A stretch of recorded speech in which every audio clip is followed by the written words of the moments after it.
Mr. Clerk, are you ready, sir? Yes, Mr. Mayor. All right, perfect. Well, let's call the meeting to order. I'd like to welcome everybody to today's commission meeting. It's truly an honor to have you here today as we celebrate our August 27th, 2024 City Hall Commission meeting. It's always a pleasure to have everyone here. As I've mentioned before, you're able to participate in multiple different forms. You can either get involved through Zoom, you can come and visit us here in person, or you can write an email. We welcome your participation. We look forward to your participation and engagement. And please feel free to get in contact with us. Mr. Clerk, to start the day off, our invocation from Frank Cornishley, the Episcopal Church Center of the University of Miami. Good morning, sir. Welcome back. It's always a pleasure to have you. Let us pray. Gracious God, we in Coral Gables like to call our town the City Beautiful. It is a nickname that is very apt. To live here is a rare privilege. Among all of the cities and villages of this wild, wonderful, and often infuriating county, Coral Gables is the crown jewel. Yet even within our borders, there are those who are poor, those who struggle.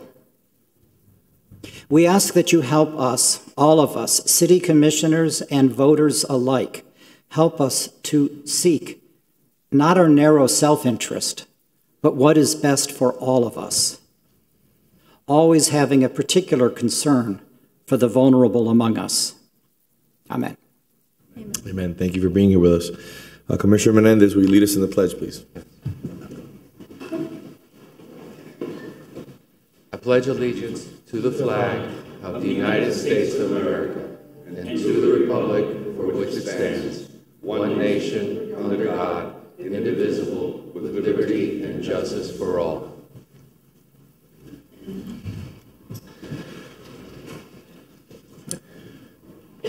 Moving on to our first item of the day, A1, presentation or proclamation declaring August 27th, 2024 as Doctors Hospital Day in Coral Gables. Good morning. Please join us. How are you doing today? Doing well. Thank you, Mr. Mayor. Well, it's a privilege to have you in our community. I'm blessed to live within a stone's throw of Doctors Hospital, and I've mentioned before, my father's a physician at this facility. And, he enjoys also being a few blocks away from home, and the care you provide is exceptional care. Thank you. So as we celebrate your 75 years, would you like for me to read the proclamation first, or would you like to speak first? I'll be happy to speak for a couple of seconds, if I may. Thank you, Mr. Mayor and Vice Mayor Anderson and honorable members of the Commission. On behalf of Doctors Hospital, I am very grateful for this honor on our 75th anniversary. Since its founding, we have been an integral part of the Coral Gables community, and we've been meeting healthcare needs of our neighbors throughout all these years, and it's really been truly a privilege. Much has changed over 75 years. Some of us almost remember that far back, not quite, but our core mission remains the same, right? And that is to provide exceptional and compassionate care to all our patients. And we do that because of the amazing physicians that are dedicated to the care of this community, the staff and the volunteers that all come together for Doctors Hospital. So as we look towards the future, we are committed.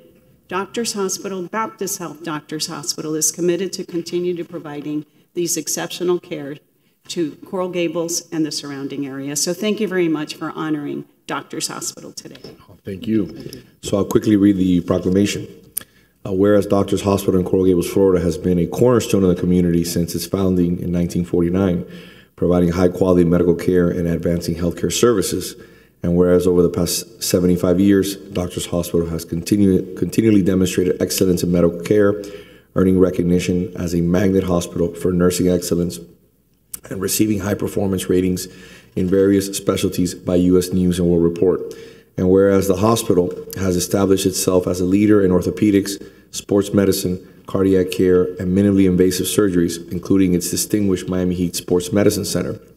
And whereas the dedicated staff and medical professionals at Doctors Hospital have shown unwavering commitment to the health and well-being of their patients, continually enhancing the hospital's services and community outreach. And whereas Doctors Hospital has served as a vital healthcare institution, providing state-of-the-art facilities and a comprehensive range of services from emergency care to specialized treatments, contributing significantly to the overall health of the community. Now, therefore, I, Vince Lagos, Mayor of the City of Coral Gables, along with the members of our City Commission, do hereby proclaim August 27, 2024 as Doctors Hospital Day in Coral Gables. Congratulations. More importantly, thank you for everything you do for our community. Thank you, Mr. Mayor. Can we take a photo? May we? Of course. Thank you. Congratulations. Thank you.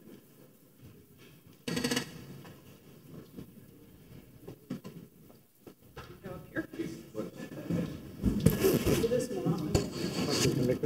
Dale.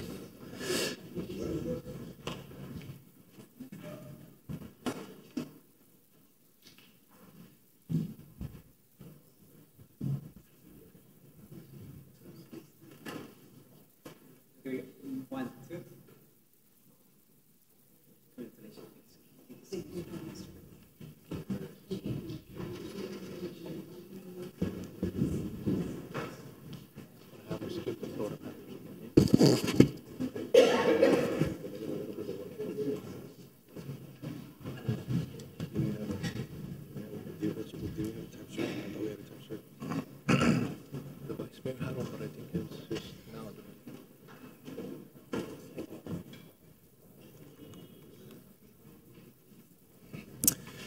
A3, we'll move on to A3. Congratulations to Coral Gables Public Works Department recipient of 2 American Society of Civil Engineers Awards, and 1 from the Florida section, and 1 from the Miami-Dade branch, recognizing the Coco Plum 1 Pump Station and Force Main project as the 2024 Sustainability Project of the Year.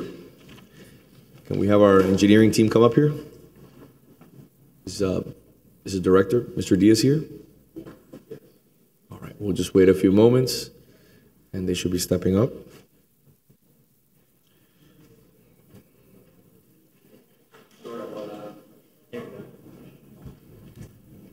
Good morning, sir. Thank you for being here. Good morning. How are you, sir? I'm doing well, thank you. So I am well, first of all, Hermes Diaz-Poli was director. I am very pleased to announce that our department and the city received a couple of prizes, actually, for the Coco Plum Pump Station 1 by the American Society of Civil Engineers Sustainable Project of the Year. The Coco Plum Pump Station 1 was, I believe, the first Envision project in South Florida. Envision is the right-of-way version of LEED. These projects, we use materials, sustainable materials, recycled materials, and construction practices that got us an award at both the state and county level. So I have here some of my team, Noah Polo, Lauren Garrido, they want to come up. So we got, so we're So this is. Hermes, quick question. Yes. When was that project? When did it start? I want to say that project started, was it 2021? I think it was. It was in 2021, I believe. Yeah, and I know it was a heavy lift. It was, absolutely. There was a lot of discussion from the neighborhood and in regards to the need and issues of aesthetics and issues of the location. So I just want to congratulate you and your staff. Thank you. For working so diligently over the last few years to make sure that it happened. And we brought it online. Much needed project. Thank you. And one of the critical things about that facility is in a storm surge area. So the criticality of that is that it will survive a storm surge. It will allow us to restore service to the area a lot more promptly versus what used to be there before. So, congratulations. Thank you. Congratulations. We'll take a photo. Yes, absolutely.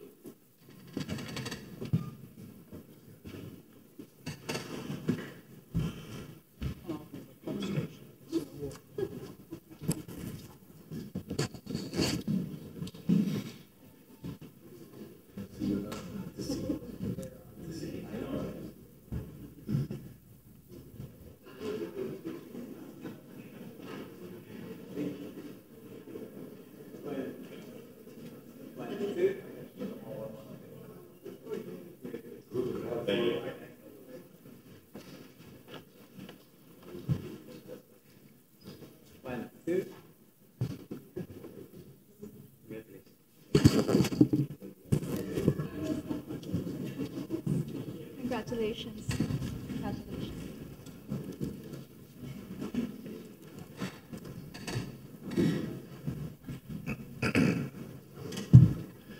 Moving on to item A4, congratulations to firefighter Jade Davalos, recipient of the City of Coral Gables Firefighter of the Month Award for the month of August 2024. Good morning, gentlemen and ladies. How are you? Good morning, Mayor, members of the commission. So our firefighter for the month of August, I'll equate his nomination to, it's always great to catch people doing the right thing. He was nominated by a city resident. He was at a store. He noted an elderly gentleman that was having car trouble. He was having trouble resolving his issue. He approached the gentleman, identified himself as a Coral Gables firefighter, and eventually ended up helping the gentleman make his purchase and replacing the battery of his car. So our motto is committed to our community, and I love when our residents catch our folks doing the right thing, even when it is not a 911 call. And for that reason, firefighter Jade Davalos is our firefighter of the month for the month of August.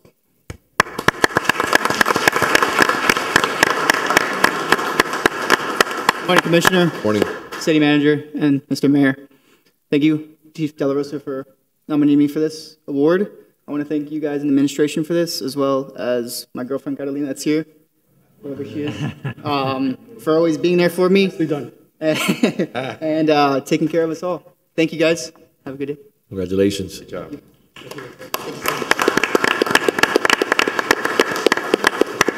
Chief, you want to do the second one, and then we'll take photos all together? Perfect.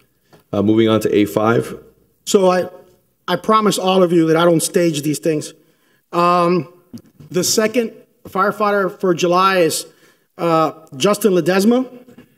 Off duty, once again, there was a child who had a fish hook lodged in his finger.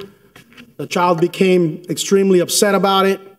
The incident was kind of escalating. He intervened, calmed the child down, safely removed the fish hook, and life went on. But once again, our folks do an exceptional job every day when they're on duty, but they also represent us exceptionally well off duty with their acts of kindness and community service. So for that reason, Justin Ledesma is our July Firefighter of the Month.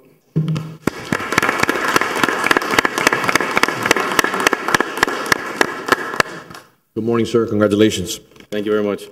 I want to thank you so much for this incredible honor. Being named City of Coral Gables Firefighter of the Month is truly humbling. I am deeply grateful to work alongside such dedicated and courageous colleagues who inspire me every day. This recognition is not about me, it's about the entire team that works tirelessly to keep our community safe. I want to thank my family, and especially my beautiful wife, not just because she's there, but for their unwavering support, and the residents of Coral Gables for trusting us to serve and protect them. I'm proud to be part of this community, and I look forward to continuing to serve with commitment and passion. Thank you. Thank you, sir.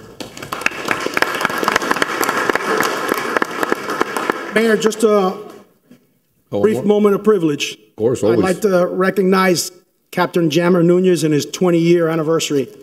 Wow. Amazing. We know 20 years. Give us a few words, please. A few words. 20 years. Come on. Come on, improvise. 20 years. 20 years. You've had 20 years to come up with. I wasn't even expecting this today. Other than thank all of you and the chief for doing this, especially by surprise.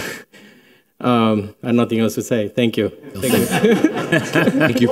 Thank you for your service. More important. Let's take a few photos.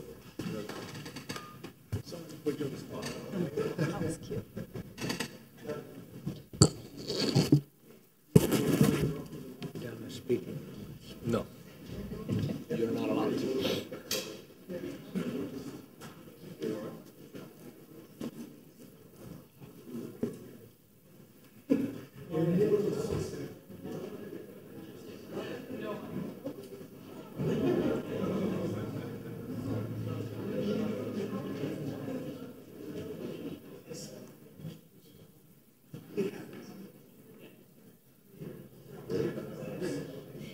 Yes.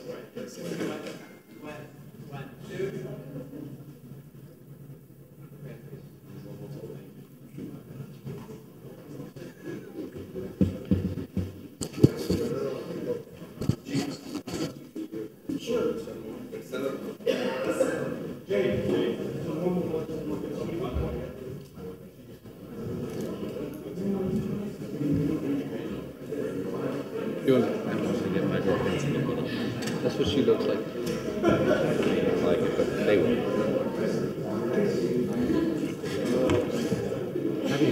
Have your friends. Here we go. One, two. Yeah, Gabby, short. Thank you. I'm hoping to stop with But you drink other forms of caffeine, so don't talk. I need to figure out where I'm going to get my tea from today. Moving on to item A6, congratulations to Officer Casey Rivera, recipient of the City of Coral Gables Officer of the Month for May 2024. Chief,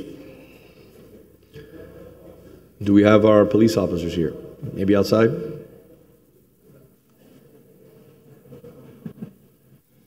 Mr. Clerk? Go get them. Police. Nope. All right, well, then we'll move on from A6.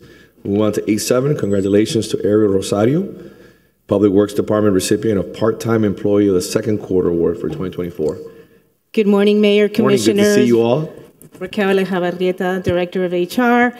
So as all of you know, it is a city tradition to recognize those employees who go above and beyond. During this meeting, we are recognizing 3 of these employees. These 3 individuals have each demonstrated exceptional performance, whether through innovative ideas, teamwork, or commitment to core values. Their contributions not only elevate their own work, but also strive those around them to strive for excellence. So we are starting with our part-time employee of the second quarter, Ariel Rosado, who I know Chief Hudak always says he's probably one of the oldest tenured employees, but I think, Ariel, you may have more years than him. 36. 36 years with the city. He retired with the city and then came back part-time. So I think, Dina, would you like to say a few words about why he was nominated and why he was selected to be our quarter employee of the quarter? Absolutely. Dina Bell, Green Space Management. So proud that I nominated Ariel. I'm glad we have the ability to nominate the part-timers now. That's a new thing. So Ariel retired after 30 years service in Public Works. He came back 6 years ago because he missed us so much, right? We actually brought him back he's an equipment operator. He's foreman of all the equipment operators in our division. We brought him back to train all the younger people coming into the city on how to use the backhoes and excavators and trucks and trailers. I call him the Tonka toys, right? So he's our Tonka toy expert. Also, fun fact, he knows more about trees than anybody in the city. He's head of our tree succession tree planting. He's the field supervisor when we plant trees to make sure they're all done correctly. They're not planted too deep, they're staked well, and they're replaced when they die, right? Oh, and they're watered. That's very important. Anyway, thank you, Ariel. Say something. Okay. Good morning. Thank Dina for this honor and nomination. As she says, yes, I did my 30 years. I enjoyed it so much I came back part-time. I was young, so I started young. I'm still young. I haven't even hit 60 yet. So, but no, like she says, yeah, I've been responsible for the tree plantings, or if you see a tree under maybe 30 feet tall, I had something to do with it, you know. All the years of I want to say, I'm going to keep it modest, about 4,000 or 5,000 trees that we've been responsible, or I've overseen the planting, because I've been here, you know, all the hurricanes and all the damages caused, so I've been here for that. But I appreciate this honor, and I thank you all. Thank you. Thank you. Ariel, thank you very much. It's a blessing to have you here. I remember when we brought you back, the city manager brought you back. The level of institutional knowledge that you have is something that, again, is paying huge dividends for us as a community. Yeah. Like Dina said so eloquently, you're teaching all the up and coming employees who are, you know, going to one day take your position. Yeah. Again, well, that's a circle of life, right? Yeah, that's the idea of having a succession plan, like the individuals who are behind you here in support of you, who are amazing guys also. You know, you guys have a great team, and, you know, we're blessed to have you here in the city. And again, every time I talk to the residents, or every time I have an opportunity to speak to you or to the guys who deal with the trees or the garbage or any issues like that, it's always a smile and an appreciation for the city. So I just want to congratulate you on this recognition. It's well deserved. One more thing, my wife of 41 years, sitting right there. She just retired from the Miami-Dade Police Department Pedestrian Safety Section, so my time is limited, according to her. So we need you. I'm going to enjoy it. We need you. So all right, thank you. Just I wanted to thank you. I've seen you in action, and the skills that you have are not easy to get. So thank you for training the younger ones to follow in your footsteps. Yeah. And thank you for what you do. You're welcome. Let's take a photo. Okay.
Huh?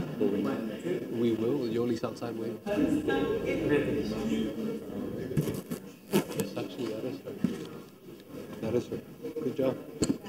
Oh, yeah.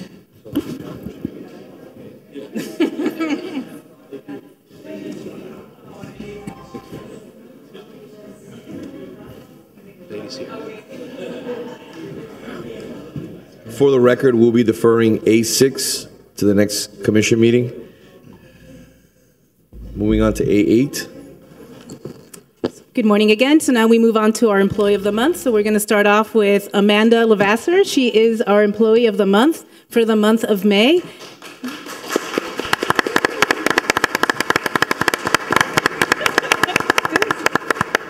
she is the city's archivist. She works for Historical Resources and Cultural Department. The interesting thing is she was actually nominated by Martha Pantine. It's always really nice when employees get nominated from people outside their department, right? It just shows the interaction that, all the departments have and how well we work together. So, Anna, would you like to say a few words? Good morning. I'm Anna Pernas, Historical Resources and Cultural Arts Director. I'm very happy to congratulate Amanda on her nomination for Employee of the Month for the month of May. She's been a dedicated employee of the City of Coral Gables for 12 years, and she's responsible for maintaining and taking care of our Raul Y. Valdez Valley archives. This past year, she's been dedicated to working on the upcoming centennial projects for the city. So she's been working with Martha's team to launch the Centennial website. And in that time, she also launched a new archives webpage to share with the public and with staff all the beautiful things that we have in our archives and what's available for people to come see and learn and take part of. So I'm happy to say, Amanda, congratulations. And thank you again to Martha's team for nominating her.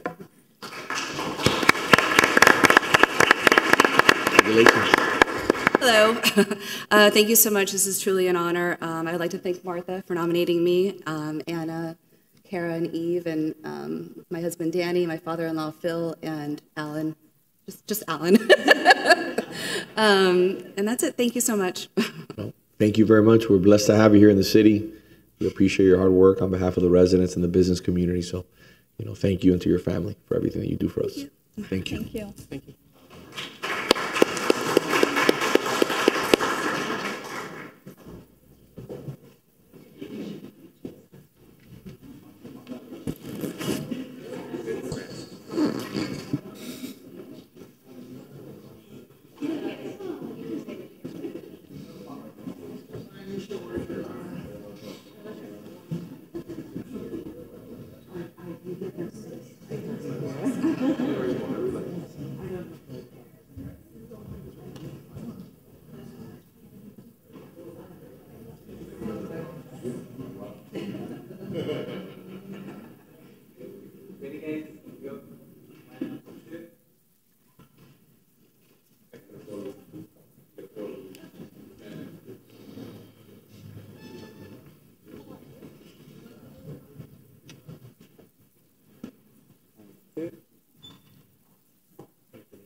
Probably on purpose.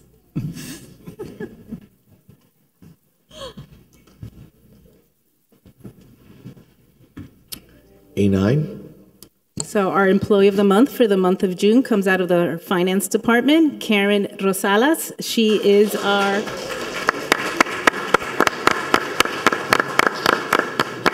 So she's extremely important because we get paid because of her hard work, especially with the transition into Infor. She's been doing an amazing job. I've been working with her one-on-one on many, many projects, and you truly are a dedicated, amazing employee. So congratulations, and Diana would like to say, I'm sure, a few words. Good morning, Diana Gomez, Finance Director. So it's my pleasure to recognize an outstanding employee in the Finance Department who has truly shined over the very short time that she's been here. She's only been here about 10 months, maybe. So she walked into our department and our city when we were undergoing the new implementation of the new payroll system. So it was a very challenging time, very difficult, lot of involvement, lot of work, and she just came right in and just hit the ground running and really did help us and make sure that we can get there successfully. So, despite that, even it was so hard and so many things to go on that were going on at the time, she still came in with such a great attitude. She was always willing to help, always had a smile on her face, very positive, just fantastic all around. So I am truly so proud to be able to say that she was nominated and that she won this award and that she truly deserves it. So we are very proud and would just like to congratulate her for Employee of the Month for the month of June. So thank you. Well deserved. I will. I'm super nervous. But good morning, Mayor. Good morning, Vice Mayor and Commissioners and City Manager. It's a pleasure to be here and to accept this award. And I do appreciate the recognition, but I wanted to take a really quick moment to mention this is all a group effort. I'm super thankful and motivated by, including you, Raquel. It's such a pleasure by having Diana, by being our director, and my direct supervisor Sally, and Yvette and Erica, who are part of the payroll team as well, who really have had the patience to really get me involved as quickly as possible since I've only been here less than a year. And of course, I want to thank also the rest of the finance team, who's amazing and so much fun to work with. And last but not least, I want to say hi to my mom, who's watching on YouTube.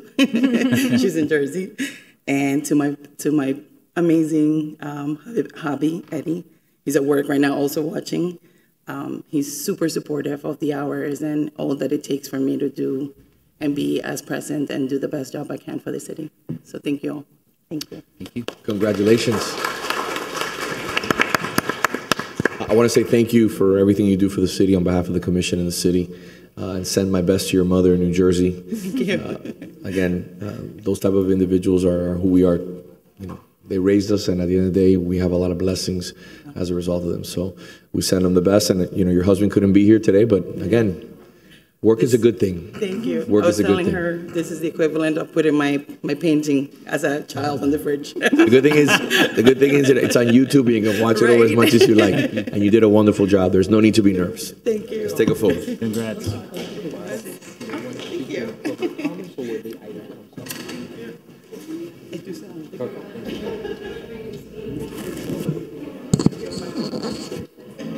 You can take this.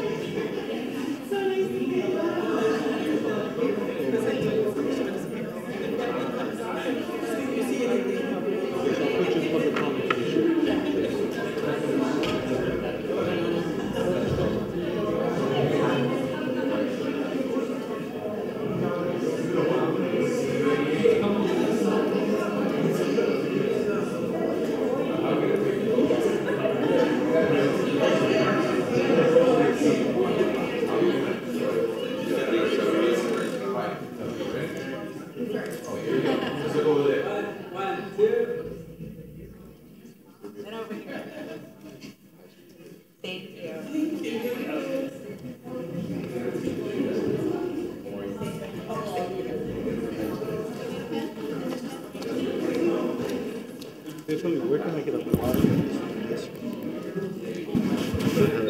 Actually, I have the older ones. Yep, I'll get you. Oh, you're quite welcome. I didn't even tell her congratulations. Congratulations. Congratulations.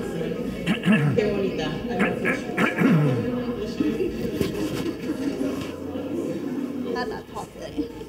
Well, Moving back to item A2, which is the last of presentations and protocol documents. We'll get there soon. Thank you, Mr. Mayor. I'd like to call up Lauren Cochran and Jason Wise of the Florida Panthers. Thank you both for joining us today. June 24th, 2024 was a very exciting day for us in South Florida, celebrating finally winning a Stanley Cup here for our Florida Panthers. I know we have a lot of residents in the city of Coral Gables who are season ticket holders and are fans. So I wanted to thank the Florida Panthers for bringing some joy to our summer this year, and we're ready for what the new season may bring. I'm going to read the proclamation into the record, and then I'll open for your comments. Whereas in April 1993, businessman H. Wayne Huizinga was awarded an NHL expansion franchise, announcing that the team would be called the Florida Panthers. And whereas while the first game ended in a tie on October 6, 1993, it was followed by the team's first win and first shutout 3 days later on October the 9th. And whereas it was during the 1996 season that the Panthers would win their first Eastern Conference championship, ultimately facing the Colorado Avalanche in the franchise's first Stanley Cup Final Series.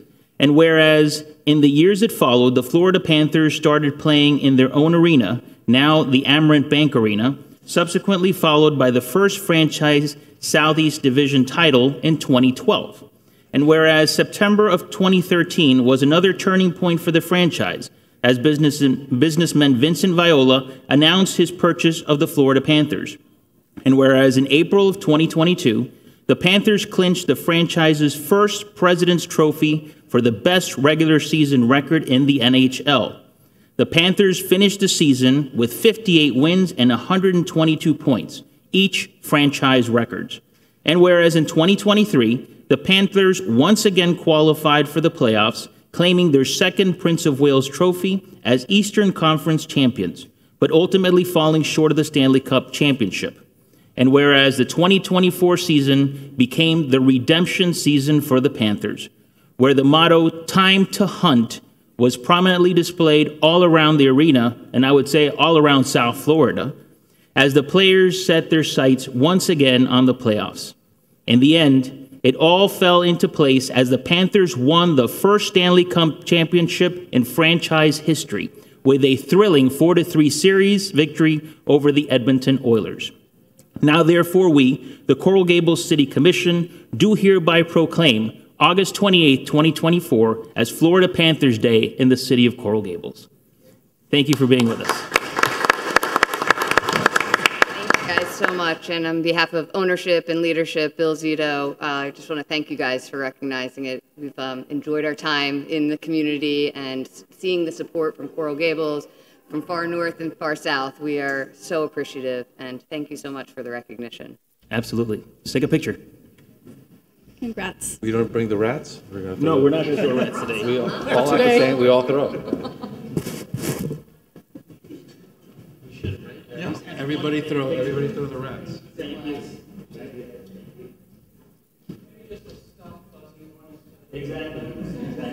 I'm sure that was. Right.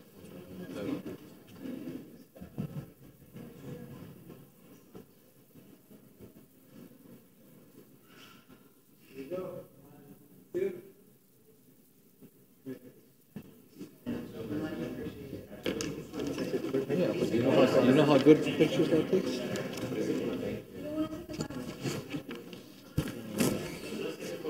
10 a.m. The pet waste trash pits. 10.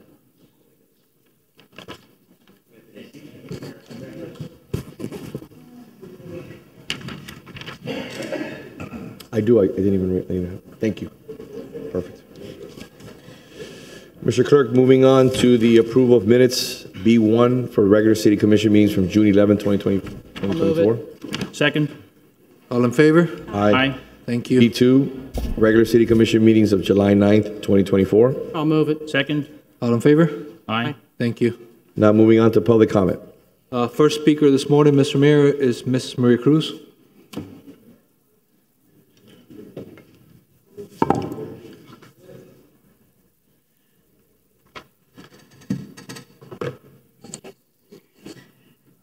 Mrs. Maria Cruz, 1447 Miller Road. It's wonderful to live in the city of Coral Gables, the city beautiful. And as usual, this is the day that the Lord has made. Let us rejoice and be glad.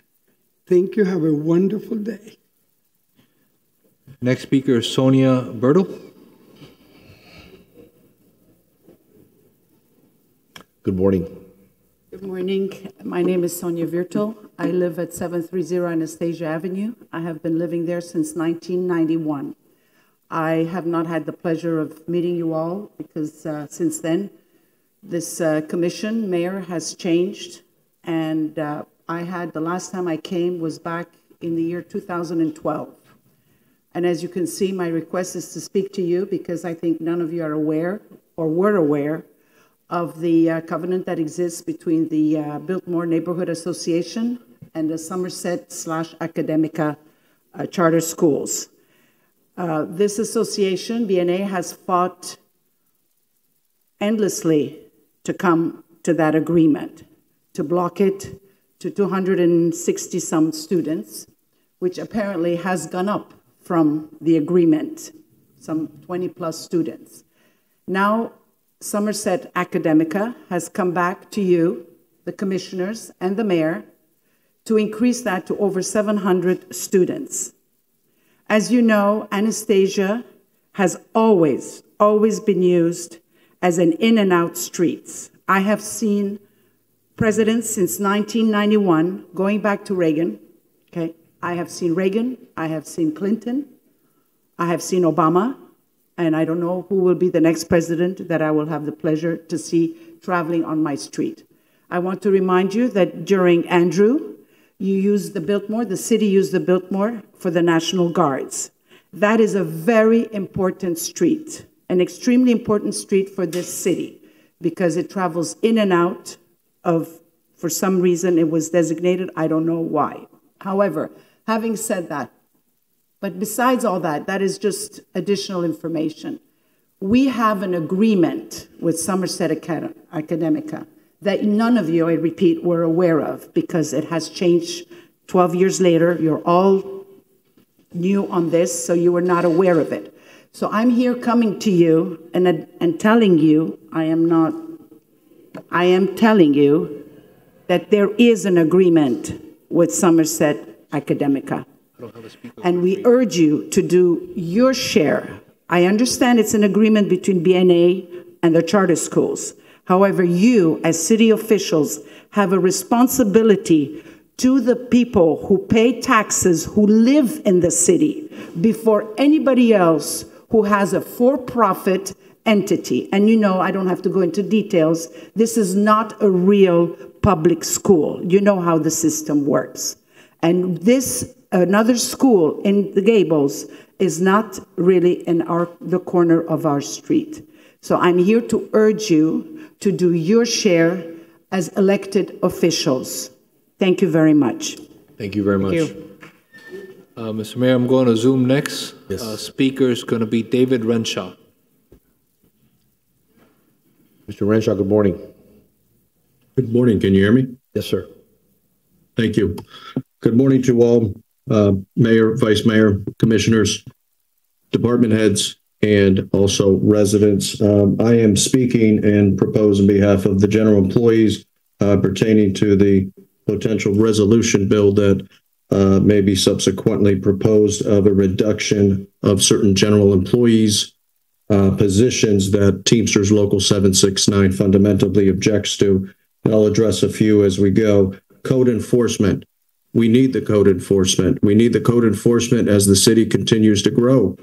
We need the code enforcement because currently and recently, long-term employees have left. We need those positions fulfilled. You reference a part-time maintenance worker. The residents, the police, the fire, we all need adequate, appropriate, fitting signs out there. Pertaining to the elimination of 2 full-time or proposed elimination of 2 full-time solid waste workers, you compare 2021 to 2023 and compare it to 2024 of the unprecedented heat-related matters within the outdoor industry that we are currently occurring with and are currently dealing with. Not in addition to those two, that adequate department needs more because of the rotation that we're going to need. The parking enforcements. Parking within itself quadruples of those, and you want to put them to a part-time position. How's a part-time employee going to grow in the beautiful city of Coral Gables? Furthermore, it talks about 15 positions to be untouched. We do not protest those. We support those. For the record, those are all for police, fire, and IT. In closing, on behalf of the general employees, this is a setback. Instead of moving forward, we're now set back again because we're now having to claw back. Okay? We're no longer retention and attraction. We need to be competitive. This does not put us in a competitive atmosphere. We look forward to a fruitful contract negotiations with the city scheduled tomorrow. That's all I have. Thank you. Thank you, sir. Mr. Clerk? Mr. Holmes, good morning.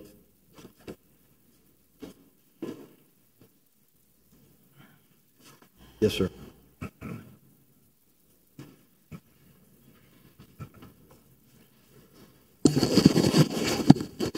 Okay, 3 minutes begin.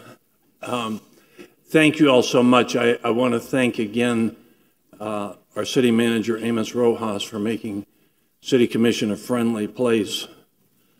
Moving on, how hot have you all been? Have you been steaming? Have we entered global warming? No. Sorry, I got to revise that. Have we entered global boiling?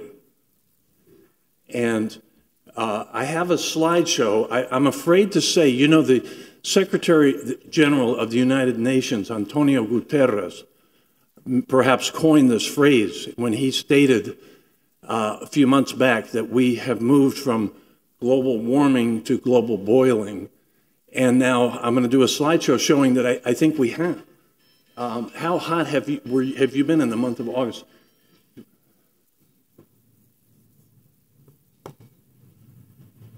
Yeah, so this shows hottest day on record, August 16th.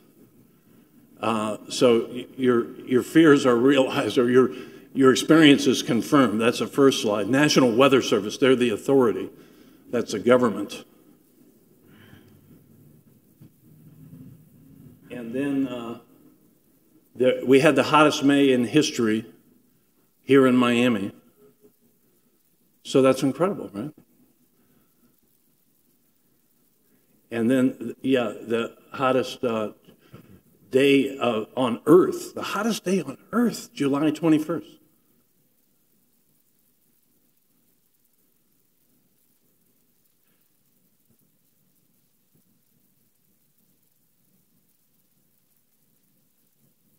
And so then we wonder, well, what about the rest of the world, right? So we get to that. Look at this one. In Australia, they're boiling right now.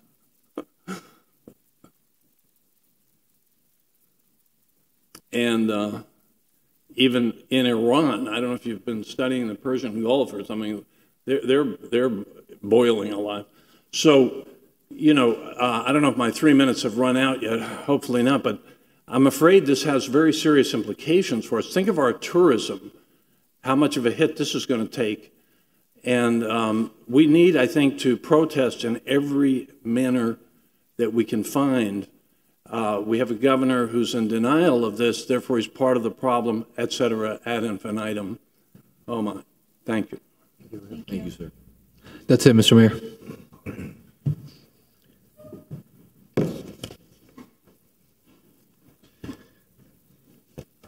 Moving on to consent agenda, please.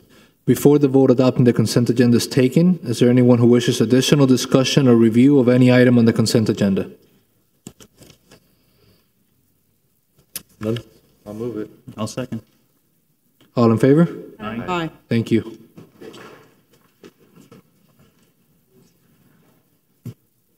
Moving on to item E1. E1 is an ordinance of the City Commission providing for a text amendment to Appendix A, Site-Specific Zoning Regulations, Section A-94, Snapper Creek Lakes of the City of Coral Gables Official Zoning Code to include all types of accessory uses in the rear yard ground coverage calculation, to remove outdated Section A-94-2, and to provide consistency with the Snapper Creek Lakes protective covenants by increasing various setbacks, providing for severability clause, repealer provision, codification, and providing for an effective date. Good morning. Good morning, Mr. Mayor, members of the commission. For the I think this is a record for you or any other attorney.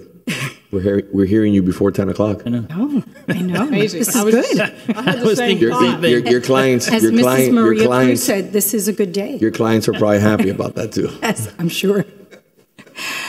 Once again, Laura Russo with offices at 2334 Ponce de Leon Boulevard. I am here this morning representing Snapper Creek Lakes Homeowners Association in their text amendment in order to have their protective covenants be incorporated into the city's zoning code so that there are no issues with people designing homes, et cetera, in the future. So, thank you. You're welcome. Madam Director, are there any changes from first reading? There were no changes. As requested by the commission, the applicant did have a neighborhood meeting, I think, in April of this year. May. I think it was May. Okay. And that summary is included in your packet. Yes. I wanted to make sure there's no changes for the record. Does the commission have any questions or any statements they'd like to make? If not, I'll entertain a motion. I'll move it. I'll second. Mr. Mayor, we have no speaker cards on this item. Vice Mayor Anderson? Yes. Commissioner Castro? Yes. Commissioner Fernandez? Yes. Commissioner Menendez? Yes. Mayor Lago? Yes. We have 5 minutes before time certain. Thank you very much. Have a wonderful day. Thank you. Moving on to item E2. E2 is an ordinance of the City Commission providing for text amendments to the City of Coral Gables Official Zoning Code, Article 15, Notices, Section 15-102, Notice to require notice to all properties along the Mahi Canal, regardless of distance, for any new mixed-use and multifamily developments on the Mahi Canal, providing for repeater provision, severability clause, codification, and providing for an effective date. This is a public hearing item, and the planning official will present the item. Jennifer Garcia, planning official. So as discussed at our last commission meeting in July, we've developed some text amendments to our zoning code to require mail notice along the entire Mahi Canal, which is basically between US 1 all the way a little bit past the Granada Avenue, Boulevard, sorry. This went to Planning and Zoning Board a few weeks ago. They did recommend, had no recommendation because it was a tie vote between 3-3. The seventh person had to leave early because of their sick. And that's pretty much it. Can you do me a favor for the record? I reviewed the meeting, but I'd like to put on the record. What was the opposition? I mean, the concept is more notice, more residents, more businesses that are educated, more people in our community that are educated. What was the opposition, and why did it receive 3 votes in They were concerned that if this might maybe open the door to requiring more specific lengthy notifications, perhaps. They didn't feel that the Mahi Canal was a very different canal versus other canals in the city. Was it maybe that was it in conjunction with that canal maybe potentially could have development in a much larger scale, that it could be more impacted? Was there, Well, as explained to the board, this is the only I'm trying to put it. I'm trying to get it flushed out to put it on the record. Yeah. So this is the only canal that actually has multifamily and mixed-use zoning on it. The rest of our canals, as you know, is mostly single-family in the back of houses. So can I go out on a limb and say that maybe the opposition was maybe you would want more input, you would want more discussion on the item? That's what I'm confused about. I also I didn't receive much guidance on email. I just received one email in opposition on this matter, and I just was also perplexed by why we wouldn't want more conversation in the only area where we can receive more input, especially when you talk about something as, for example, as we're going to be seeing more and more of, which is SB 102, which is up and down that corridor, and this is also adjacent to University of Miami. It's adjacent to US 1. It's adjacent to, there's a lot of natural habitat that doesn't exist in other areas of the Gables. And there's a lot of boat traffic in that area. So I'm just trying to, I want to put more things on the record and have a real conversation and understand why there would be opposition to this and get it and really have an understanding to it. So I'm Vice going Mayor? to share some of the discussions that I had with some residents on both sides of the issue, as I think there was a misunderstanding, and less is not more sometimes when you're talking about notice. The property owners along that canal are concerned about impacts on the waterway itself. If you start having party boat rentals down there, if a commercial development allows that type of traffic, we're not just talking about the noise and the pollution, but the impact upon the manatees there, the type of traffic that comes there. Plus, if you have an ability to launch a boat there, you have to be careful about what you launch. We're going to be having trailers with boats backing up to that canal area and blocking the traffic, or is it going to be something that is just, something that is not motorized, something of that nature? I mean, this item hasn't come before us yet, but we had a similar discussion on the Blue Road open space where, the neighborhood didn't want a whole bunch of cars parking all over their neighborhood to be able to launch a boat from that location and basically destroying the park, backing vessels up to that area. There are places to launch vessels. It's just a few, miles down the road. You can go down to Matheson and launch. You can go to other areas down south to launch that are built for launching vessels. They have that area there. And the concern is, we're going to turn this into a commercial business where someone is intruding into the community. And, they're all very, very concerned. I'm sure you all have heard about the manatees and the wildlife there. and the need to restore that habitat, which is a bigger conversation we need to have with everybody along the waterway, because every single property there contributes to the runoff that is impacting the waterway.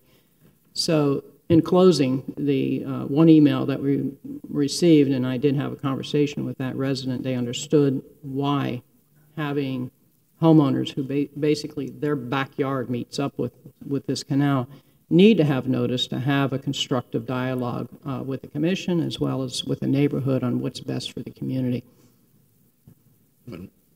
So that's kind of like the groundwork of both sides of the argument? Yeah, that's my understanding from talking with them at the board meeting. Okay. Again, the applicant for the specific project that's probably being impacted the most, they seem open to it. You know, they've already notified the neighborhood meeting along the entire canal. But just for the record, I mean, again, my decision is not based on that one applicant. My decision is based on how we're going to conduct ourselves across the board. Mm-hmm. Right. And I don't think that was the main focus of the Planning and Zoning Board's discussion. Obviously, it's a big project that's in discussion, along with everything that's being proposed on US 1 being a TOD. But moving forward, I'm perplexed by the idea of not having more conversations, especially when you're talking about sensitive areas and areas that are high traffic, where there's a lot of cars. I mean, I don't know the exact number, but I mean, there's got to be tens of thousands of cars that drive through US 1 every single day. So I think you'd want to have more of a conversation and take every opportunity to have that conversation. So anything else from the commission? Yeah, from the residents that I spoke to in opposition, I think their stance is that they don't feel it's fair that the canal will receive more notification than the people that are not in the canal. But I agree 100% with the mayor. More communication, the better it is. The more input we have, the better it's going to be. I'll entertain a motion. Make a motion. Second. Mr. Mayor, we have a member of the public requesting to speak on the item. Perfect. Mrs. Maria Cruz.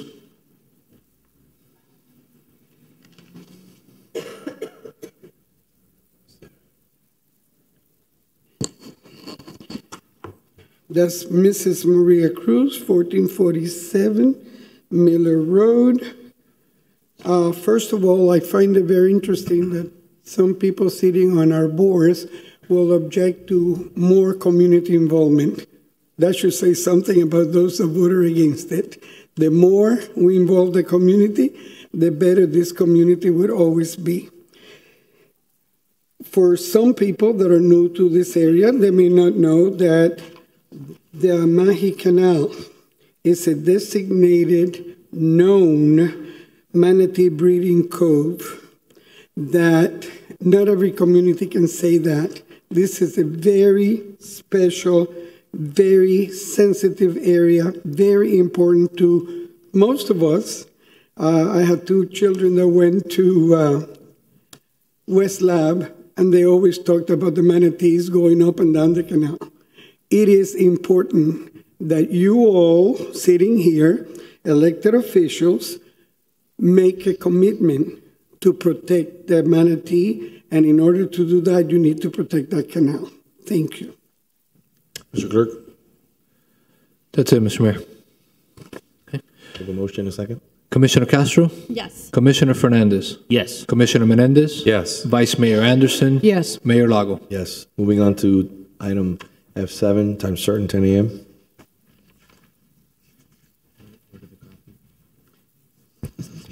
So I don't know if staff's available here. If I may just add something really quick, Madam Vice Mayor. Yeah. I had a conversation with the city attorney before in regards to, I've been working on something similar to talk about, pet waste and the way it's been dumping, the way that we're seeing a proliferation of dumping in residential homes, and the amount of residents that have contacted me.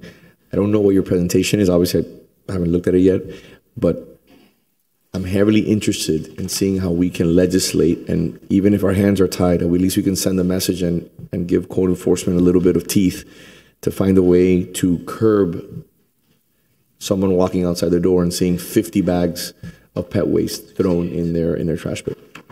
So Martha Pantene had a short presentation. I don't see her here, but I'm gonna tell you that because Nora, who is going to give us her own personal presentation and give her the opportunity to present before the commission, isn't with us today. I was going to split this into two pieces because we need to have this discussion. The overall concept is let's educate first the residents on many different levels of the dangers of pet waste to our waterways, to our trash pits, to the smell of the area, because it's gotten very, very bad. And we do need something with teeth in it, because what's happening, and it's happening in your community, it's happening all over. You can have a pest waste bin here, and people are literally not even making the effort to open the lid and put the waste in. They put it into the trash pit. And the second is because residents who are frustrated with the amount of pet waste in a trash pit near their home are putting up temporary signs, and I think we need to have a uniform standard, and we can talk about, how to produce that, even if chipping in some of our commission funds to produce a few signs for residents who want to, do that. But how we work that up budgetarily is secondary to the fact that we really need to get out there and educate folks. So they were going to do a skit for us, and we're going to have to delay that to the September meeting. I figured it could be fun, it could be entertaining, but at the same time educational at the same time. I'm going to ask staff to go ahead and share this with you in the meantime, the draft presentation, so we can all provide some input. I had one skit that I favored over the other skit because it had more content to it to educate regarding the dangers to the waterway. I mean, the fact that when you go to pick these trash pit waste up, that these bags are falling to the street and getting run over, then now that just washes to the drains. And then if you look at the water testing that's done on our waterway, where the manatees are and why we don't have eelgrass growing anymore in the waterway is because of the amount of contaminants that we're dumping in there. And pet waste is just one piece of the puzzle. So so I'm going to ask then, that, Mayor, that we defer this and we all get together and work on this project together to help defer, to prevent this from happening in the future. Perfect. Thank you.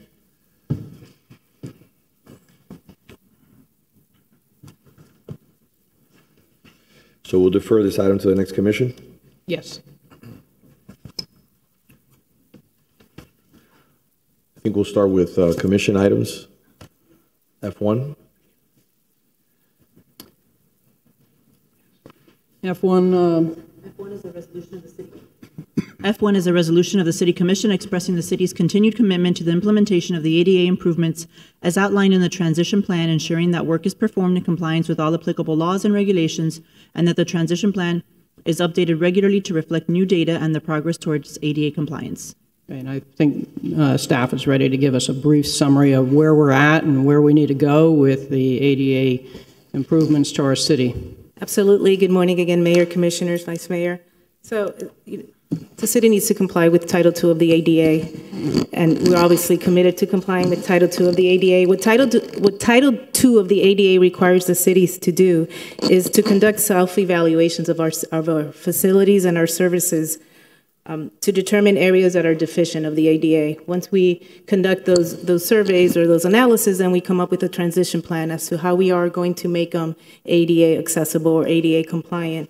In 2016 and 2017, the city evaluated 14 of our city buildings, 33 city-owned and operated parking garages, 42 city parks, and all of our trolley city stops. When we surveyed those facilities to determine where we were deficient in the ADA, we also included an accessibility evaluation of the adjacent public right-of-ways, including the parking for building and parks, public transportation, and the pedestrian pathways. We developed an ADA transition plan based on the surveys of those buildings. That transition plan outlines the timelines and the funding mechanism to address the identified barriers and to work towards compliance with the ADA by 2029. The original cost of removing the identified barriers for those facilities and parks and parkings was approximately $1.5 million. That occurred in one point in 2016 is when we received the estimate. Our consultants are currently updating that cost. We expect that to increase a little bit more. Also in 2023, we expanded our evaluation of our ADA accessibility to the public right-of-ways in the Central Business District. We identified barriers. We inspected the curb ramps, sidewalks, cross slopes, change in level, bus stops, pedestrian push buttons, accessible parking spaces, and benches within the Central Business District. And we created a 9-year timeframe for barrier removal of the right-of-ways. Our projected cost to complete this project is approximately $5.7 million. We will be updating our current transition plan, our 2019 transition plan, to incorporate the right-of-way inspections and also incorporate the new time frame and barrier removal for accessibility. We will continue to update the transition plan, and the transition plan will continue to serve as the city's pathway for compliance and will be used for planning and implementation of all the ADA modifications going forward. So I'm going to give you guys a little bit of background on ADA law. Title III is the vehicle under which plaintiffs suing entities will go to cause compliance. And you don't get a transition plan with Title III, and you have a finite period of time. You have to finish that project or reach an agreement for a finite period of time to get it done. Typically, you got to get it done before the case goes to trial, or you're going to pay a lot of attorney's fees and costs to the other side. Under Title II, we get to have a transition plan. We started this in 2016. One would hope that within 10 years we could complete the process, but that's not been feasible because we have a very, very big city and it's extremely expensive to do. We have areas where we have doctor's offices in our city, in and near the Central Business District, where we don't have curb cuts, handicapped parking spaces available for individuals to use. So I've been working with staff to try to bring this home, make it solidly within our capital improvement budget so that it's not the can that keeps getting kicked down the road. My goal was to have this phase in and be completed by 2030. Clearly that's not feasible. It's now 2033 that we'll have to do it, but we need to get very serious about it, allocate the funding for it in our capital improvement budget going forward, and have this goal to complete this project by 2033. I mean, that's, another 10 years. It's sad it's taking this long, but this is a serious commitment, and if we're serious about it and we keep funding it and keep moving forward on it, it will also help protect the city from getting sued. Because if we don't take this seriously, like other cities, our city will be getting sued. Okay, so we need to move forward on its transition plan, and that's why I had asked staff to prepare this resolution to show our commitment to ADA compliance going forward. If I may, the estimated budget to do what you mentioned was about $7.2 million? Correct. Total? We are, yes. And currently we have $506,000 in the account? Yes. Okay. We have allocated $500,000. Well, that's currently what's in the account. And then moving forward, the idea is for that account to be funded every year to address those deficiencies. All right. So clearly this is not putting more money into it right now, but this is to set direction for staff going forward. Continue working. To put money into this because there is a great need. Okay, like other things that we have great needs for here. So if we have no public comment, I'd like to move it. I'll second. Commissioner Fernandez? Yes. Commissioner Menendez? Yes. Vice Mayor Anderson? Yes. Commissioner Castro? Yes. Mayor Lago? Yes. Moving on to item F2. F2 is a resolution of the City Commission denouncing political violence. Okay, I put this on for a couple purposes. One, to show our commitment as a city to denounce political violence, not only in our city but beyond our city, but also to highlight the needs that we have to take a serious look at deficiencies in funding that are on a statewide level for mental health services. There's plenty of news articles out there. I listened to one that was put on this past weekend about the difficulties in getting insurance to pay for mental health services, the needs for mental health services at the school level, so we can identify individuals that need assistance at an early stage, both on a public school level and other school levels. We need this type of support. But when we cut funding to areas that are so critical, then events like this happen. We need to identify individuals that need assistance earlier rather than later, not after the fact. Not, this is a feel-good type of resolution to say that it's important, but we also need to, as we advocate on behalf of our city and on behalf of our community, to make sure that we start at the root cause. So if we have no public comment, I'd like to move this forward. Okay. I'll move it. Second. She moved it. I move. You're a second. Okay, that works too. The dance step. Yes. Vice Mayor Anderson? Yes. Commissioner Castro? Yes. Commissioner Fernandez? Yes. Mayor Lago? Yes. Moving on to item F3, I think this could be a very quick discussion. There's a piece of this that was missing, and that is, I would like to add for the next commission an update, if it's completed, on where we are in regards to the P card discussion. I think that's important to put that to rest. I would like for my colleagues, if we're not going to have a full forensic audit, I think it's important to have an audit at least of what we can do. I think it's important for transparency, and I think it's important to put it out there to do something. So I'm asking my colleagues to think, if you're not willing to provide a full forensic audit of the city to address issues, we should do something that instills transparency and that ensures that we're sending the right message. I have used forensic auditors in my litigation cases many times, and I think there's a framework in which we can identify the areas where there's most likely to be issues. That's what I do when I prosecute or defend a case, where are the issues where I can target and be able to accomplish the purpose being sought. Where's there most likely going to be issues? And it could be, we're not saying that there's fraud, we're not necessarily saying that there's a problem, but is there waste? Are there efficiencies that we can obtain by having a closer look at things in our records here? This is an important step, just like many other efforts to show transparency within our city. I think there is a desire for this, not only in Coral Gables, but in other cities that have, recently passed, for instance, to have an auditor, inspector general for the city of Miami. And we should listen to what the sentiment of voters are in that vein and follow their direction and make sure that we're doing our best for greater efficiencies in our city.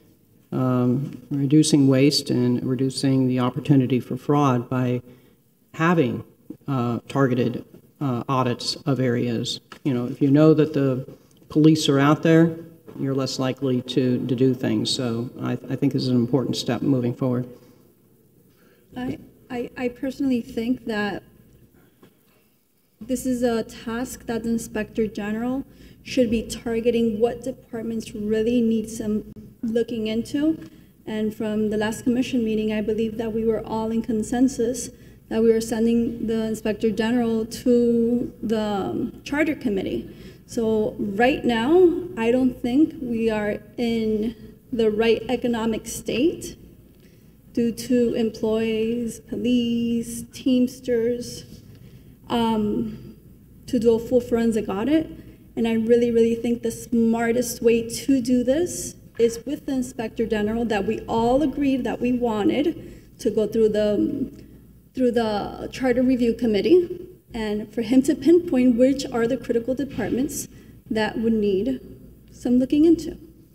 So 2 quick points. Number one, Mr. Clerk, I'd like to have that P card discussion and update from staff at the next commission meeting on the agenda. Number 2, you're 100% correct. We all did agree to have the Inspector General, but there's a difference. It's kicking it down the curb till the election. We should put the Inspector General now.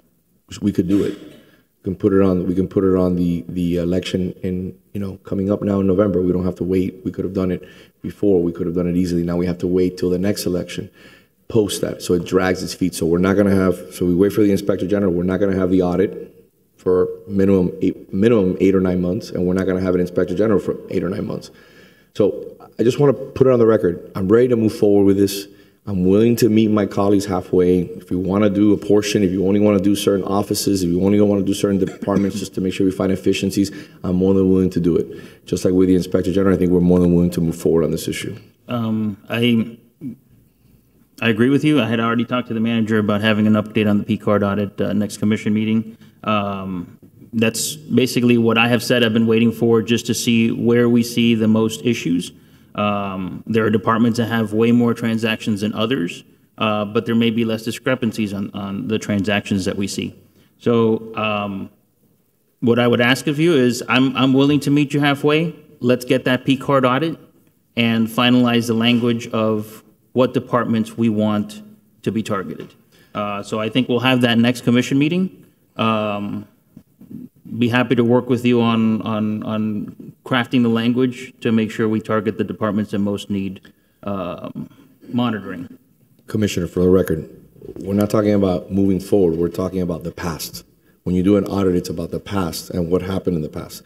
The P-card audit is completely separate in regards to a forensic audit of the city. You can do both. There's no issues. I don't want to kick the can down the curb anymore. I want to move forward. Let's get the audit in place, and let's get the Inspector General in place. Put it for we can literally do it right now. Put it on the ballot for the next election, and we move forward, and it sends a strong message from this commission. If you want to wait till next commission meeting to see what the P card results are, I don't have a problem with that. But the P card is a very minuscule portion of what an audit is. I get, my financials are audited for my business quarterly. We have to submit it to banks. We have to submit it to individuals that provide it. So at the end of the day, it's not a real difficult task. It costs money, it does. And I think it's an opportunity. So when you submit somebody, for example, your audited financials, they can see that it's been reviewed by an accountant, that it's certified, that it's trustworthy, and that you can move forward with that. So if you want to wait till the P card discussion next commission meeting, I don't have a problem with it, but it's something I think we can handle today. Madam Vice Mayor, you were saying? No, I do think, and I just want to see that if we can work together, the sense of moving forward is, moving these issues forward. And I do think we can move these issues forward. And that's why I spoke about what the voters in the city of Miami chose to do, to be able to have greater transparency and trust in their government, as far as allowing the voters to vote on the Inspector General issue. We can move this forward as well. County is looking into establishing the opportunity for us to be able to utilize Inspector General services. I think we could send the message that we are truly interested in it if we put it on the ballot. That doesn't mean that we fund it immediately. I mean, we have, by the time we vote on a budget and by the time you start implementing procedures, it already is going into the next budget season. But perhaps we have an urgent need, okay, for an item to be investigated. And it goes beyond the scope of what the police department really should be handling. Then we hire the Inspector General services. But if there's no need, we're not going to have this opportunity with the county to be able to utilize these services, because they're not going to do it if there's no desire to move forward. And I think we can take what happened in the city of Miami as a message that voters want to speak on these issues, as they have spoken on other issues as well, as to what their desires are. In a democracy, we should be able to do this together and go forward. I think it's important because an Inspector General has powers that are far beyond, someone that just does a financial audit. You have the subpoena power. You have the ability to take witness statements. You can dig into things. And this is one of the tools that will be needed.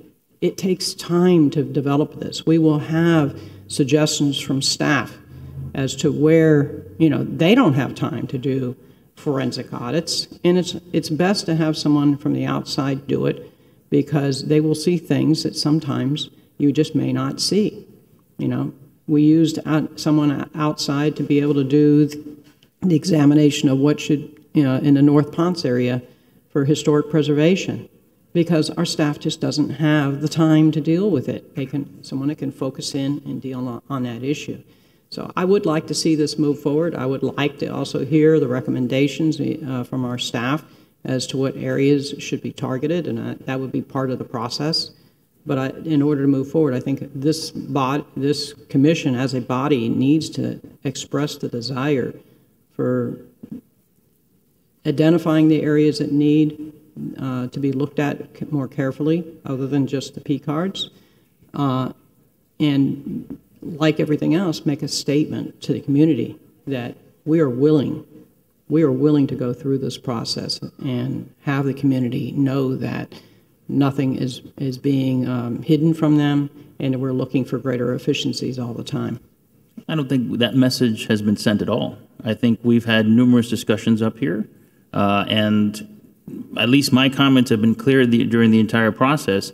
I wanted to see what the P card audit, which was something I brought to the table when I found out about issues that were questionable on what was being purchased with our P cards.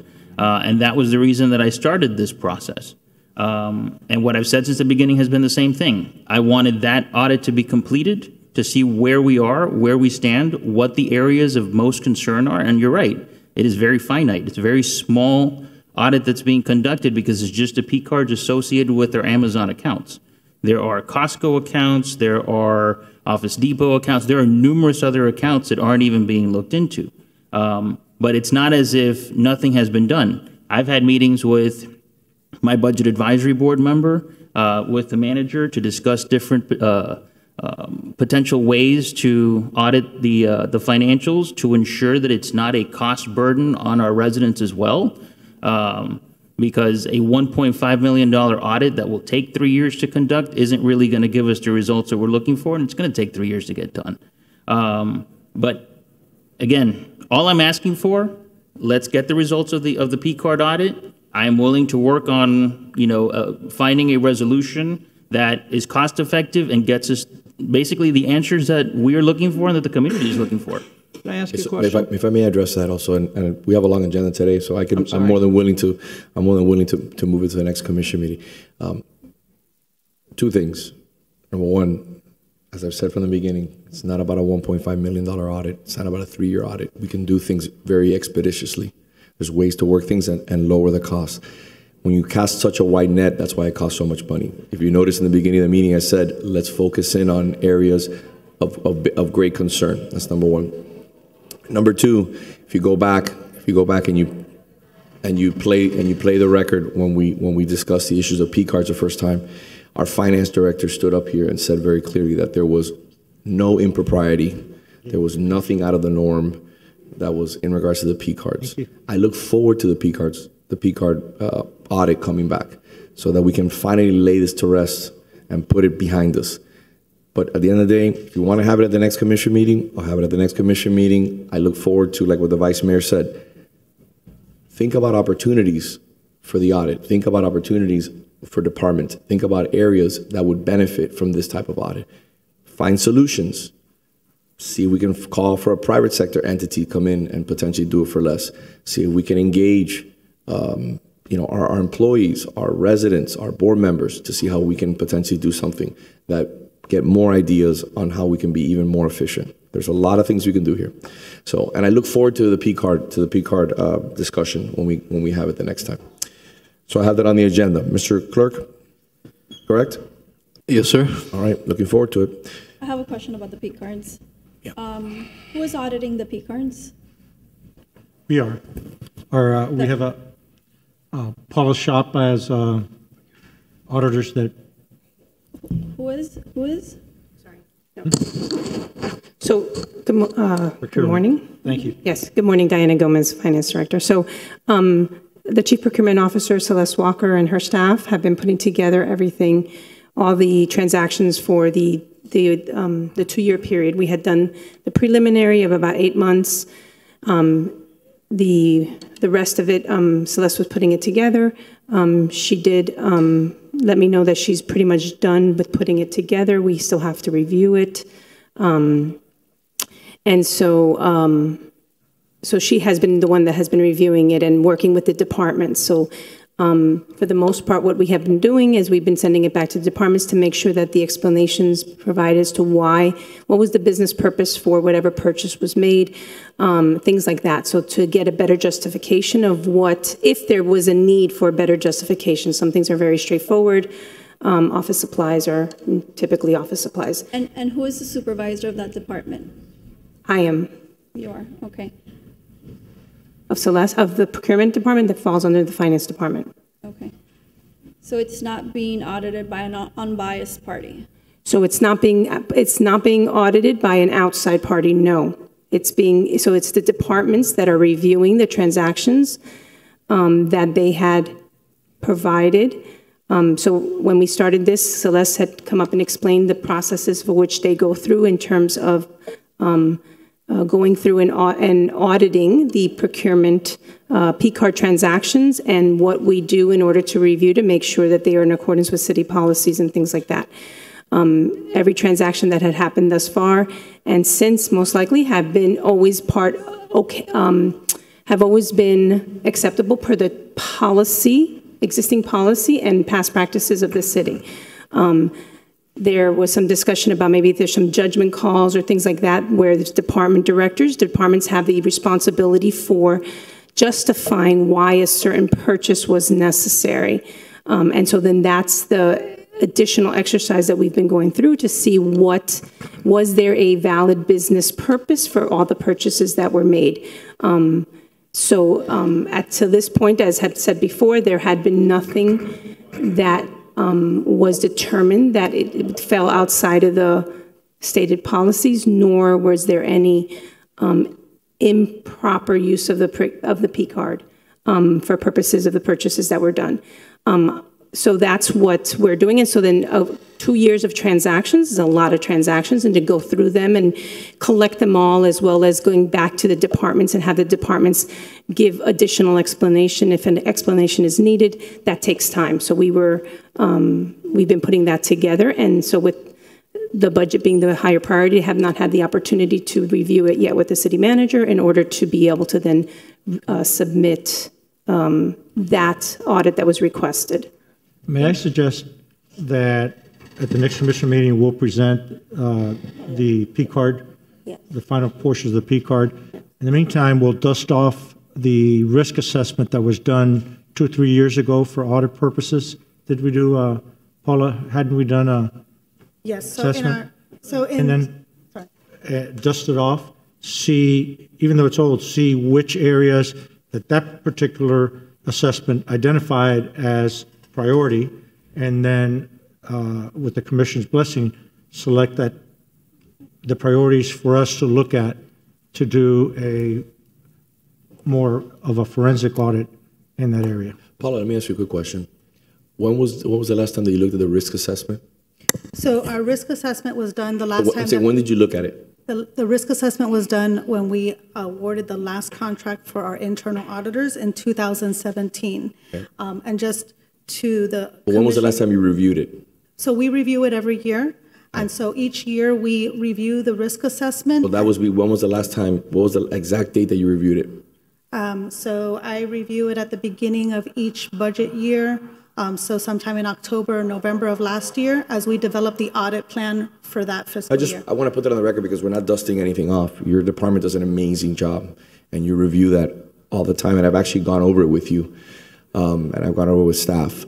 I think the manager's position in regards to doing the P card is a great thing. Let's do it, like what our finance director said, and also like what Commissioner Castro just said right now. She said, is there an unbiased entity that's reviewing the review? Right. I want to clarify that really quick. Okay, just really quick. Number one, I have the utmost faith and confidence in your department. What you do, what all of your employees do is amazing. You tell the truth. Okay, that's number one. Number two, an unbiased approach would be using an outside forensic accounting company to come in and review it. That's what I've been saying for some time. So we're going in circles. But my point is, just like we're going in circles in regards to the Inspector General, if the commission pushes it for a vote, we would have had it on this ballot in November. But now we're waiting for a body that we appointed to give the same recommendation we're going to give, saying it's a good idea, whether it comes from the county or whether it comes from the city, let's move forward. But it'll just be a year later. So my point is that I don't have a problem waiting another meeting and listening.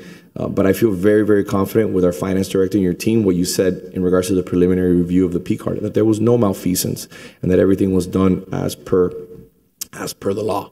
So, if I may make a clarification real quick. Of course. So this audit that was requested by Commissioner Fernandez, this particular audit was not done by an outside party, right? So this one, when we first talked about it, we said that this would be a review done internally from the procurement division as well as getting with the other departments. However, I just wanted to make it clear that we do, through our internal audit process, which is an outside company that does fall under Paula's purview and the city manager's purview, they do also audit P-card transactions when they do a P-card audit. So, but this particular audit that we were requested to be done, this one was not looked at by an outside party because we had discussed that we would do it internally at that point in time.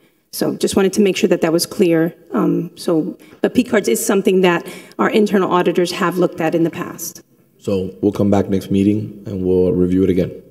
I have complete faith that you guys are doing the best job possible, but looking at it from a scientific outsider point of view, professional and responsible, that's an element you have to keep in consideration. Sure. Absolutely.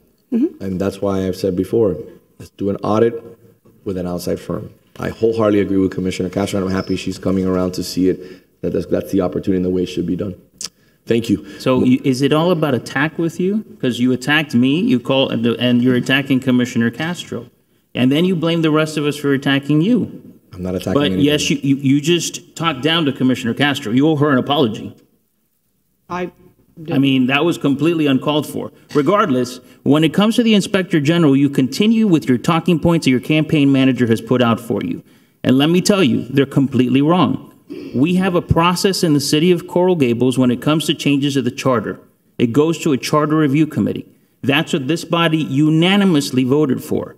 But then all of a sudden you had a change of heart because you wanted to play politics so that you can go out and put money into your PAC from developers and put out text messages attacking the colleagues who are trying to follow the process. And your PAC continues to send out false information on a regular basis. You want to talk about political violence? You are the politically violent person on this commission, continually trying to divide our community. Enough. Enough. May I respond to you, sir? Okay. I mean, you're going to say whatever you're going to say anyway. Okay. So first off, you're wholeheartedly incorrect. I'm not attacking anybody. What bothers you is that I put the truth on the record. No. That's number one. I didn't interrupt you. Just give me the opportunity. Okay, we're going to move on because obviously I can't get a word in. Let's move on. Mr. Mayor, before you move on, I have members of the public requested to speak on this item. Mrs. Maria Cruz.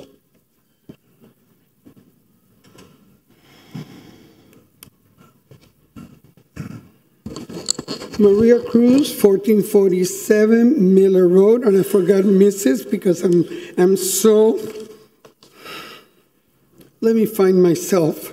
Since this is a wonderful day that the Lord has made, let me tone it down a little bit. I am tired of this commission, number one, not following Robert's rules. We do have somebody who is expected to make sure, according to our charter, that Robert's rules are followed. I have never seen, Tom Wells was here short time ago and reminded us that if the chair is going to be proposing something and talking about it, the gavel has to be moved. Well, forget about that. We don't follow rules. We do whatever we want. That's the comment on that. The second comment, since I was the one that brought up the issue about the P cards, since I was the one that brought up the issue with the employee that was depositing city checks on her own or her mother's bank account. Since I'm the one that, believe it or not, I don't have a Ouija board or a blackboard that tells me what to look after. There's employees in this city that tell me that there is reason to check. And that's how I know what to ask for. Employees that know that as soon as I requested the P cards, we had employees from all departments finding ways to maneuver so it was nothing wrong. And when we keep saying, oh, there was no malfeasance, there was nothing wrong, we are not telling the truth. I'm sorry, I'm going to say it again. We are not telling the truth. There was no way that by saying that, the department head, the director signed off on it. The department head and the director did not have the right to buy stuff for people to cook in their office. The department head did not have the right to buy thousands of dollars on coffee so people could have different choices of coffee or special drinks for their boyfriends. I'm sorry. The fact that somebody higher up approved it, that somebody up did wrong. And our money should not be used for that. And I'm tired of the accusations. And I'm tired of continuing saying, and talking about transparency. Did any of you know that wonderful glass partition that we have protecting the security of the mayor cost the city over $14,000? No? Well, let me tell you, that's what it costs. Okay? To protect his safety. And I guess his employees' safety. Because the rest of us, who cares? Okay? And let me tell you, not long ago, and I'm sure Ms. Gomez knows and has a copy, because I have a copy too, there was an audit by the outside firm specifically about the P cards and found a whole bunch of stuff that was wrong and suggestions on how to fix it. And guess what? It was not fixed.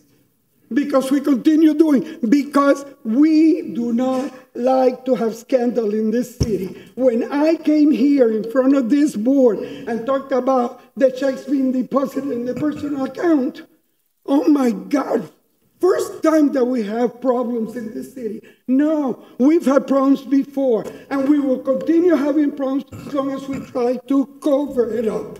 The people that are looking into it need to do the right thing instead of suggesting how to get out of the problem. Okay? I'm sorry. I don't care who approved it. If you use tax money to make sure that everybody had 555 different types of coffee or 500 different decorations for Halloween and for Thanksgiving and for weddings, I'm sorry. Our taxpayers do not think that that's okay. Regardless of who approved it, whether it was the city manager, whether it was God, because they talked to him, I don't care. What's wrong is wrong. And let's stop the shenanigans and keep track of that for over 14,000 for protection of one person. Next speaker, Jackson Rip Holmes. Mr. Holmes, good morning, sir. Greetings.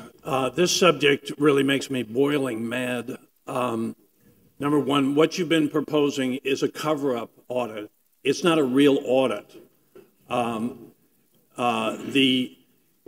audit that needs to be done is an audit of developer contributions to Coral Gables election candidates and what they've gotten out of it. Now, I have a question for the city attorney because I think you're giving conflicting signals, Madam City Attorney. First, I want to disclose, I've been in touch with ProPublica. If you don't know this, ProPublica is one that has proved what you've seen in the news, that Clarence Thomas, the U.S. Supreme Court Justice, is guilty of bribes. And I've asked them to do an audit on the people here that are taking money from developers, and they have not said no. So I have a question, Madam City Attorney. Is it improper for that to be done?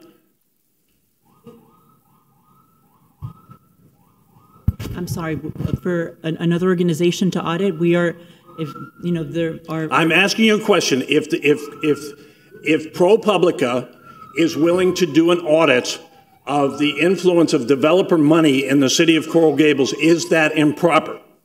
So we have no control over this organization that you're mentioning, sir? So you're saying it's not improper? I don't know. I don't know. I have no information about this. Because I have information that you've told people such an audit would be improper.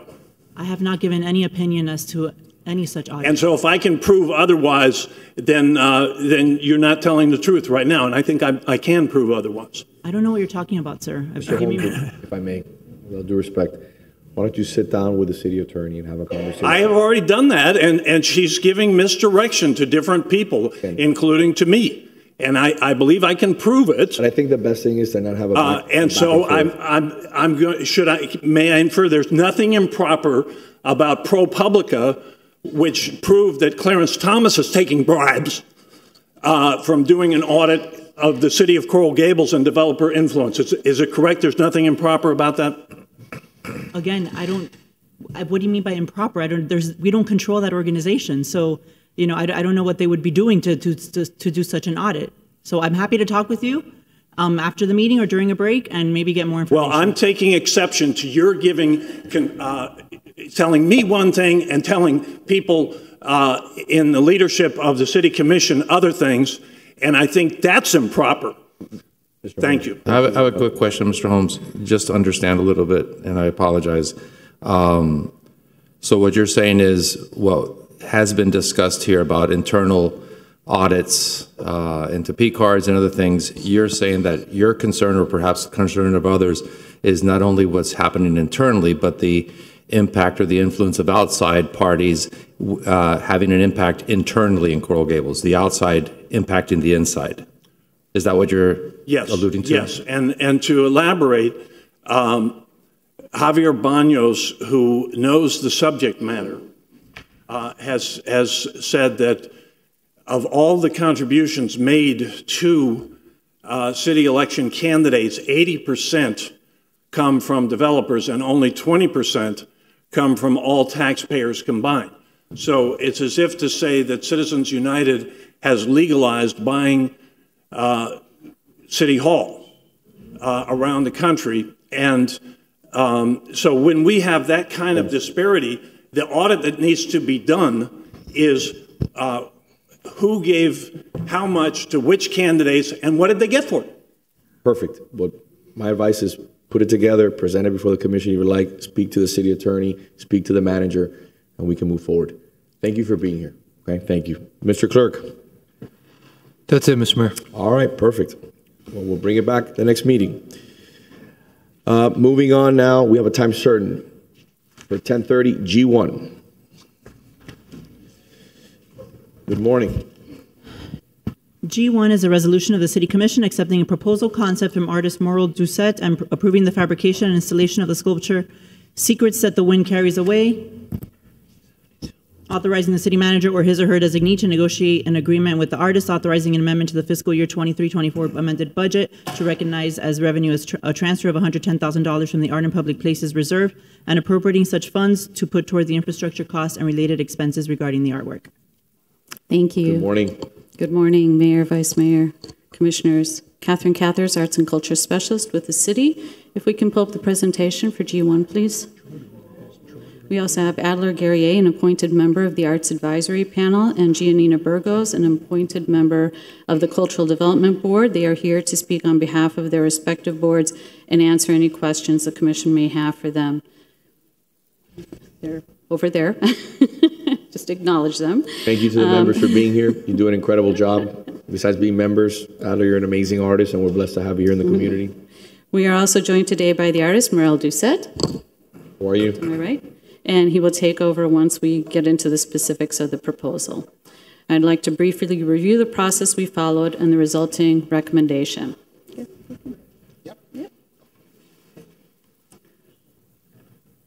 We can have the presentation, please.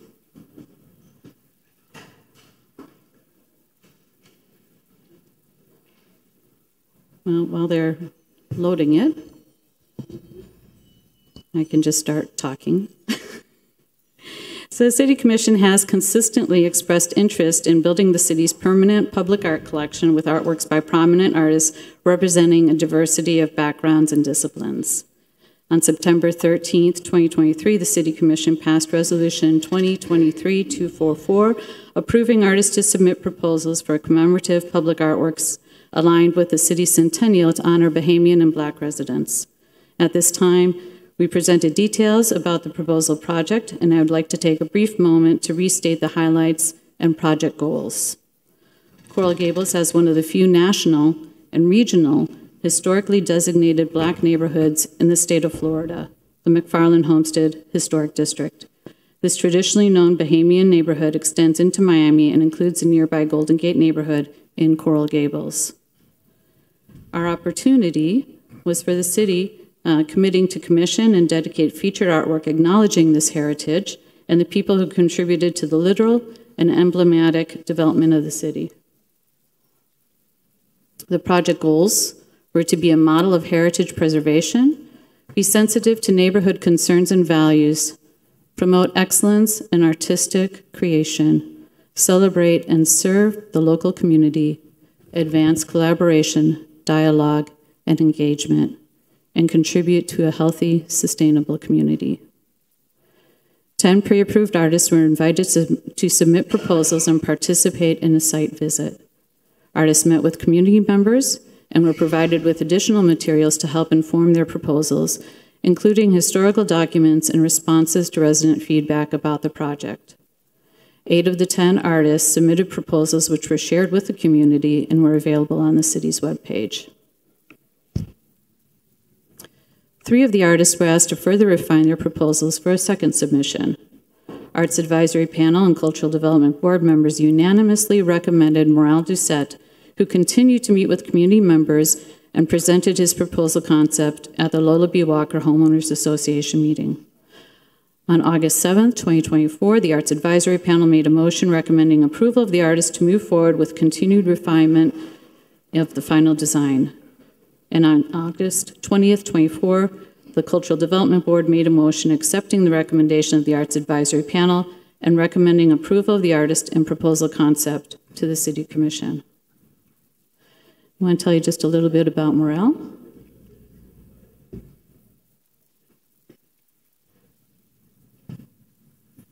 This is a little sneak peek. So Morale was born in 1990. He lives and works in Miami. He is one of our prominent regional local artists. He has his BFA in ceramics from the Maryland Institute of College of Arts and has continued to do multiple, he may want to touch on that when he speaks, but he has continued to study in different institutions, refining his craft. And he is represented by Gallery Mertis. Morale Doucette is Haitian-born, as I said, Miami-based multidisciplinary artist and educator. His work utilizes ceramics, illustration, and prints to discuss the impact of climate gentrification, migration, and displacement affecting Black communities in the African diaspora. His Emmy-nominated work has been featured and reviewed in numerous, sorry, I'm reading off of the slide and my eyesight isn't quite great. Reviewed in numerous publications, including Vogue Mexico, the New York Times, Oxford University Press, Hyperallergic, PBS, and Ebony Magazine. Doucette's work is held in collections of the Perez Art Museum, Miami, the Tweed Museum of Art, the Museum of Contemporary Art, North Miami, the Plymouth Box Museum, Petrucci Family Foundation Collection of African American Art, Microsoft, Facebook, and Royal Caribbean. As an educator, Morale Doucette has taught at the Coral Gables Museum, the Perez Art Museum, and at the Lewis Art Center, which is located in the McFarland Historic District. And now I'd like to bring up Morale to run through the presentation.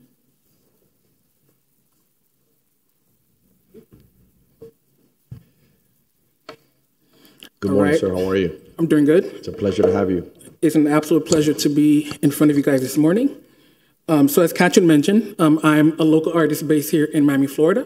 I'm a proud graduate of New School of the Arts High School, and I have my BFA in ceramic from the Maryland Institute College of Art.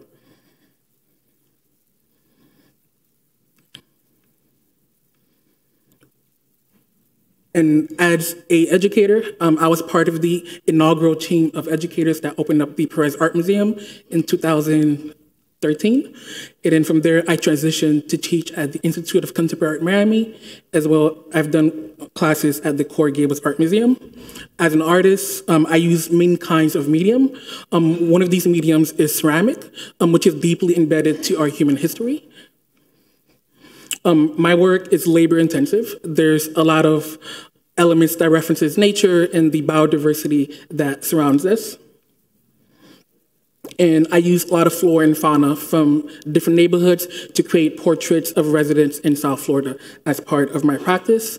A larger scale of this work was presented at the museum in North Miami back in 2021.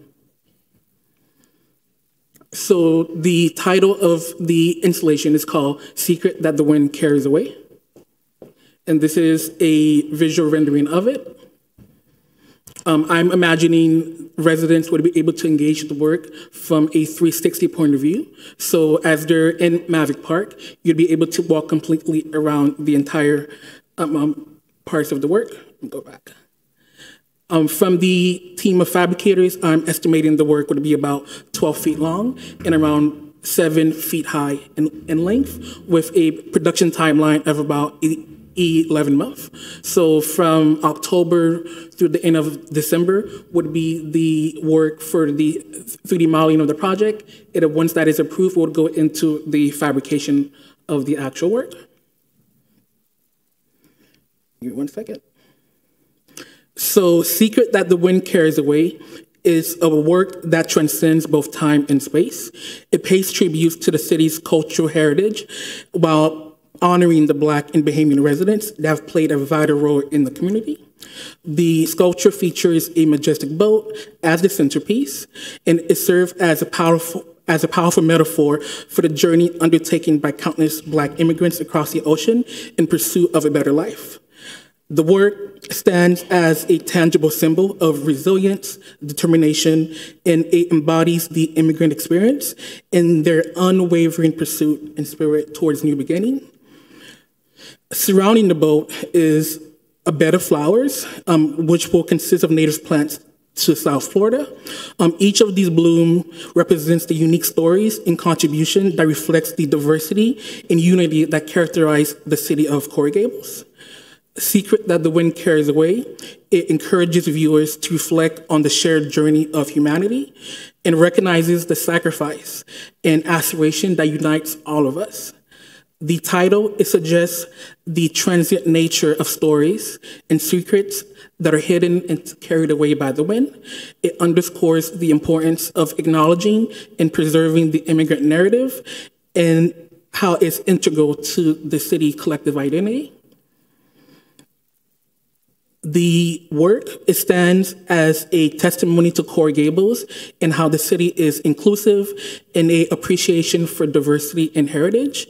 It promotes both residents and visitors to pause, to contemplate on the profound narrative that has shaped the city. It fosters a deeper appreciation and understanding of history in South Florida. Along the perimeter of the boat will be names of the families that have paid their contribution to the city. And so the list will comprise of over 30 names around the entire perimeter of the boat. On the inside of the boat will consist of different items as part of the journey. These items would vary from food to storage, luggages, different things you would take with you as a traveling immigrant, leaving one country to start a better life. And these items were in conversation with residents in the community from a community meeting that I was part of. So these are additional details for the boat. And these are some sketches of the face of what the people would look like inside of the very boat. And then once you take these sketches and you apply them in a three-dimensional format, this is different capacities of what can happen with the actual work. And again, some items from the boat that was discussed with residents from the homeowner meeting. And then in terms of the patina for the artwork, this is a color combination that I would like the work to be about. And then for the landscape, I'm gonna work with Damien. He's a local landscape artist here in Miami, and his recent project was with Royal Caribbean, which is a project I was part of. So I'm looking forward to working with him on this project. And then these are some native plants that we discussed that are native to both the Bahamas and South Florida. That would be a great piece that connects the idea of travel. The 3D modeling would be completed with a Baltimore-based company. I've worked with them before in the past, so this would be a second project I would work with them. So they would complete the 3D model aspect of the project, and then from there, we would work with UPA, which is also doing a project here in the city as well, and they would be the fabricator to the project. These are some other projects they've done before in the past around different cities here in the US. And then this is the process. We'll do a wax casting, and then the wax will be melted and eventually becomes a bronze work of art. Thank you. Wow. Absolutely gorgeous. It is. So, it's amazing. Yeah. So I want to congratulate you. I've had the pleasure of seeing your work for some time as it's evolved through Catherine and other members of the community who have been engaged in this. I want to thank Martha also, Martha Bantin, for her involvement in this and making sure that this was something that came before us on the centennial. This is, I think, is something splendid. My question to you is, where are we going to showcase this work? Because that was something that you and I talked about a lot, and there was all positive conversation. Everything was good, but I want it to be something that is prominent, something that gets a lot of eyes on it. Because it's important to tell. Agreed. The work is beautiful, but it's important to tell the story. So we still had on the presentation, if you want to pull it back up, we weren't quite done. Okay. And I also like to hear from our friends from the neighborhood. I know that they've given their input and they've been very involved, which is critical. But I want to make sure that we pay homage and respect to individuals who built this city in more than one way, not just with their bare hands, but also helped build this city with George Merrick. I want to make sure that they are ecstatic, not just happy, that they're proud of this beautiful sculpture. So just quickly, and then I'd like to respond a little bit to those remarks, if you don't mind. Yeah, the location itself, we are recommending installation for the artwork within Merrick Park across from City Hall on the west end of the park. The proposed site does not conflict with the current use of the park, including the park's annual holiday installation, and is a preferred location of the community being commemorated. And you'll see here another mapping that does show some of the new trees that have been planted, so it will not conflict with that. We will work around the existing hardscape and landscape of the park. And then kind of aligned with that, the funding, this is a review of the project budget. Funding for $530,000 was previously approved for the design, engineering, and fabrication. The proposed installation does require funding for additional site work, foundation, landscaping, lighting, signage, and outreach materials. We estimate that at this time to be about $110,000, and are proposing this through the Art Fund. So you can see, as Morel noted in the image, that it's important for people to be able to walk around the whole piece and see it from the different sides. So we would like to pursue that vision for the work. The cost of the annual maintenance, we believe will be assessed and may be proposed through use of the general fund as ordinary maintenance to be included as part of the city's annual public art maintenance plan. That is not in stone. We understand that this is may require a little bit above and beyond because of the intricacies of the bronze work, but we will address that once we have more information about it. To your point, Mayor, of the interaction with the community, we put down a very short timeline of this project and what it's been through. So it has gone to the community numerous times. They've been very involved. It's just been a pleasure working with them, hearing from them. And the artist and community are committed to continuing to work together. There may still be some minor revisions to address things that different design decisions that may be affecting technical aspects of how the piece strains, et cetera, and how the plantings work around the piece. So there may be some slight modifications, and that's what we have for now. And if we'd like, if Adler, or I'm sorry, if Mr. Guerrier or Ms. Burgos would like to say anything on behalf of the boards, I'd like to invite them up, and then of course hear from the members of the community.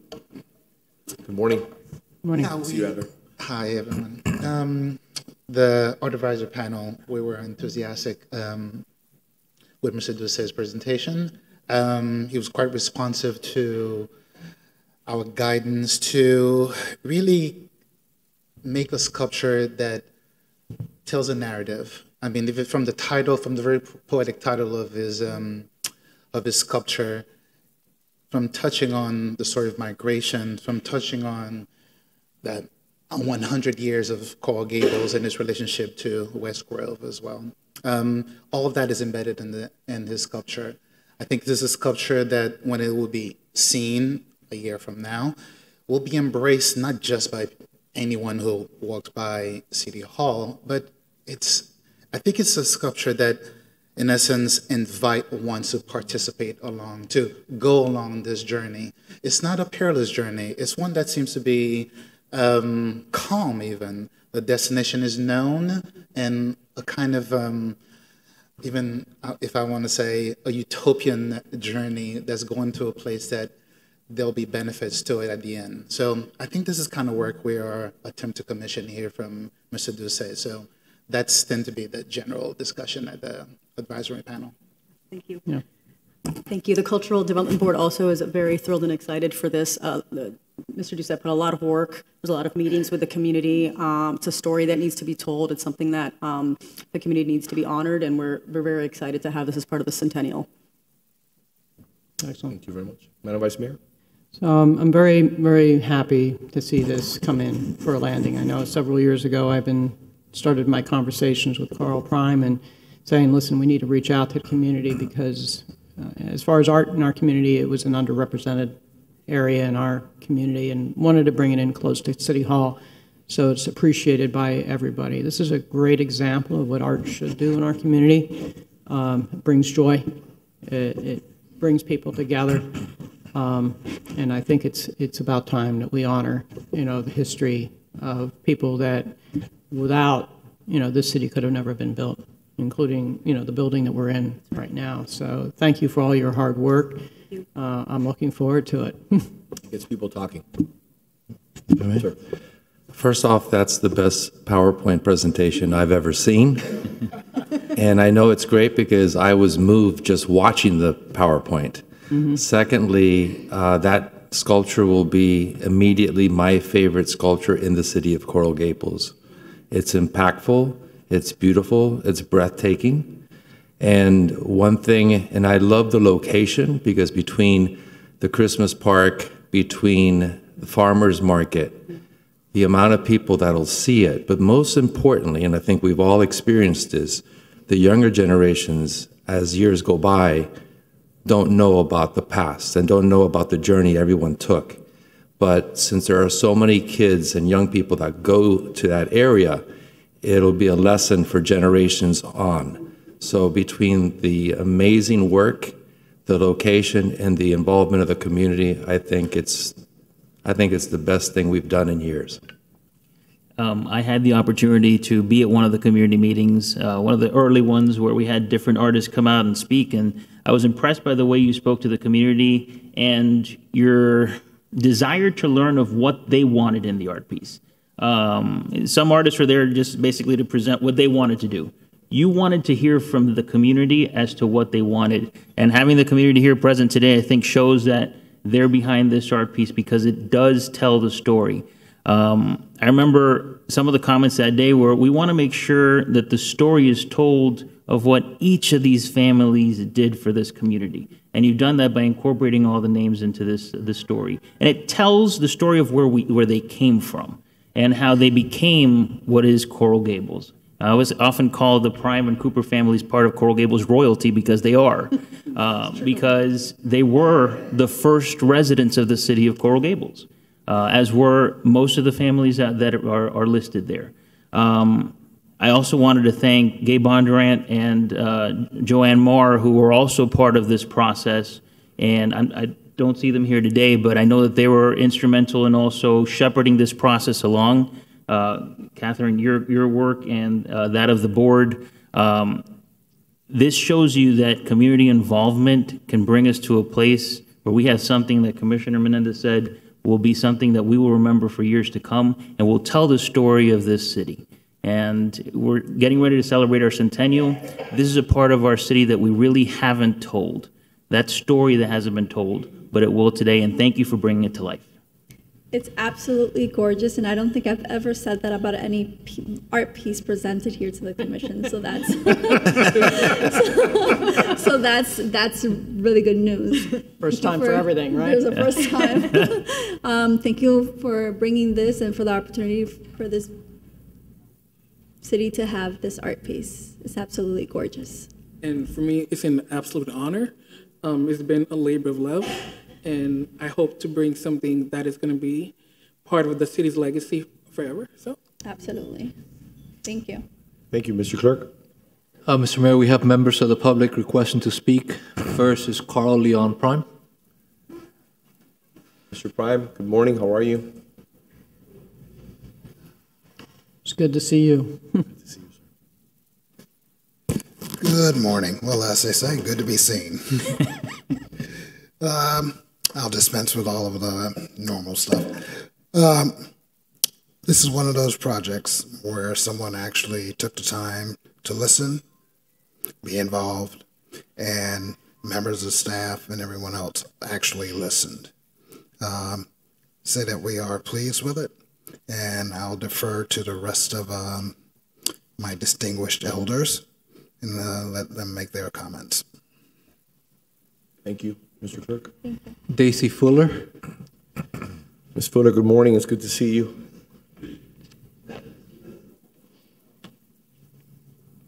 Thank you for listening to us this morning. My name is Daisy Fuller. I've been a resident of the city of Coral Gables for 61 years. My family was raised in Coral Gables. I came in Coral Gables when I was 12 years old, and it has embodied what my mom taught us when she brought us to the city of Coral Gables. She wanted the American dream for us.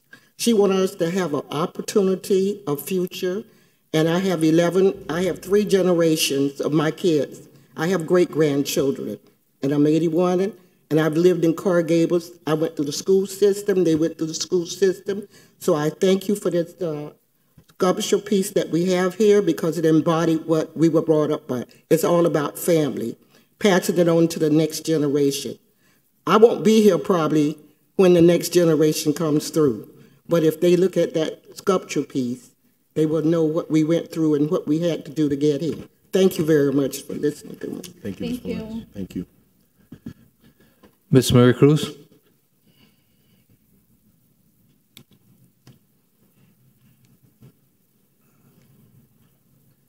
I told you at the beginning, it was great to live in the city of Coral Gables. Maria Cruz, Mrs. Maria Cruz, 1447 Miller Road. This is the way that art pieces should be approved in this city.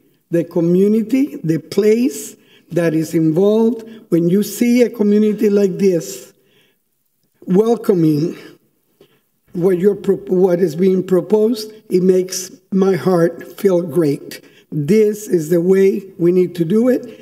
Not the developers choosing what they want in front of their buildings, but what the community wants to see there. Thank you. Mr. Clerk. Leona Baker.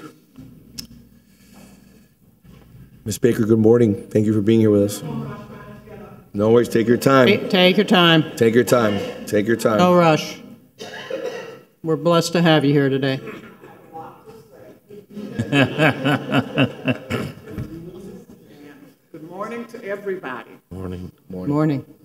I am Leona Cooper Baker, a resident of the Golden Gate subdivision where I have lived for 87 years. I was born there and I still live on the same site. I would also like to thank all of the members of the Planning Committee for meeting with us regularly so we would be kept abreast of this great project. Mrs. Cathers, Mrs. Marta Pantine, the artists, all of your names, some of them escaped me, but thanks to all of you. Now let me tell you what I think about the artwork. I think this ship is a unique and purposeful way of recognizing the efforts that were made by so many of the pioneers. The listing of the names will surely remain forever, and their contributions were immeasurable. For you see, I remember many years ago in 1949, that was the first homeowners association. It was called the Coral Gables Civic Club. I was in 7th grade, so I remember that. And later on, it was reborn and organized by my sister, the late Leona Cooper. We've been through a lot, and we're very pleased. Now, let me tell you what I think about this artwork. I think this project sends a positive message to the whole community. The McFarland and Golden Gates neighborhood will receive this historic accolade, and that will be a lasting one for us. For you see, my friends, good things have happened in these two neighborhoods. Thanks again for listening to me, and I know you will all accept the proposal. I'm very happy to be here with you, having just reached 87 years old, and I speak for a lot of people who are not here with us today, and I miss them as I stand here before you. Thanks again for listening to me, and if you need to call me sometimes, call me. I'll talk. Thank you, Ms. Baker. Mr. Clerk? Thank you. That's it, Mr. Mayor. All right, well, I'll entertain a motion. I'll move it. Second. Commissioner Castro? Yes. Commissioner Fernandez? Yes. Commissioner Menendez? Yes. Vice Mayor Anderson? Yes. Mayor Lago? Yes, thank you very much. Moving on to item G2.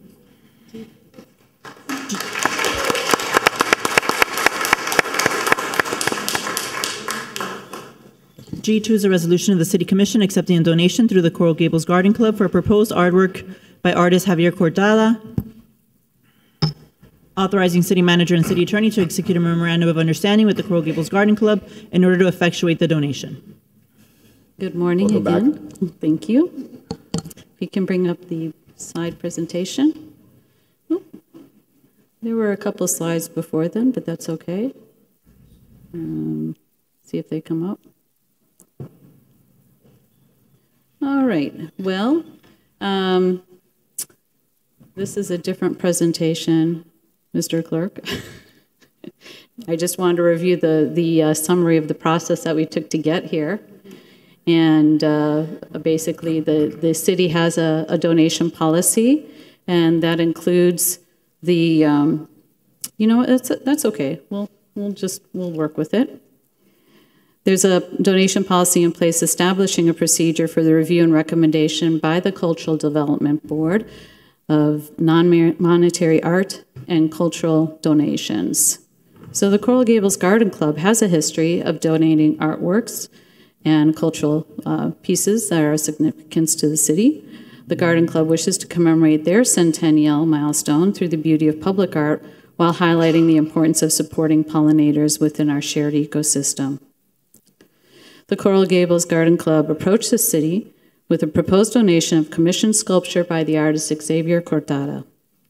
On August 7, 2024, the Arts Advisory Panel reviewed the proposed artwork concept and recommended acceptance to the Cultural Development Board. On August 14th, the Library Advisory Board reviewed and proposed the artwork concept and made a motion supporting the donation with placement at the Coral Gables Branch Library. On August 20th, the Cultural Development Board reviewed the proposed artwork concept and is recommending approval to the City Commission today. Just wanted to go over a couple of additional considerations before I turn it over to the Garden Club. The city does own the property at the proposed location of 3443 Segovia Street. The property is currently occupied by the Miami-Dade County Public Library System, and they are aware of the request and has preliminarily indicated their support, subject to negotiation of a separate agreement outlining maintenance and insurance requirements. Upon acceptance of the artwork, the cost of maintenance is proposed through use of the general fund as ordinary maintenance and will be included on the city's public art collection list for insurance purposes. As for the previous item, we do have Mr. Gary and Ms. Burgos here from their respective boards, should the commission have any questions for them. And now I would like to introduce Bonnie Sipe with the Coral Gables Garden Club to present the donation request and introduce the artist Xavier Cortada, who will proceed with the presentation. Good morning. Thank you for being here with us. Good morning. Morning. I'm Bonnie Sipe, president of the Coral Gables Garden Club. So this year, we're celebrating our 100th anniversary, and we're super excited about all the things that we have planned. For the past 100 years, we have been a prominent and positive force in our city. Throughout the years, the club has spearheaded many projects, including some you just heard of, the construction of 3 new city entrances, the creation and funding of the 2 bronze statues, George Merrick, who you see every morning when you come to work, and Althea Merrick, who is in her garden at the Merrick House. We recently were participants and collaborators in the hammock restoration of the Girl Scouts Camp Mahachi project, and we've planted pollinator and edible gardens at local schools and have helped shade school campuses by planting trees through our Project Canopy project. In addition, we have funded countless summer camp and college scholarships throughout our 100-year history. Our centennial celebration includes some really exciting events. We have some pollinator garden grants that we're giving to elementary schools to help them learn more about pollinators. We're making a plant coloring book that'll be used by the library and also in conjunction with the art piece we're going to tell you about today. And for the first time since before COVID, we're having a Centennial Home and Garden Tour on November 16th, featuring the homes of some of our past presidents in our historic district.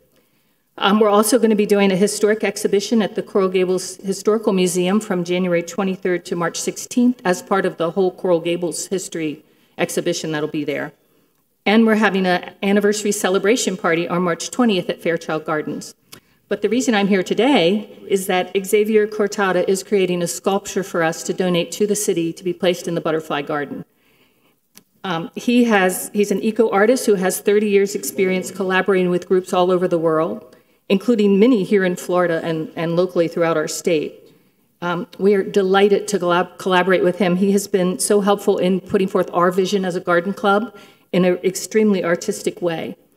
And he's here to present his vision to you, and I hope you'll love it as much as we do. Thank you. Thank you, Madam President. Mr. Cortada, welcome to the city again. Thank you for being here with us. Thank you. Thank you, Mayor. It was a pleasure. I was here about a year ago talking a little bit about heat and how we could work together in community to address our environmental concerns. But importantly, we're here to celebrate 100 years of civic engagement.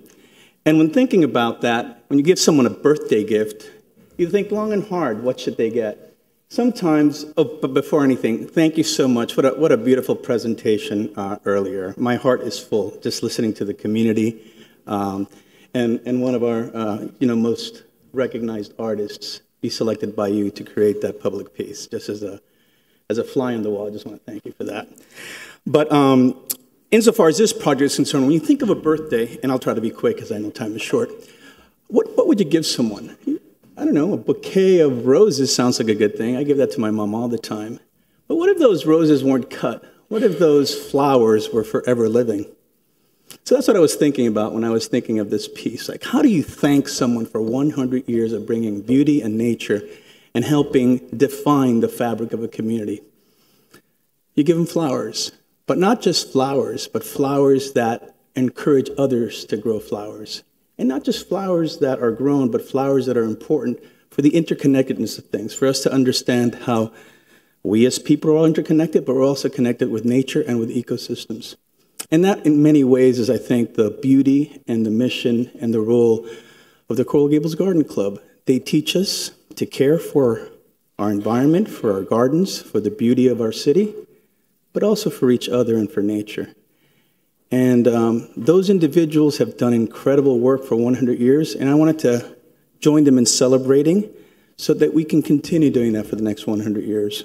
So I created this art piece with a lot of input. How long have we been at this? We've been at this for a while. So here we go. So I'm an artist, as I think you've heard. I've been involved in a lot of public art commissions, so I want to give you the confidence that I kind of know what I'm doing. I will do it on time, and it's on their dimes, so you don't even have to worry about budgets. And I'm honored to bring this to you. I've created art all over our community, across more than 10 public housing sites. My art hangs at the entrance of County Hall and various city halls, including Miami and Pinecrest.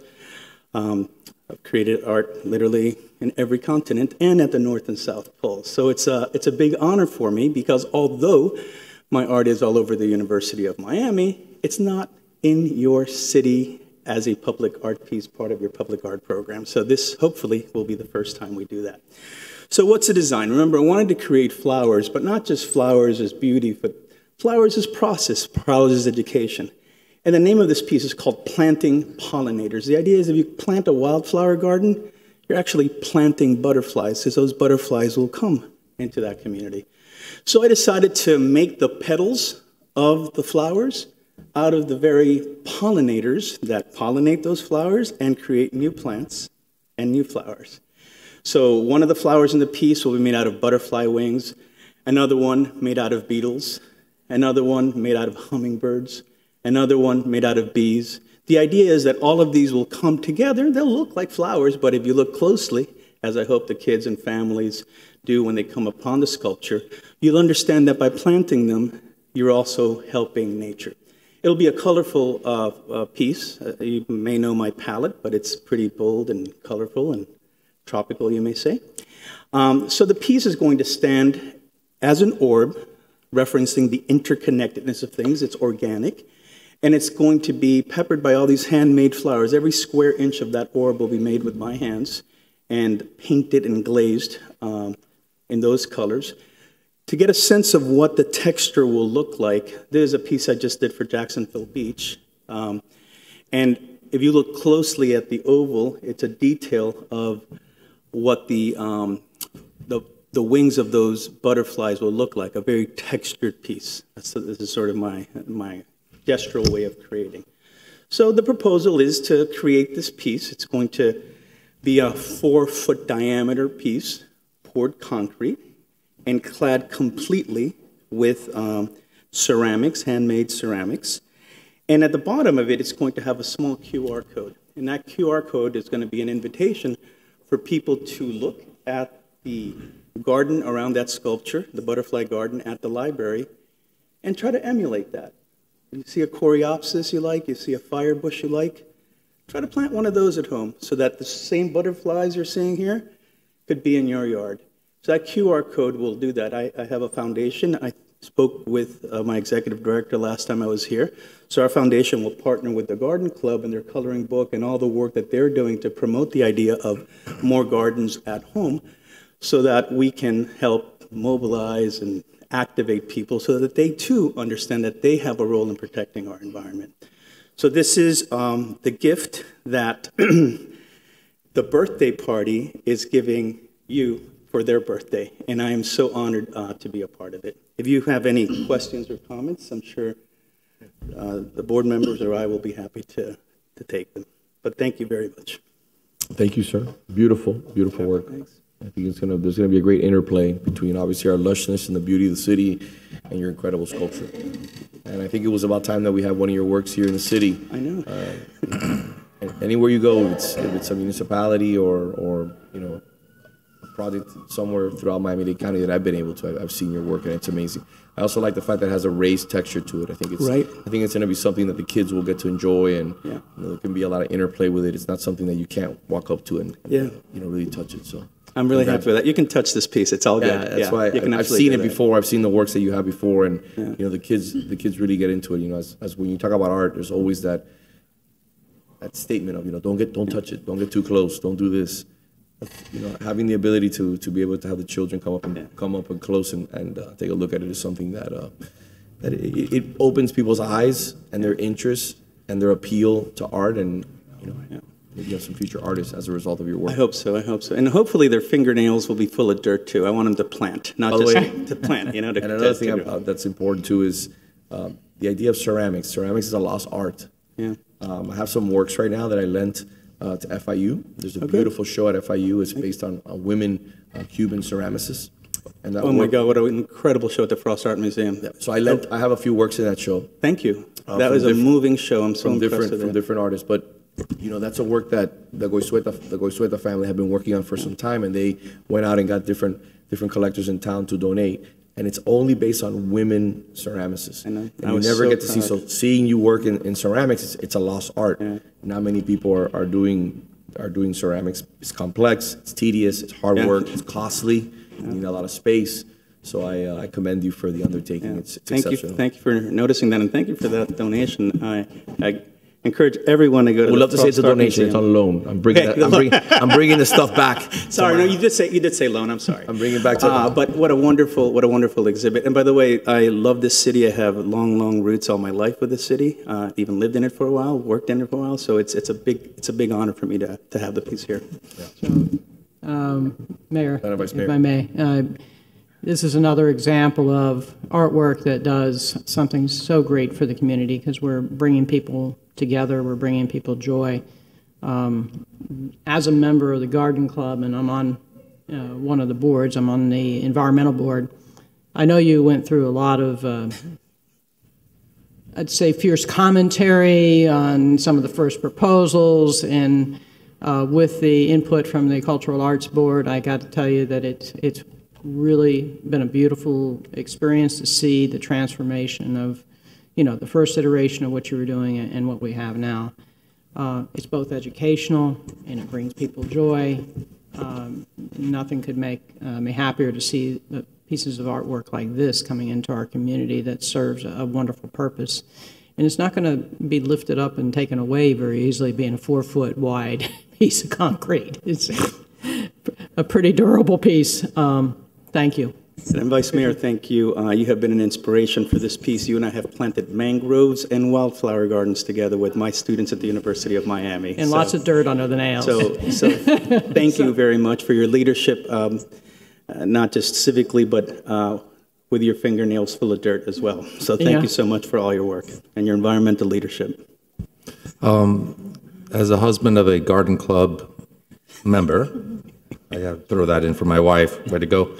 One thing I love about it, besides, as was mentioned, it's joyful, but my wife and I, like a lot of families, when our kids were young, we would go to the butterfly garden because we found peace and joy. And sort of, once you go in, there's like, I think the movie The Secret Garden.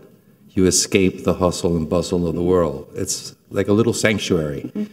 But with your piece, I think it's going to attract people that have never been there before.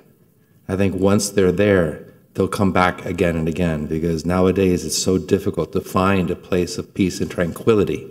So not only be a way to help people cope and escape, but bring families together, but it's also a way to have young people learn about what nature brings and what nature offers. Too many times they're on the technology and they lose sight or lose contact with the world that we have around us. So your piece, I think, is going to do that and much more. Thank you so much. I hear you about sanctuary. And each of us in our homes have sanctuaries, right? So I hope that this piece does become a placemaker, but that they just not look at the art. It's made with a scale, so you can also enjoy all the things flying around that art piece. Thank you. And Mr. Hurtado, I'm also a member of the Garden Club, and I've also seen the joy that this art piece has brought to the members of the Garden Club throughout this process. It's an honor to have you here in the city and bring this art piece to our library. I think it's an area that needs some art and needs some enhancement. And like Commissioner Menendez and the Vice Mayor were saying, bringing the children out to see this art piece, and like you said, getting them to get their fingers dirty, because this will promote, hey, I want to see those bugs, like they would call it. I love that. In my garden. Okay, well, let's plant these plants and we'll be able to get them. So I'm glad that you're incorporating that QR code as well, because that will help with them incorporate that technology that they're so fixed in nowadays. I have an 8-year-old and hard to get him off his phone, but he sees a QR code, he wants to scan it to see what it is. So I think that'll help promote gardening in the youth in our community. And I want to thank the members of the Garden Club who are here today and the hard work that you have all put in to get us to where we are today, and to donate this to the city of Coral Gables so that gardening and our pollinators are something that's visible in our city for years to come. Yeah, thank you. And just so you know, the library has interest in doing this. So you look at it, you look at your butterflies, you scan the QR code, but then there's an entire library there that can further educate you. So the goal is to pique curiosity, right? To pique curiosity so you can go on this beautiful journey as an environmental steward. I understand we still need to get approval from the county, right? Yes, we still need formal approval from the county. Beautiful. Thank you so much. It's my pleasure. Thank you so much. Thank you, sir. Mr. Clerk, do we have any public comment? All right, I'll entertain a motion. I'll move it. I'll second. May I, before we take the vote, just clarify one point? We would like to Yes. expand the resolution just to include authorizing any necessary agreements with the artist as well. As drafted, it just refers to an MOU with the Garden Club, but we just want to make sure we expand it to the artist. Accepted amendment by the city attorney. Same here. Commissioner Fernandez? Yes. Commissioner Menendez? Yes. Vice Mayor Anderson? Yes. Commissioner Castro? Thank you again to the Garden Clubs. This is a very gracious donation, and yes. Mayor Lago? Yes, thank you very much. Moving on to item G3. G3 is a resolution of the City Commission approving the concept and commissioning of a work of public art by Alberto Cavalieri in conjunction with the JQ Group Development Project at 719 Biltmore Way in fulfillment of the Art in Public Places requirement for public art and private development.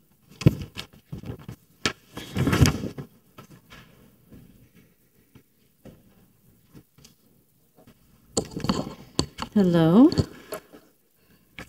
If you can bring up the presentation for G3, please. If cable TV could put up my screen.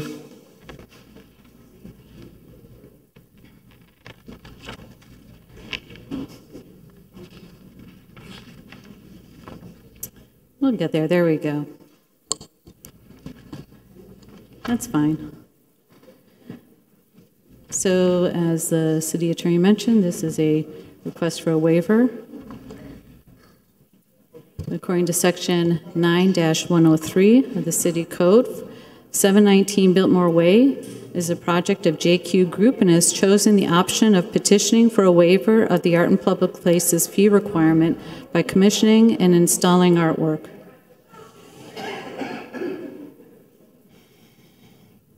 Thank you. The artwork has an appraised value equal to or greater than the amount of the Art in Public Places fee and is otherwise required as specified in the Zoning Code, Article 9, Section 9-103B. The developer is here today proposing the commissioning and installing of artwork by the artist Alberto Cavalieri. The Arts Advisory Panel and Cultural Development Board voted to recommend the proposed artwork at their respective meetings on September 6th and September 19th, 2024. The developer is here today and will walk through the presentation about the artist and the proposed artwork. Good morning, sir. Good morning. First of all, thanks for having us here. It's an honor for us to present. I'm Luis Riqueses on behalf of the developer JQ Group.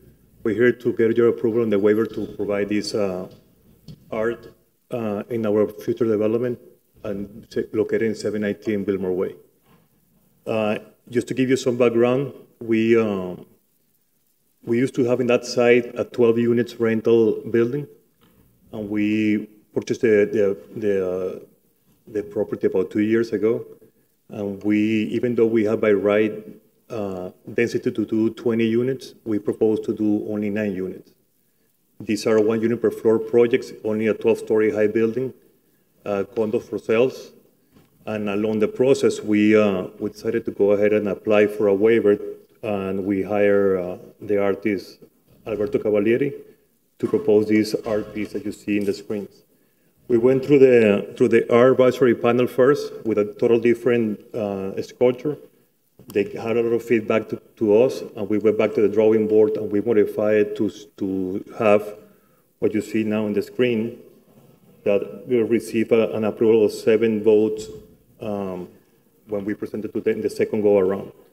After that, we went to the Cultural Development Board, but they also anonymously approved the sculpture, 6 votes to none, and we are here as a last step of the process to get your approval on this art piece in front of our property that we intend to build as soon as we're able to pull the building permits. I'm open for any questions, suggestions that you may have. Would you mind telling us a little bit about the artist, his background? Yeah, sure. Is he in any museums, collections? Just tell us a little bit about the artist. Yeah, sure. The artist his name is Alberto Cavalieri. He was already approved by the city previously for us to hire him. He has done some art throughout the city of Miami and Miami-Dade County. He has some of the recent art that he provided was in the city of Doral. He did a private collection in the city of Doral in front of a hotel over there. And he has done quite a few exhibits at the city, but nothing that is being built as a permanent art at the city yet. He was born in Venezuela. He has done quite a few art pieces throughout the world, especially in Venezuela. Some of them are shown here in the screens. He intends to, his inspiration comes to show the metal pieces twisted to show some flow with the wind into the metal piece. The one that he presented to us in our project is just like that. He tried to provide movement through the steel components, and that's what we have in our project. He intends to build this locally here in Miami and assemble the piece at the site. The sculpture itself is about 15 feet tall, 13 feet wide, and it's made out of galvanized steel. So it requires low maintenance, and it's a very long. It will last a long time just with low maintenance of the property. Okay. So just for the clarification, this is part of the presentation as well. We do like to review what that cost is. So right now the cost of the proposed art piece and installation is estimated to be over $220,000. And the artwork and all related expenses will be the responsibility of the developer. The developer is also required to provide for the perpetual maintenance of the artwork, which will be memorialized in a covenant to run with the land. And coordination of the maintenance, as I said, will be the responsibility of the developer and is not related to the art fund. Correct. Okay. Any other questions? Ideas? Yes. I had a question. What outreach was done to the local community that lives on Biltmore Way? Can you repeat the question, Commissioner? Sorry. What outreach was done to the local community that lives on Biltmore Way? Besides the art piece? Concerning the art piece, yes. Oh, the feedback from the community, we haven't heard anything against it. We went through these 2 previous committees, the Art Advisory Panel and the Cultural Development Board, and we didn't hear any pushback or any feedback from the neighborhood in any of those meetings. So I'm going to repeat the question. Yeah. What outreach was done to the community that is right there on Biltmore Way? Well, we intend to provide a few things that comes to mind. We have in the backside we have overhead cables that we intend to, at our own cost, put them on the ground. That will benefit the community in that area. We also intend to. Part of the design that we have is that we're going to match what is the next adjacent building is called the Junior League. and their design is being mimicked into our project to continue the design that we have along Biltmore Way. Okay. I don't want to interrupt you. Yeah. But the Vice Mayor was saying, did you speak to did you speak to the Junior League? Did you show it to the residents next door, the design? The design of the art piece, no. We have met with them many times about the project itself, but the design piece, no, we have not. Okay. So, Catherine, if you may, can you come up here? Thank you. So throughout the process, was there any engagement at all with residents or anything? Our staff would not do that. Have you heard from residents? Did they call you? Did they say anything? No, we have not heard anything from residents or anybody. Okay, so it went before the Arts Board, it received a 7-0 vote? It actually went to the Arts Panel a couple of times. So the Arts Panel did provide some feedback on an initial proposal from the artist, and then the artist responded to that, which was immediately embraced. Mr. Garia could speak to that. And then it moved forward to the Cultural Board, which had no misgivings about the piece. Okay. Right. So I'm gonna give you some comments. Okay. And it ties into with the prior two presentations about what art should do for the community, and that is bring joy and bring the community together. This is a very special street that. And there's some very strong feelings in different directions about a metal piece of artwork that exists on Segovia and Biltmore Way. And I've received some comments back, and not only on that piece, but on this piece here, that is very negative, okay? What they would like to see is something that brings the community together, something that complements the issues that exist on that street regarding heat, for instance. Things that come to mind to me that would address that would be a type of garden where you also have a water feature, has a cooling and calming effect on it, a commitment to plant trees on that street so that people feel like they can walk to the site and enjoy the experience that they can have there in a much different environment than currently exists in front of the building. I appreciate the commitment of the developer to be maintaining the piece, because it is indeed on your property, and it would become a very important selling point for your property. But I think something along the line that would benefit the community would be something that would be designed to complement the existing problems that exist on the street and benefit everybody. They'd want to go there. They'd want to go to the garden. They would want to go there and hear the water trickling in a design type fountain that complements the building. So those are my comments on this piece. I agree with the Vice Mayor.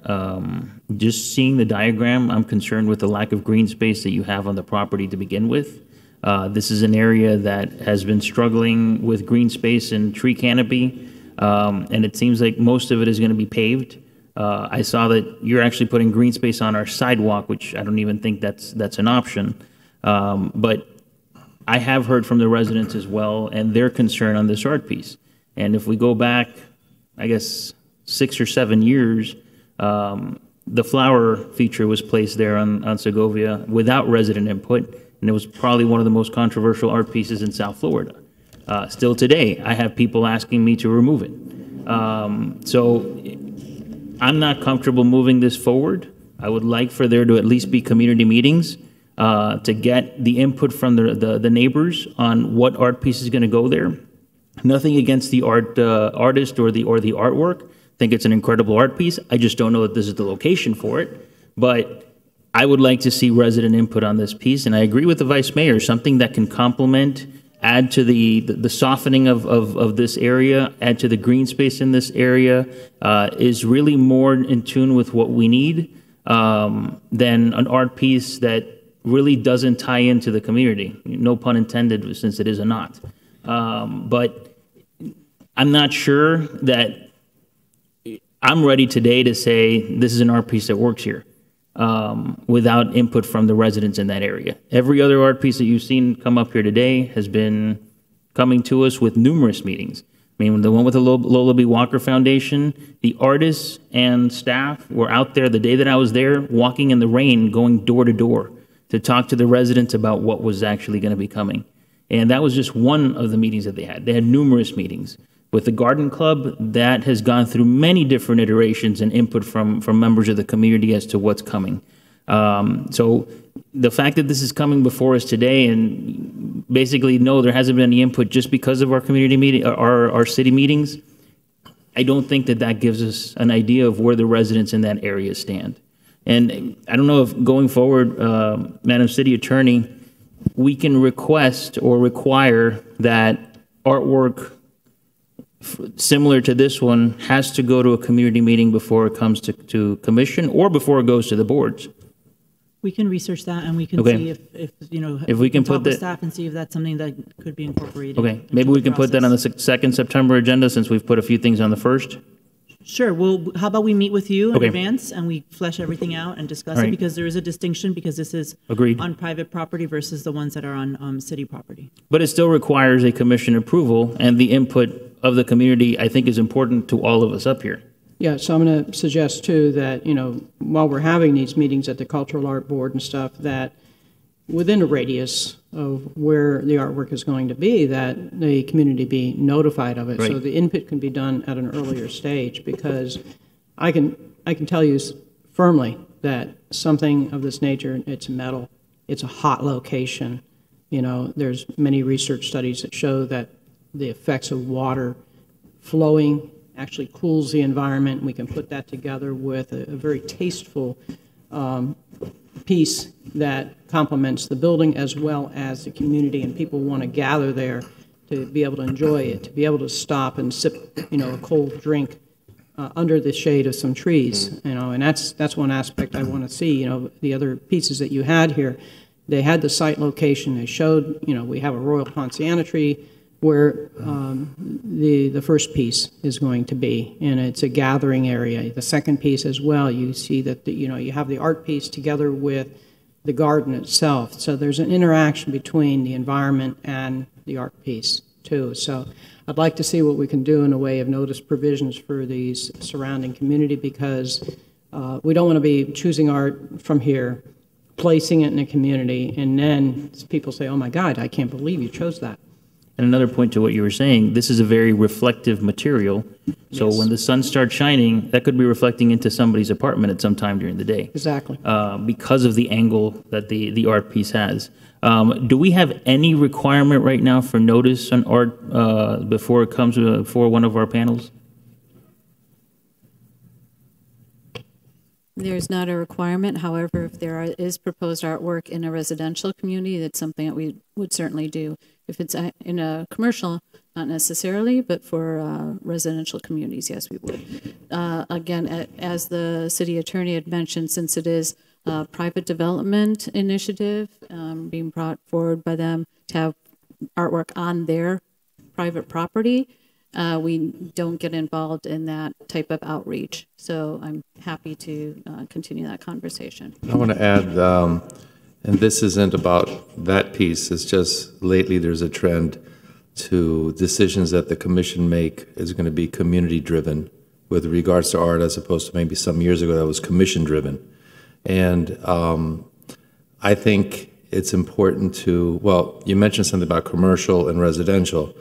Our downtown, our central business district, nowadays, the way it's evolving, it's mixed use. You have commercial and residential. So I don't think we can specifically delineate this is a residential commercial, because Biltmore Way, all the way into the core of our downtown, we have office buildings, but we have residential.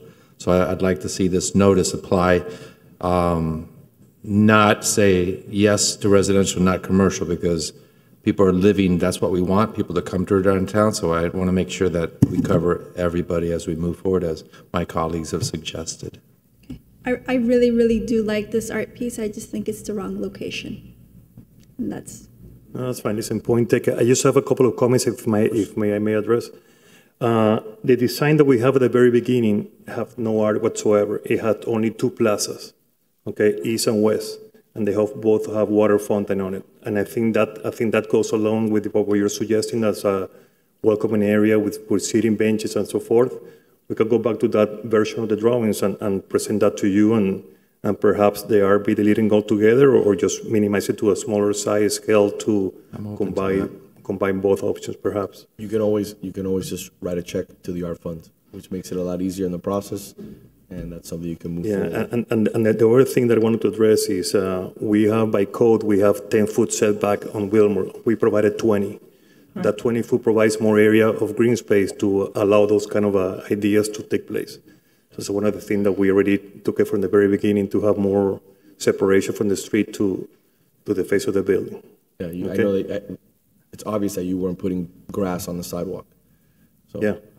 But again, to me, let's defer the item. There's obviously not support for this here today.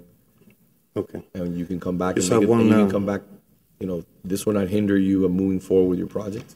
Well, on that point, I want to ask you a request, if I may. This is right now one of the last items that's holding us from being able to pull a building permit.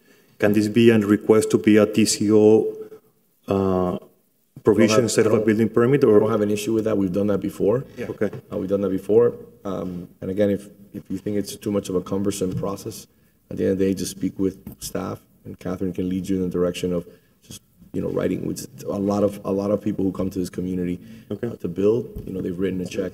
They've written a check. Just it makes it easier through the process. You can just get it to the art fund, and that can be used for a lot of different things here. That's fine. So the Art in Public Places ordinance requires that the artwork, either the waiver be granted or that the fee be paid prior to the issuance of the building permit. What we've done in other cases there's been payment into an escrow, which I know staff does not prefer to have to manage that. But something else would have to be done. I just think that there's two options here for you. You can either continue through the process, or you can just write a check and be done with it, and you can move on. Okay. Let me think about it in house, and then we'll come back. Think about how you like to attack it. Okay. Right. Thank you very much. Sure. Thanks for your time. Mr. Mayor, before we move forward, we have members of the public requesting to speak on that item. Okay. Mrs. Maria Cruz.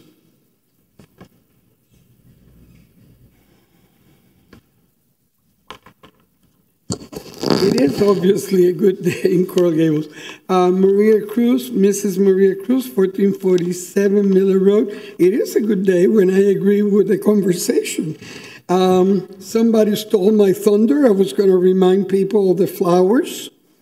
No need to do that. But I found September 26, 2023, agenda item G1. I have to give credit to the mayor, because that day he said, in moving forward, this is a project with the lights. I don't know if you remember.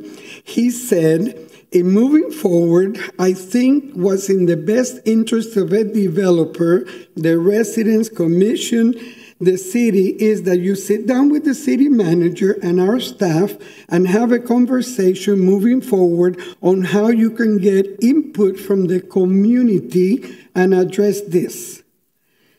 Again, I'm going to defer the item. I think it's the best move moving forward, and over the next few weeks, you can have a conversation with staff and see how we can either move forward, address some of the concerns, meet with the residents, and see how we can find some sort of common ground, because I think that right now there's no support to move forward in regards to the artwork. Well said, Mr. Mayor. That was very good. Mr. Clerk. Sonia Berto.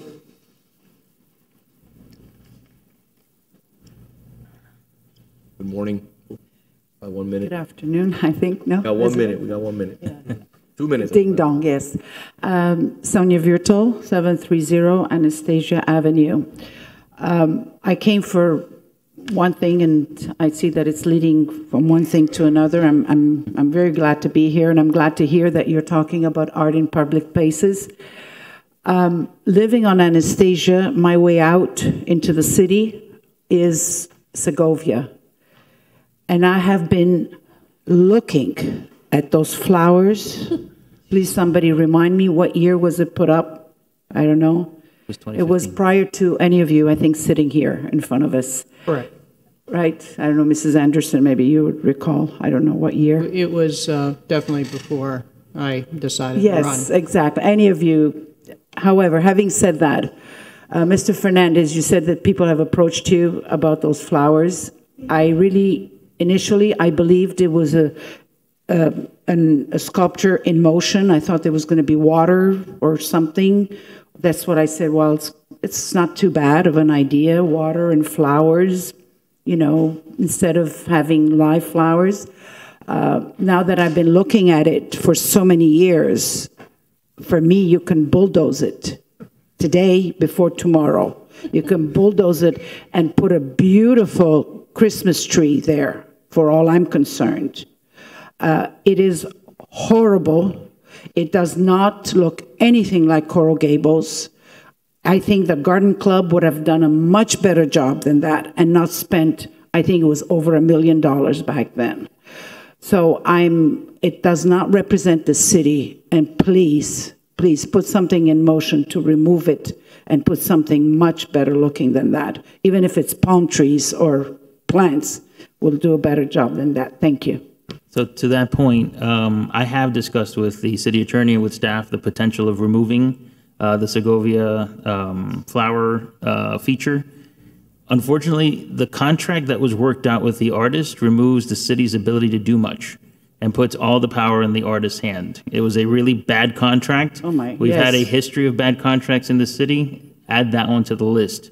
You know, I've talked to staff about potential of selling it. We don't have an option of selling the art piece. So I've explored it. I'm not done with it, but as of right now, there really isn't a way to get out of moving that art piece. And until when is the city bound with the artist? We're still looking into that. Yes. We're still looking into By the way, it that. doesn't mean our landscaping department one day can just take care of it. You know, I'll look the other way. Or the wind blew it. Wait, if you have a weed whacker, go for it. Yeah, the wind blew it.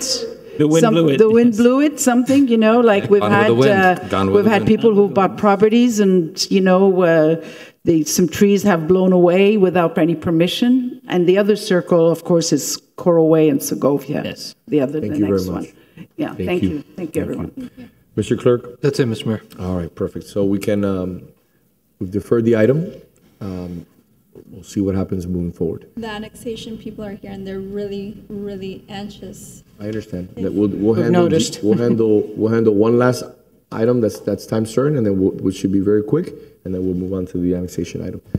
So moving on to item G4, which is time certain for 12 o'clock. G4 is a resolution of the City Commission honoring artist Janine Antoni and approving an application to Art Basel for an official event, further approving funding up to $20,000 from the Art Fund toward program and marketing materials, and authorizing an amendment to the fiscal year 23-24 operating budget to recognize the transfer of funds from the Art and Public Places Reserve and to appropriate such funds to put towards the cost of the project.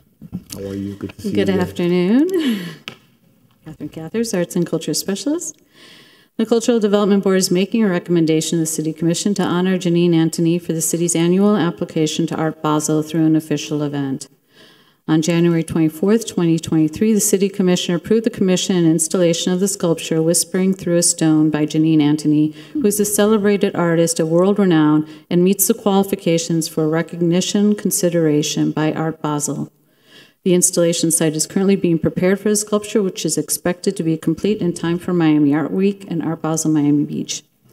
On August 20th, 24, the Cultural Development Board discussed options for the city's annual Art Basel 2024 event application and made a motion unanimously recommending recognition of Janine Antoni through her appearance at a debut presentation of a documentary featuring work related to the city's new sculptural acquisition. The Coral Gables Arts Center has been approached as a host site and would work with us on presenting this event and a future event with the artist. Building on the established relationship with Art Basel, the city proposes to submit an Art Basel VIP event application to celebrate her and her work. Funding of $20,000 for this recommendation, related expenses and marketing, is proposed through the Art Fund, which is, of course, funded through private development projects. I just want to add that the city, just a little historical context here, the city reached out to Art Basel Miami Beach many years and times and was not afforded the recognition to do an event here in the city. until 2016, and that was the first year. So we've been doing, it's an application process to do this, and it is with, we do get to say that it is an official Art Basel recognized event. We do need to do it outside of Art Basel hours, so we have the time of 8:30 a.m. on a Sunday morning at the end of Art Basel as people are making their way out of the city. It tends to draw people from around the world and from prominent galleries and collectors who may otherwise not be here in Coral Gables. So it's been a really wonderful event for us to promote the city in a different way and to a different audience. And we are hoping to continue that relationship with Art Basel and the city. Okay, thank you. I'll entertain a motion or any further comment if we have anything. I think it's a wonderful opportunity. I'll move it. Second. How many people came out to the event last year? Or this year, I guess? It depends. It has ranged anywhere from about 30 to 70, I would say.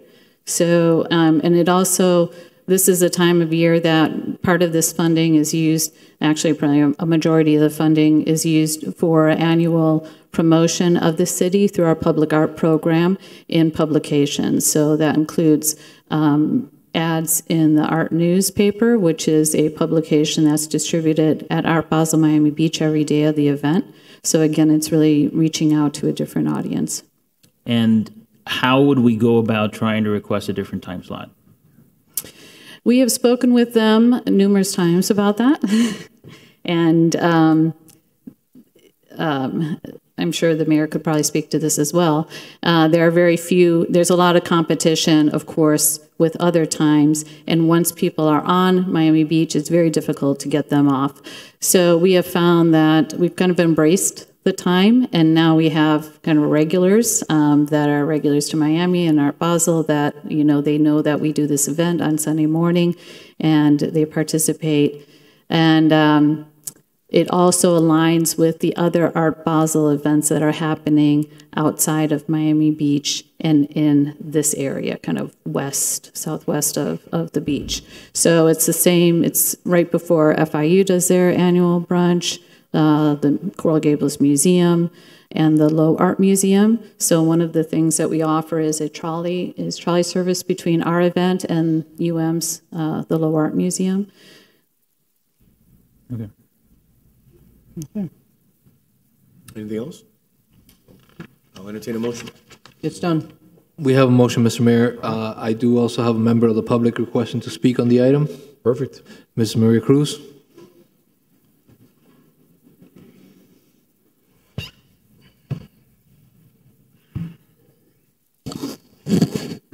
Mrs. Maria Cruz, 1447 Miller Road. When I read this, it brought bad memories because we did get involved with Art Basel before, and we're still paying for that involvement because we still have the beautiful sidewalk that's very close to this building that we have to pay the artist to repaint it. Some time ago, I suggested one of my granddaughters could come with chalk and whatever and do it again, but we cannot do that. I'm having trouble, and I don't even know the artist. I have nothing against the artist, nothing about, except that $20,000 to have 30 to 70 people coming. That says that in this city, with all the art pieces that we have, we cannot put some kind of a catalog or something to invite people to come see the wonderful things that we have in this city. Have to pay $20,000 for one event for what, a short time, at an inconvenient time, just to, you know, we have things that we can showcase. And for $20,000, we could have something to give everybody that goes to our vessel a sample of how this city honors art. I think this is a waste of money. That's it, Mr. Mayor. Follow-up question, Catherine. I participated in an event that was held by a nonprofit this year prior to Art Basel. Was it an official event? They had over 200, 250 people there at the event. Does making it an official Art Basel event make it more successful if we're saying 35 to 70 people are coming versus doing it during Art Basel? And if people are staying at the Biltmore for Art Basel or at the Lowe's for Art Basel, they have a place to go here in the city? For this particular event, we are the artist and we agree are going to replicate it as well for something that is more open beyond the Art Basel time period. It really is. We would not get the recognition of Art Basel. It's that simple. We wouldn't have it. Right, but I guess going back to the question, we are spending $20,000 in this event for 35 to 70 people to show up. Yeah, I understand. We're trying to attract the Art Basel crowd. The question is, can we use that money to attract the Art Basel crowd even if we're not listed as one of the official events of Art Basel? It would not be listed in Art Basel. I agreed. Yeah. It will not. But we can still have our own art event. It's my opinion that we would not be attracting the same people, and part of the as staff, it's my opinion, and it has been the initiative of this commission through years to make sure that we are building a reputable public art collection. It's a very diverse collection.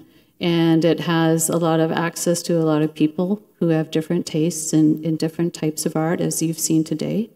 I think that's a strength of the program. And part of that, trying to reach that height of, in some ways, we sort of treat the city as a sculpture garden in some ways. We have been dedicated to having artwork that meets a certain level of quality and access. And I think along with that, having that recognition of Art Basel says so much for our community in Coral Gables. We are taken more seriously in the art world and with different artists and the ability to access them than we would otherwise. And people want to do things here as well. So I think it's definitely worth it. And as I said, and this is actually about $15,000 less than we usually ask for. And in the past, we've also gotten grant funding from the state, which of course is non-existent this year, to help support this project as well. And the majority of that funding is going for the marketing and advertisement. So right, it's like the one time a year. So, yeah. Realistically, we could end up just doing a trolley tour of all of our art pieces in the city of Coral Gables and showcase all of the art that we have in the city for probably a lot less. I think we can do both. If you think we can do both, let's sit down and talk and let's figure out a way to do it. Because I think, prior commissions have invested a lot of money on ensuring that we have high-level art in our city. A lot of people don't get to see it. If we can do an event where residents can come out and go and see the different art pieces throughout the city, I think that would be a win for us.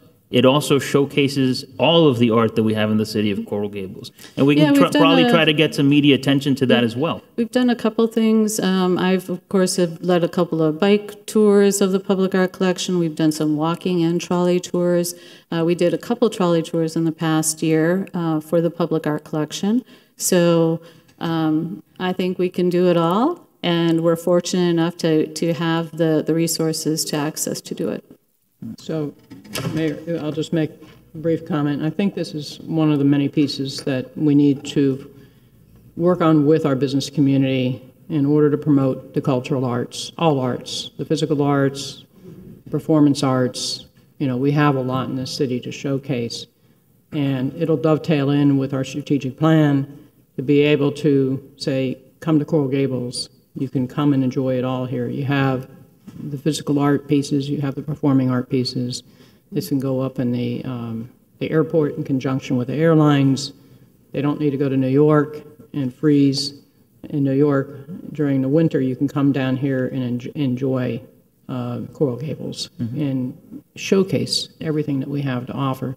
Yeah, we do have the bike tours for those who like to get out and move their blood, and those who prefer the air conditioning and the trolley, we can do the trolley tours as well. So I think this is one very important piece that can work together cohesively with everything else that we're trying to do for the city's strategic plan.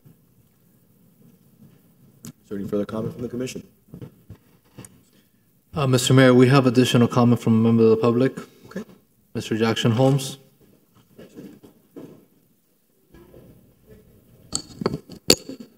I apologize for taking up your time. I know that in the past I have been against spending for art, and yet here I am about to plug this particular item. As you may know, I used to live in Switzerland, so I knew Basel from when I was 15 years old or something, and I lived on Miami Beach. I think it could be said that the transformation of Wynwood is really due to Art Basel, which is a heck of a transformation, right? So I recommend that we spend the money because the claim to fame in the art world for $20,000, I think it's going to pay dividends. Thanks. Thank you, sir. Mr. Clerk? That's it, sir. Okay. What is the will of the commission? We have a motion, we have a second, we're ready to vote.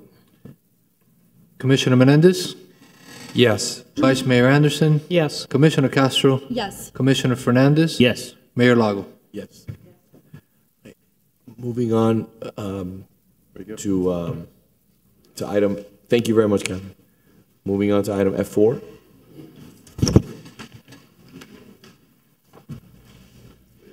F4 is a resolution of the City Commission ending the annexation process for Little Gables.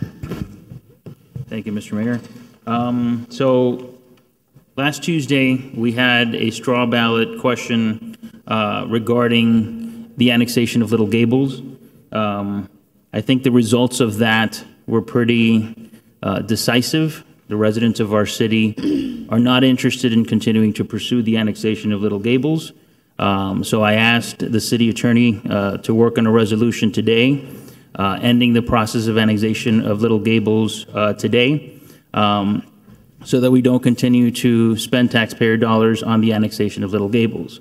I've heard from many residents over the last few days, grateful for the commission's interest in listening to the people and taking their decision this election seriously. I've heard from others who still think that the item should be discussed and still considered.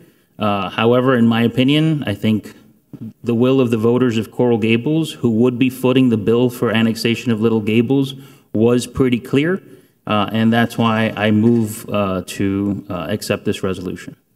So, Mayor, if I may, I concur. The voters have spoken. At this time, the will of and the cost of the project does not warrant moving forward. That may change in however many years forward, but at this time, I would concur and I move the item. I'll second. You'll second. I moved it. Okay. Okay, I'll second. You'll second. I'll let you move it. You know, I'll be nice. I was giving some thought, you know, after seeing the results, and I know there's arguments on both sides, but you know, in the corporate world, when there's a merger, the shareholders on both sides have to vote to approve the merger. When there's a wedding, both sides have to say "I do," and the way I look at it right now, the Coral Gables residents said "not yet." So I'm in agreement with Commissioner Fernandez and Vice Mayor Anderson on the direction we need to take. Yeah, I was in the position that I didn't think this was the correct timing to do this. It wasn't fiscally smart at this moment to do this. And I always said, let the people vote, and they did vote. And this is what they want, and I'd be more than happy to not move or second, but go ahead and vote.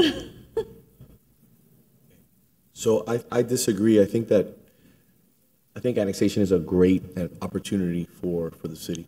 I think that, like I've spoken to many residents who are in favor, some who are against, and some who are in the middle.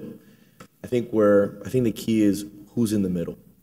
And when you look at the opportunity here, you have a ballot that received 19% of the individuals came out to vote. And when you look at the breakdown, after almost a year of not talking about annexation outside of our conversations here in the commission chambers, we had no output, we had no outreach, we didn't put anything via email, we didn't put anything via newsletter, we didn't put anything telling people tomorrow there's a opportunity to understand a little bit more at this workshop in regards to annexation. And to still garner almost 40% to me is a pretty significant amount. I think and I'll tell you why I think it's important for annexation to always be an opportunity in the city, especially when we talk about Little Gables. You're talking about SB 102, which is an issue that we're going to have to deal with here in Miami-Dade County. And you're going to see that discussed today at 4:30 in regards to a project that, again, we have to make very tough decisions here. And SB 102 handcuffs the city in regards to what we can do. And I foresee Little Gables being used as an SB 102 conversation. It's a fact. We're going to see that conversation today on another project that's being brought forth and proffered here in the commission. 27. I got 19. I was wrong. 27% of the individuals that came out to vote. Thank you for the clarity. I appreciate that. Thank you. I asked the clerk and you had the wrong number. But thank you for that. I think when you think about the opportunity to come out and support something as beneficial, there's every investment takes time.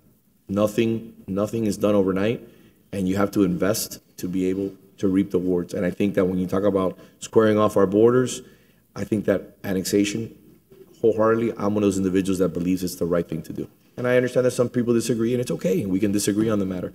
But I still have my belief that I think it's an important opportunity for the city. And I'm happy we went through the exercise at the end of the day. But in the future, I would support annexation.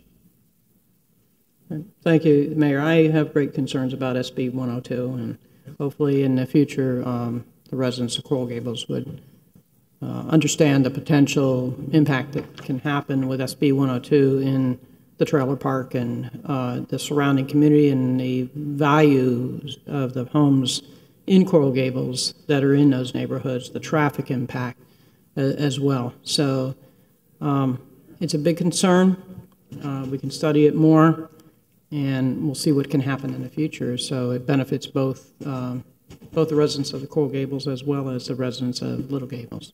And I think for the residents who are listening and or watching, SB 102 is the state's Live Local Act, which removes the power of municipalities of enforcing their zoning code. Developers could decide to purchase the property if they meet certain requirements. They're able to build as tall as the tallest building within a mile of their property within the jurisdiction, so long as 40% of the building offers workforce housing. And the parameters of workforce housing aren't as stringent as you think they would be. But the current proposal at the Sears location right off of Miracle Mile is one of those projects that we'll be seeing just outside of our border, but will be impacting the city of Coral Gables going forward. That's why for the last couple of years, we've tried to let the residents know that a lot of the focus is on decisions we make here inside Coral Gables City Hall, decisions that are made at the county level. But the biggest threat to our city beautiful comes from Tallahassee, because when investors get frustrated with their own rules and regulations, they now realize they have a shortcut to bypass, and they go to Tallahassee and they get support from the legislators there. They pass the laws in Tallahassee that impact us, and then our hands are tied. But not only are our hands tied as elected officials, the residents' hands are tied as well.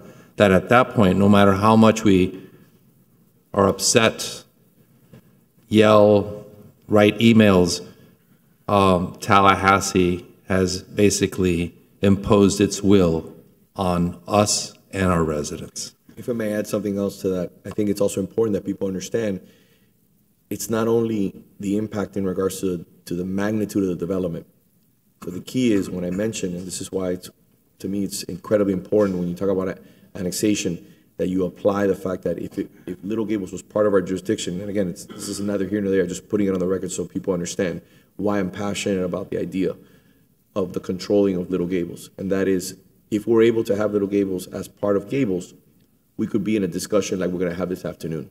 We're going to sit down and have a conversation here before the commission. I'm happy it's happening the same day because you'll get to see a developer who's coming forward, proffering a project. And also talking about potentially doing SB 102, which is an additional 50 feet in height. And it's not only the 50 feet in height that we could lose out on, it's also the fact that we lose impact fees. The city would lose impact fees altogether. So those impact fees are used to service our city and to address issues that we have here. Those impact fees would not be part of this community. So there's multiple issues that we'll be facing in the future. And just like we look at certain things and we make decisions today and we say we vote one way or another, these are things in the future you'll have to take a look at and say, you know, was it worth moving in this direction? Did we make a wrong decision? Did we make a right decision? And again, I've looked back on some of my votes and said, I'm not happy with the way I voted on that. I can give you a case in point. The vice mayor's conversation in regards to septic sewer grants that we were accepting for a portion of our city. We should have taken that, even if it was a huge impact to the community. That's one of the ones that comes to mind that I wish I could take that vote back.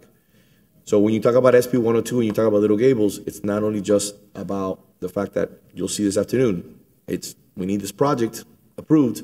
If not, we'll just move down SB 102. But also the issue of the impact fees. The city would receive no impact fees, which would be, we would have the impact of a massive project in our community, but we wouldn't have any of the impact fees associated with that to offset that. Yes, ma'am. So in addition, we also have the property tax revenues that are decreased under SB 102. This is a topic that didn't exist 4 years ago when I ran. 2 years ago it didn't exist. RTZ didn't exist either. All these things have come into play where the power of this commission is being whittled away more and more and more.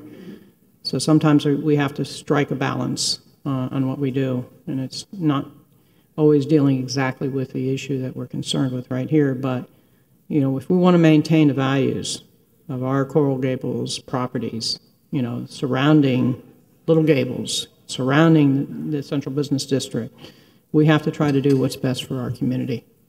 And that's why I was in favor of annexation, because I felt as a whole it was the best thing for our community and we could work out the budget going forward.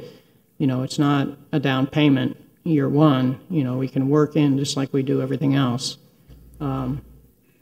Because the cost of planting trees is on one side of the border, the other benefits everybody if you're not going into a blighted area and in and out. So it impacts values in Coral Gables to have a better community next door. It also makes it much easier to do traffic calming. We don't have to do the dance with the county on what's essentially 16th Street. Much more difficult for us to get traffic calming done and reducing speed limits and so forth on these bordering streets between Coral Gables and Little Gables. So for that reason and the police safety issues, I felt it was in the best interest of our community. But to your point, I think Commissioner Cabrera has been phenomenal in helping us bridge the gap with the county and a lot of the issues that we've been having on that border street. I think traffic calming on that street was very quick and addressed the demand, the need that the residents on Coral Gables side had, as well as the Little Gables side. So I think we need to be grateful to having him on the county commission advocating on behalf of Coral Gables residents. Yeah, I know, and he's done a good job, but the number of votes it takes from the constituents on that street is at a higher level than if it was all Coral Gables. It is, in my opinion, that whether we annex or not, yes, Live Local is a concern, but if a developer is with the idea that he wants to come and build Live Local because there's so many other benefits, he's going to build it whether we annex Little Gables or not. So I stand very firm with the decision we're going to make today. And congratulations to both parties. Right. Just study Live Local a little more, because where you grab the zoning from in the surrounding area is impacted by which municipality it's in. Yeah, I've looked into it enough, thank you, though. It's a 1 mile radius of the municipality or the county. I understand. Okay. Well, we're ready to do we have a motion? We do? Yeah. We do. Second? Okay. I'm sorry, who made the motion? I did. Okay, do And we have a Vice second? Mayor Anderson seconded. Yeah, Mr. Mayor, I have members of the public requesting to speak. Perfect. First speaker, Mrs. Maria Cruz.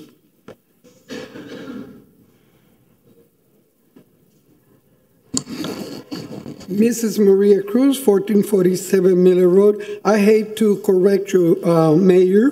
You made it very clear. I heard you. I read what you wrote. There was outreach. There was outreach.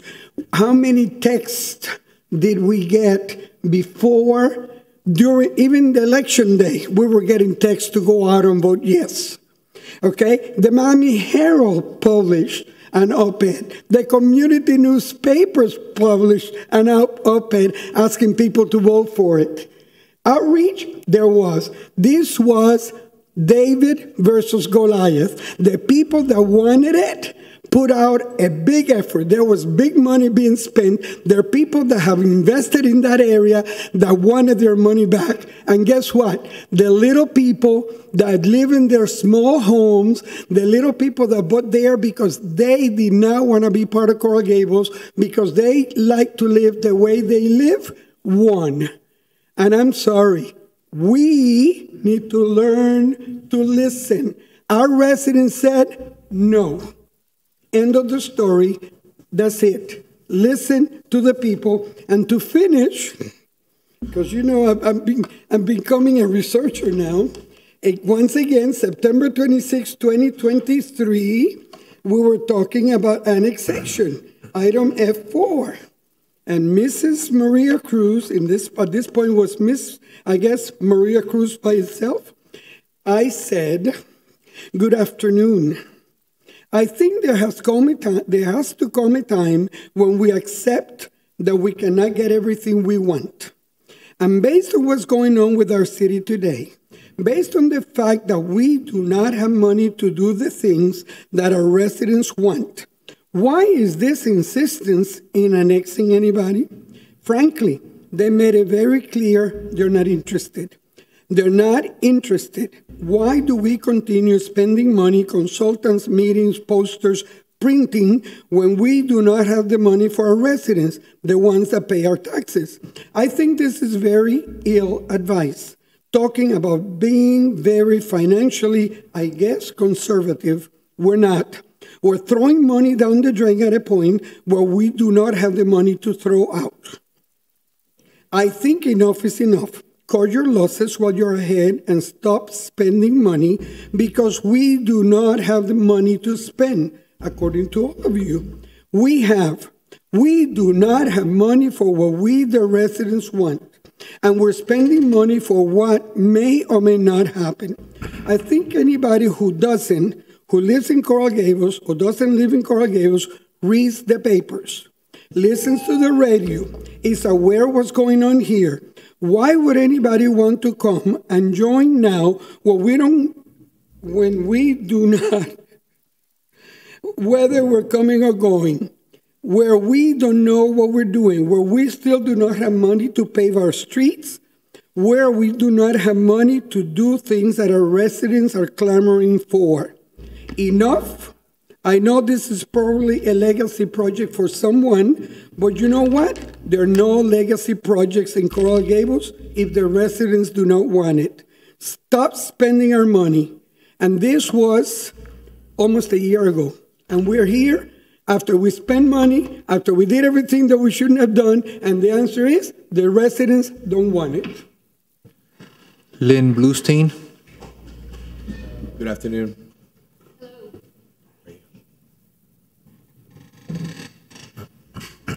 Lynn Bluestein, 4330 Southwest 15th Street. And good afternoon. Yes, afternoon. I am here today with some of my wonderful and very patient neighbors, and also to speak for hundreds of Little Gables residents who could not attend today and share our message. We would like to acknowledge and thank Commissioner Fernandez and all the commissioners who made the correct decision to ask your tax-paying Coral Gables citizens if they want to annex Little Gables. They overwhelmingly said no. 62.59% of your residents said no. Thank you, Coral Gables residents, for your intelligent and thoughtful vote to not annex Little Gables. Please support Resolution F4, ending the annexation process for Little Gables, and please continue to listen to the residents that you serve. And thank you all so very much. Thank you. Thank you. Next speaker is on Zoom, Kayla Riera Gomez. Good afternoon. I'm asking them to unmute.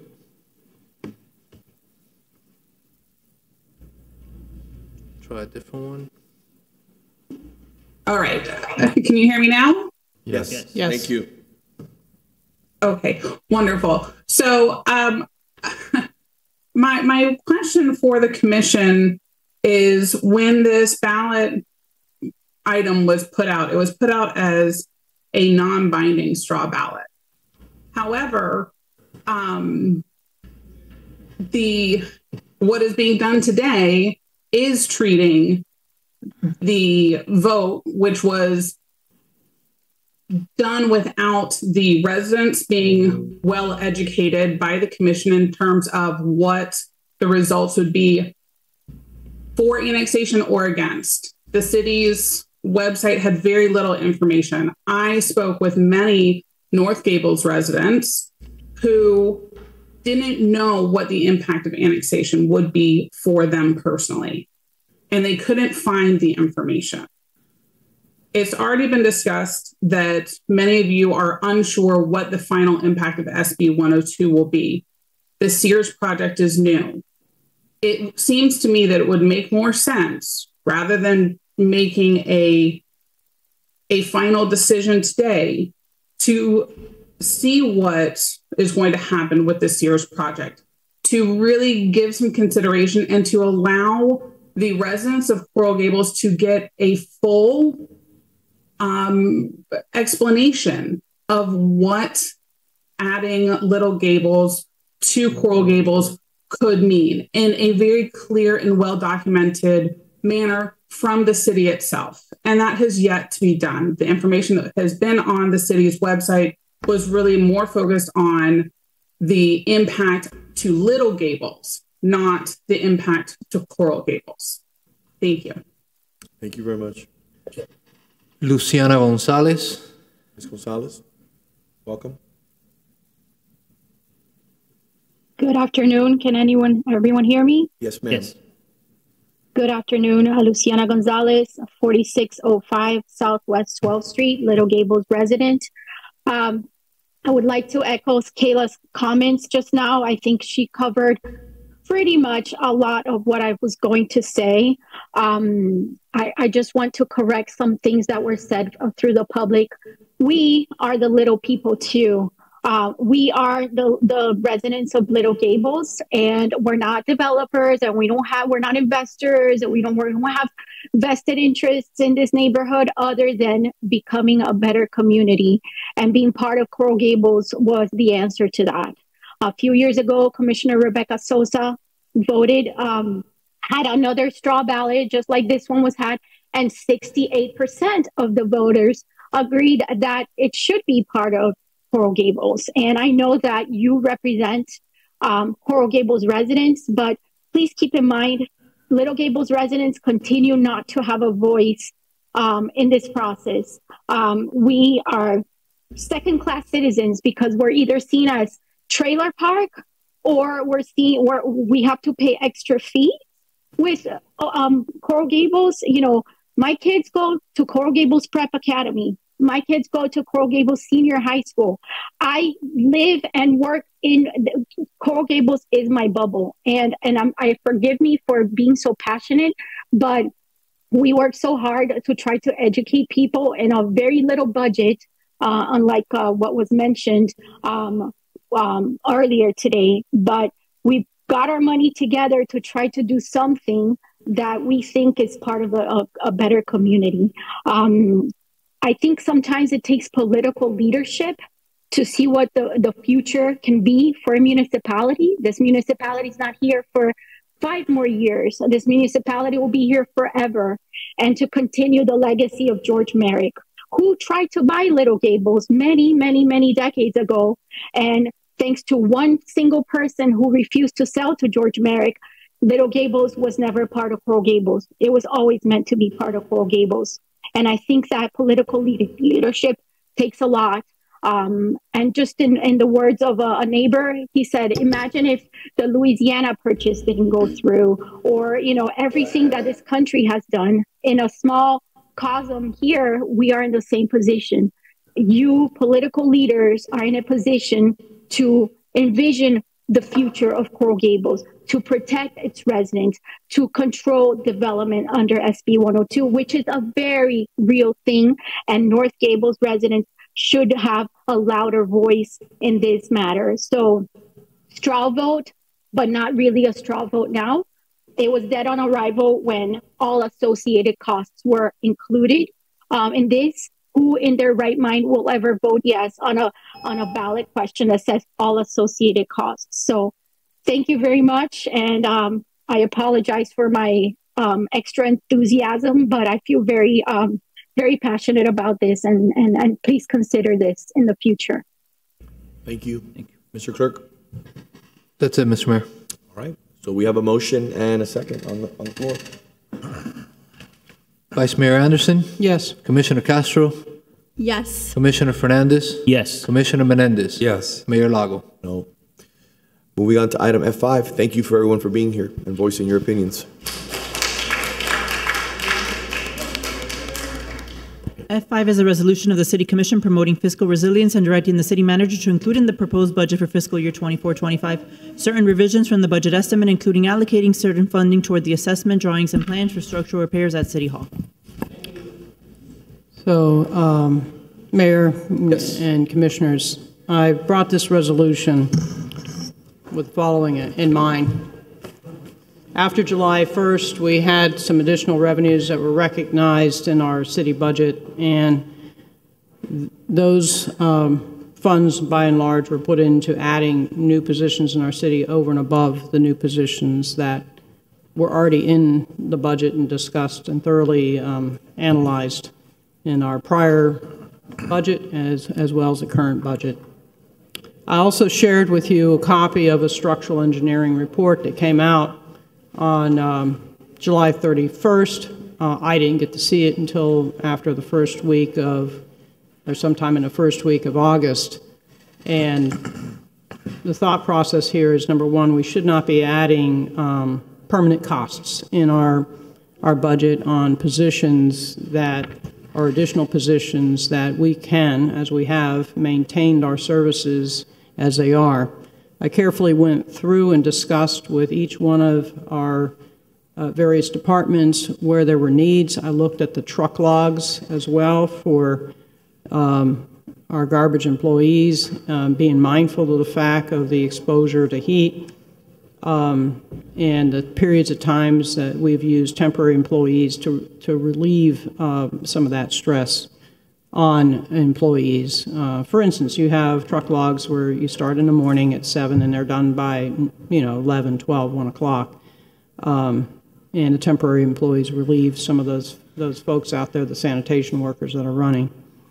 But I did include, critical positions that were over and above the July 1st, prior to the July 1st estimate, such as an individual to be the truck driver where we do have a shortage and service available there. We have some critical needs to take care of on City Hall. The structural engineering report outlined some of those critical needs. Our historic buildings have been needing these repairs for a long time. Monies were not in the budget to allow for many of the repairs that were needed to do the extensive repairs that this commission has been able to do, thankfully due to the sale of some TDRs. We were able to allocate money to the museum. We were able to allocate significant monies to Actors Playhouse, to the water tower, to the gondola building, and all these types of structures, and put some additional money into City Hall. But that's not sufficient to take care of the type of structural work that we need to do on this building. The most recent report indicates that the second floor concrete beams and slabs and spaces are experiencing spalling. We're going to need shoring poles in there for the next year. This is the immediate action that must be taken by our commission in order to preserve our gem of our City Hall, the historic building that George Merrick had brought for us and needs attention, because the concrete, the way it was mixed back in 1920s is not the way concrete is mixed now. You had batches in the water that was used, et cetera. We need to take care of this grand dame of ours. The degree, it states in here, due to the degree of deterioration in two spans of the perimeter beam, which supports the radial beams, provide that we need the temporary shoring to the exterior ends of two radial beams indicated in the attached sketch, which are ironically right above this room. Actually, under us. Under me right now. Under this room. Okay, so we could go down to the first floor. So I'm glad you went through the report. There are sacrifices that will need to be made elsewhere in our budget in order to be able to afford to hire the right architect, and this is just not to the lowest bidder. This is more like what we did with the Fink Studio. It has to be somebody that is specialized in dealing with historic buildings and the restoration work, and the engineering drawings that need to be done. And this proposal is to take the $835,787 that will be saved by not adding additional hiring on our budget other than the additional positions that we've already done, and put it back into City Hall. So to avoid some of the statements that I've heard before that we're cutting, we're not cutting. No existing position of employees will be cut. We're indeed adding positions. So in Section 2 of the resolution, it indicates that we're adding the full-time police CIC monitor and adding the part-time position. And I've had a discussion with the police chief regarding that. Sitting in front of a monitor for 8 hours is not something that most people can do with the attention span necessary. So the compromise is being made to have a part-timer in there along with a full-time position for the CIC monitor position. And the second item is on code enforcement. The funding shall remain for an additional position being added, additional headcount being added to our budget for a new code enforcement field supervisor, because we only have one right now and we have the nights and weekends to cover. That was the critical need that we needed. Let's see how we do for this coming year with that additional added position, and we can make future decisions going forward. The sign shop, I know it's really nice to have an additional employee there. We've managed with what we've had before.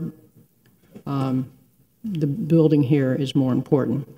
Adding full-time employees or part-time employees is more than just the cost of the employee.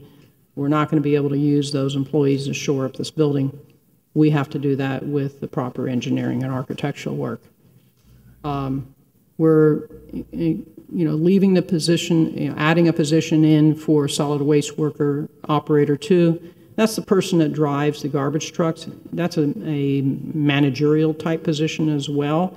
So those solid waste workers that drive those trucks typically are working their holidays. They're typically working vacation time. And that's why I felt that that was more of a critical need. The temporary workers can fill in because it's less of a skilled area where you have to have the particular the CDL license, I think that's required to drive the garbage trucks. And that's where we need to put the money on a position.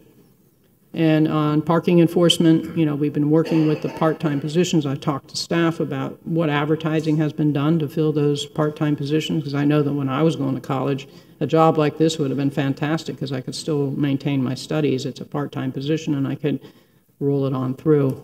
I think we can survive with what we have and do a better job of recruitment, just like we needed to do in other areas in our city. And no changes are being made for the 15 new full-time positions or other positions in the draft budget. Those will remain. There's other sacrifices that will be made as well, including instead of putting $300,000 in downtown holiday decorations, it'll be $100,000. The bid used to pay for this. And this proposal basically reaches out to the businesses and say, basically, put some skin in the game. Yeah, if you want to have, you know, draw more people to your street, the city's investing $100,000. If you want something more enhanced, please contribute to it and be part of the discussion on what type of decorations would you like to see. Would you like to see more color? Would you like to see some snowflakes? What is it that you would like to see that would attract people to your business and make our city look grand? The sacrifices on holiday decorations also go, let's continue with the same, you know, decorations in the holiday park. I know that we can make those work for another year. We can repair them and utilize them instead of spending additional money on that. As much as I'd like to see a laser show that would not pollute the environment and make noise for folks, we can hold off on that for at least another year on that $65,000. And the folks in the community that would like to contribute some money towards that can do that as well, if they would like to sponsor, for instance, a laser show. And it goes on for, you know, the janitorial service. Yes, we're going to increase it, but not quite as much. Let's see how we do with you know, $50,000 as opposed to $94,000. So the menorah event would not be enhanced. We would continue to do a menorah event, but we also can, you know, have sponsorships that can have that occur. So I ask that you all support this. Let's take the condition of this building seriously. Let's have our Historic Resource Department research and get back to us on recommendations on the best architect and the best engineer to preserve this building, just like they did with the Fink building. It turned out fabulous. Does staff have anything to add to this? Vice Mayor, although we would prefer a full funding of all the requests we had, these cuts and these additions are going to continue to help us at least maintain, if not in some areas improve, services to the community. So I think it was a well thought out process of knowing which positions we should keep versus the ones that we could right now afford to not fill. So as you said, these are, you know, headcount will be added to our headcount. But again, if it was up to me, I'd ask for everything. But I do appreciate the fact that at least some of the critical positions that we needed are there. No, I appreciate your input on that. And moving forward, I'd like to see us do the right thing by way of this building.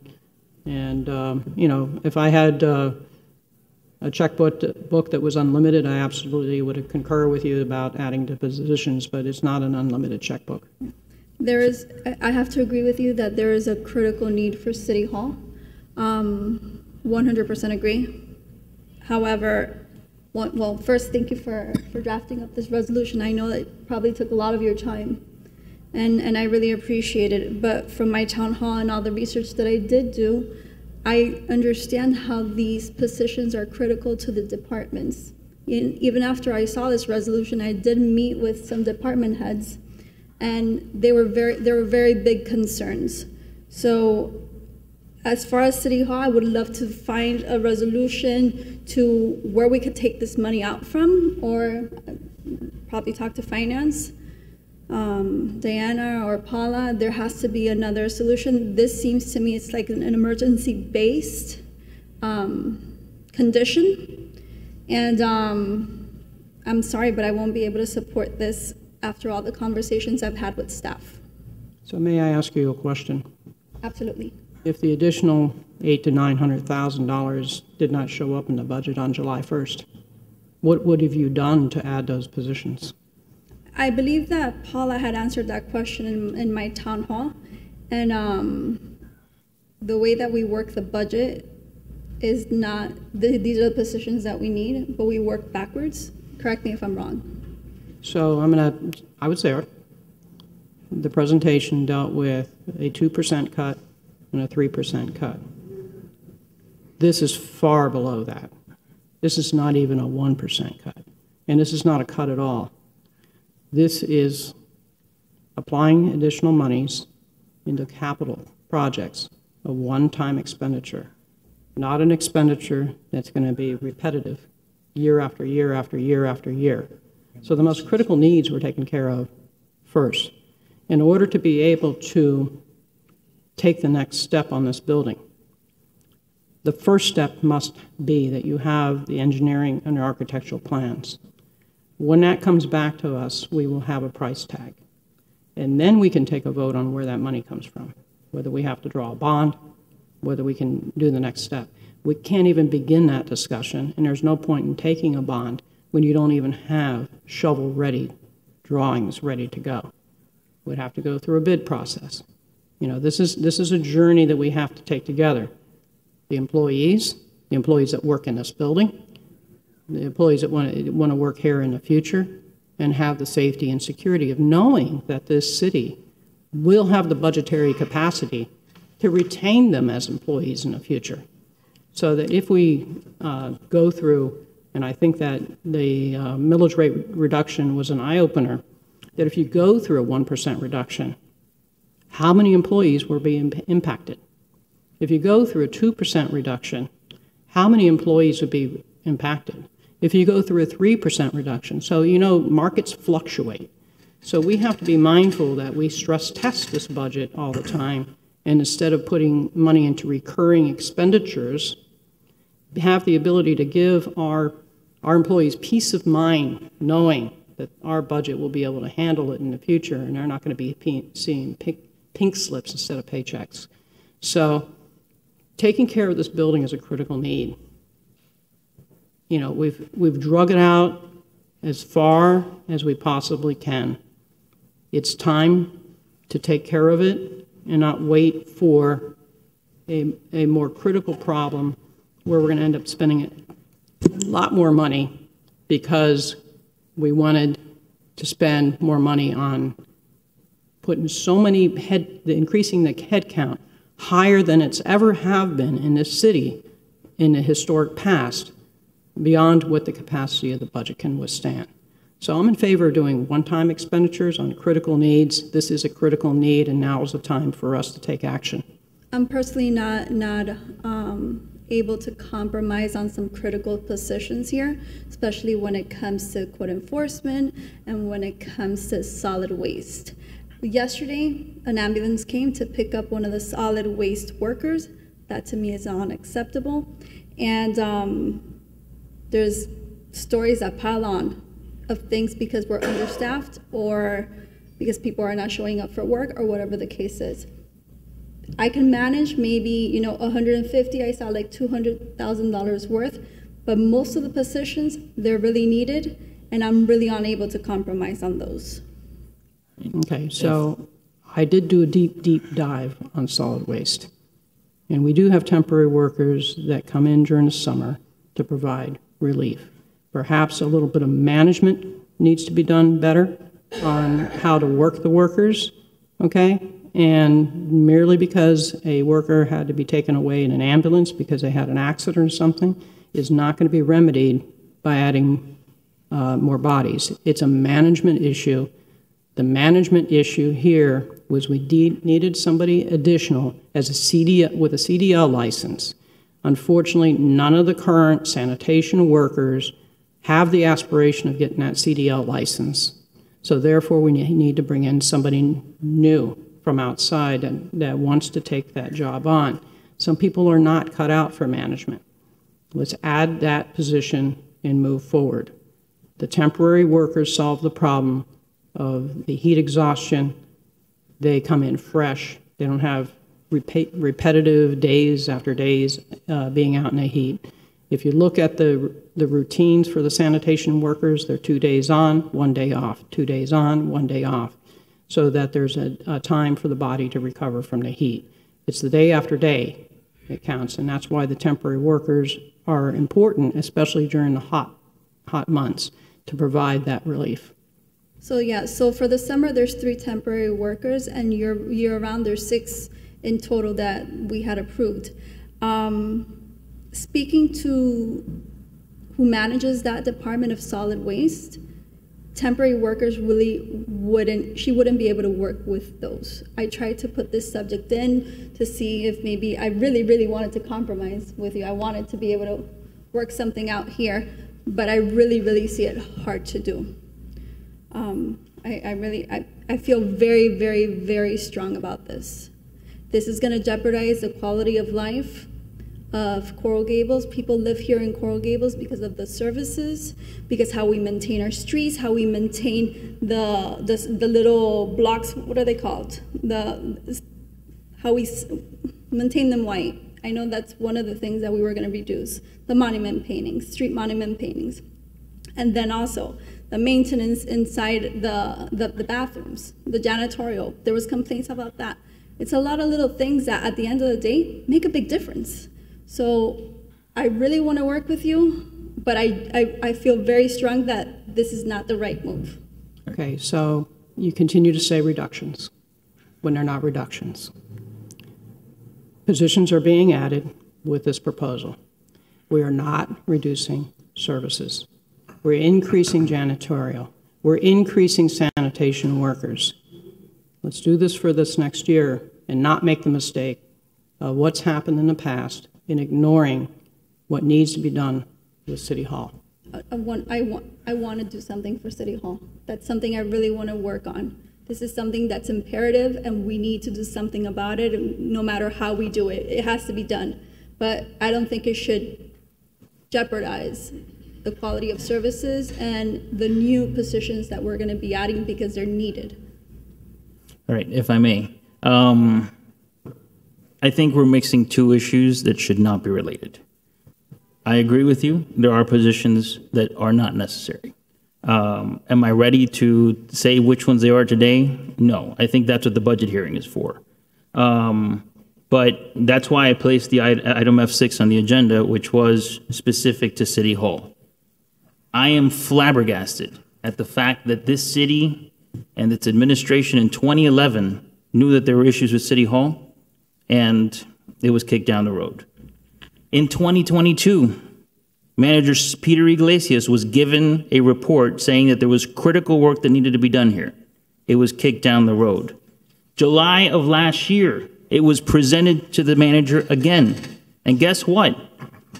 I don't know about the rest of you. I know I was never informed that there were structural issues to City Hall. The current manager thought the rest of us had been informed about the issues that we had at City Hall. None of us were informed. I don't know, were the rest of you informed? I knew that they were doing testing, which is reflected in this report regarding the materials in the walls. That was ongoing. Down in the conference room on the first floor, you will see that there is a board there covering up one of those holes. The results had not been in yet. We did testing throughout. More testing was done throughout, and this report that you're seeing in front of you today reflects some of those results regarding the quality of the cement, what's happened with it over a period of time. You know, and just like every other historic building where this city has been trying to put money into the capital improvements of that, it's been, you know, it's a never-ending arm wrestling match on the budget in a way of capital improvements to put the money where it needs to go. I know there's a lot of wants and needs in this city, from pickleball on forward, but City Hall needs to come first. Again, back to my point, I don't disagree with the fact that City Hall has to come first. But we are now having to fix the issues that prior commissions did not address, that the former city manager neglected for years. And City Hall is in a position that in a couple of years, if we were just to leave it, we'd have another gondola building, which collapsed under a prior commission and under city manager Peter Iglesias' watch. As a structural engineer, we have two columns, according to this report. One under between the manager and the clerk, and one between Commissioner Menendez and myself, that need to be structurally reinforced, because they're spalling downstairs in the deputy city manager's office and in the manager's assistant's office. I'm going to make a motion once we're done with this to cease use of this room until that is addressed, and move all meetings in this chamber to the CMR until that is addressed. Because what we're doing, and according to this report, it can continue to be used, but with caution. We're filling this room up with residents, staff members, and we're putting people at potential risk because of the condition that we have allowed, prior commissions, prior city administrations have allowed this building to get into. So yes, this is a major priority. $857,000, I'm not even sure that that's going to fix the problem. From what I was told, we're in the process of going out to bid for some of this work. So we're in the process. There was a list of items that needed to be addressed immediately. And correct me if I'm wrong, Mr. Assistant City Manager, 30% of those have actually gotten done in the last 2 years? That's correct. And good afternoon, Joe Gomez, Assistant City Manager. About 30% of the items that are part of the recertification of the building have currently been completed. And to answer the other question, the RFQ for the full assessment, which will include the assessment as well as the design and the cost estimates for the entire rehabilitation of the building, that's due on September the 6th. And do we have an idea, ballpark, what the cost may be? At this point, it's going to be in the millions, in the double millions. So we're going to have to find that money sooner rather than later. Once that RFQ comes back, how quickly do we believe we'd be able to start on that work? It has to go through, obviously, the process of selecting the consulting team. That's a standard. I believe it's 30 to 60 days. Once the consultant is selected and hired, the first phase of that work will be a full assessment of what needs to be done. And that'll take into account already some of the structural work that's being done on the third floor. Right. We also have to take into account that we may need historical or someone, absolutely, a preservationist to be part of that team. So, but I believe in our budget, in our 5-year capital improvement budget, we had previous available balance, and Paula, correct me if I'm wrong, $5 million for the complex. So there is some funds to get the program and start doing the critical repairs after the assessment. And as the Vice Mayor said, once we know the scope and all that, is if we have to go out for bond, then we do that. Right. I mean, the engineering drawings are going to be a critical piece of this that we need to move forward on. Repairs have been done in the past. Again, this report indicates that there were repairs made in the past, but now it's time to do it the right way. And that's what I'm saying. We didn't have enough money to do the water tower. We didn't have enough money to do the gondola building. We didn't have enough money to do the museum in the past, or certain things that were needed at the museum. In my first year in office, I focused on, let's seal the building. Let's get the roof taken care of, because the water intrusion is a critical need. So I was starting from the top down. The testing was being done on this building. I was aware of that. And now it's time for us to put the monies where they should be, so that we don't avoid ballooning the budget on repetitive expenditures as opposed to putting it into one-time expenditures. Let's not make the mistake that the county has when spending additional monies. So if I may, 1 second. Madam Finance Director, would you be so kind to come up here?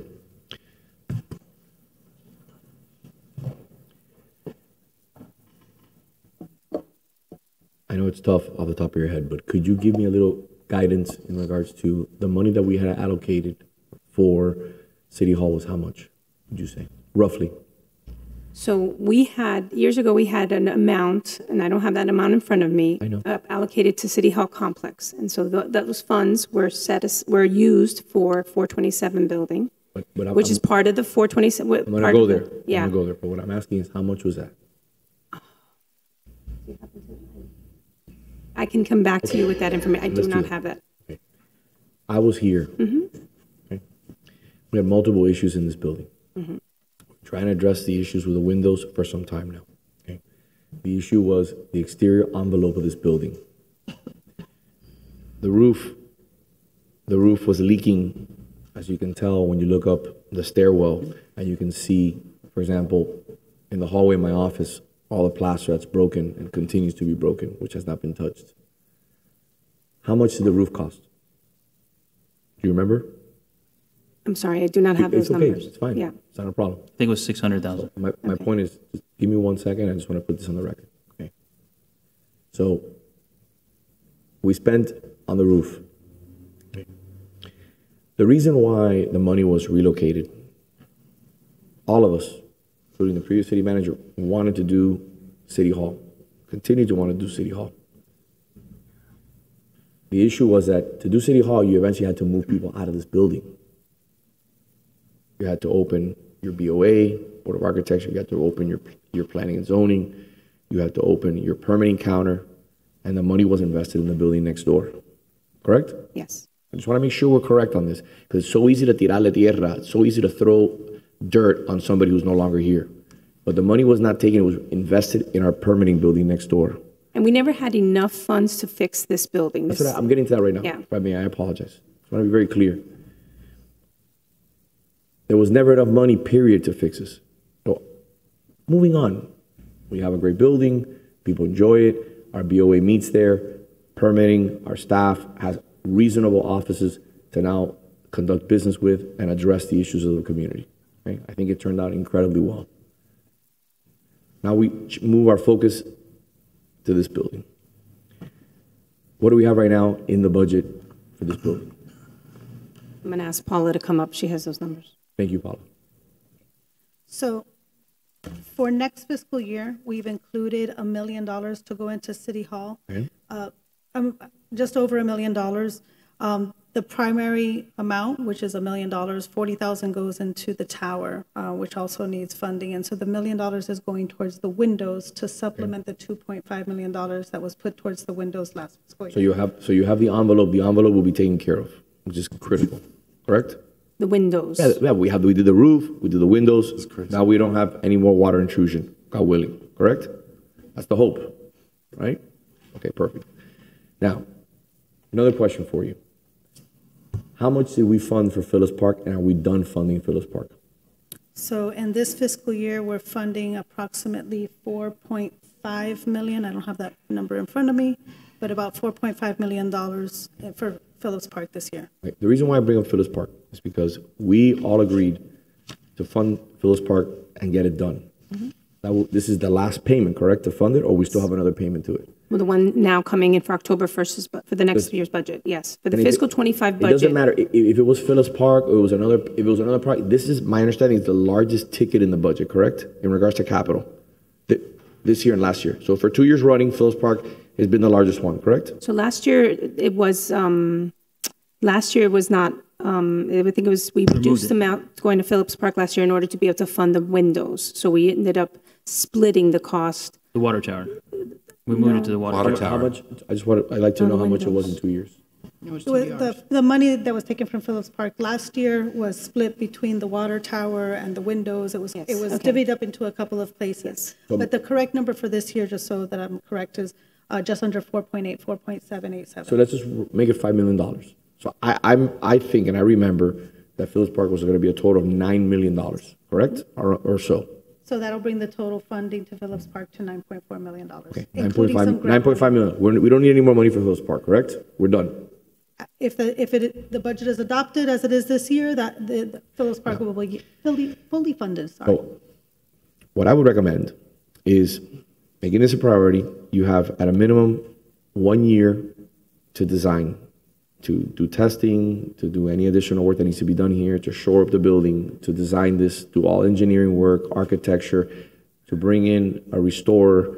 There's a great one here in the city of Coral Gables, an architect who's done a lot of historic preservation, to bring in the professionals and get everything done. Potentially it's going to take about a year, bless you. It's going to take about a year for you to be able to do all this work. And you're going to have to permit this work, okay? It's probably going to take 3 or 4 months to permit it. So you're not even going to be ready to start this work, potentially, unless you have emergency work like shoring and those kind of things that can be done. The real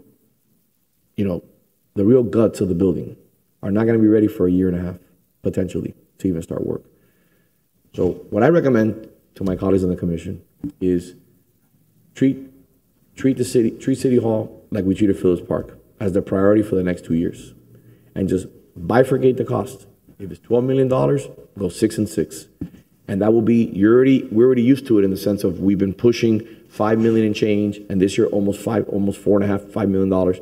We've been pushing that amount every single year for Phillips Park for the last 2 years. Do the same thing for City Hall. I'm pretty sure, having a little bit of an experience in construction, is that this project is going to take a minimum of 2 years to do, to fix, because of the historic nature of this building.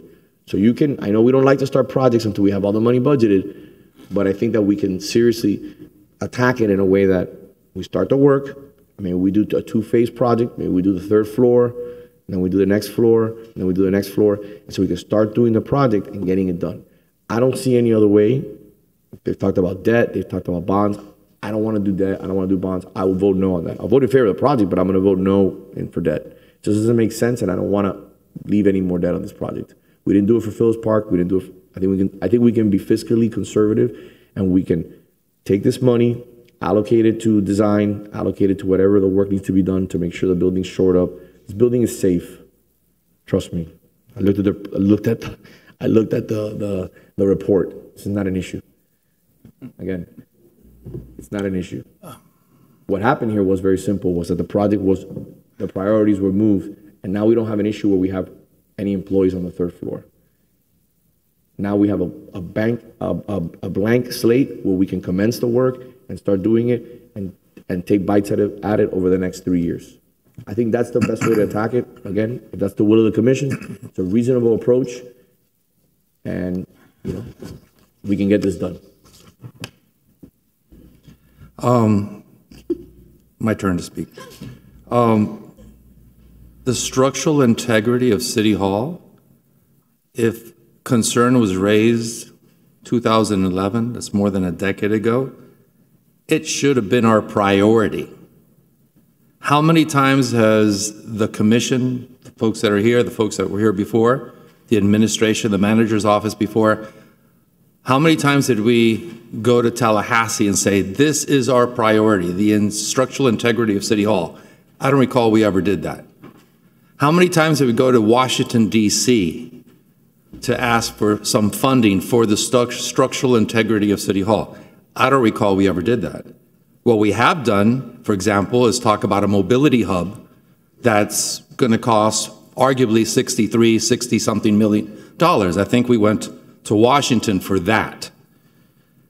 There are grants, there are all types of appropriations that we put other things ahead of safety, other things ahead of our structural integrity. Why?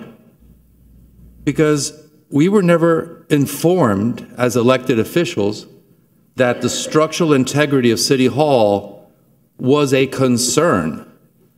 And I understand the need for the windows. I understand the needs, why we go for funding for different things. So gondola building, Venetian pool. But structural integrity to means to me safety. South Florida now is coming to the realization that there are buildings in South Florida, and I don't want to say which buildings, that have had tragic results. I'm not saying that's going to happen here, but it's an eye-opener.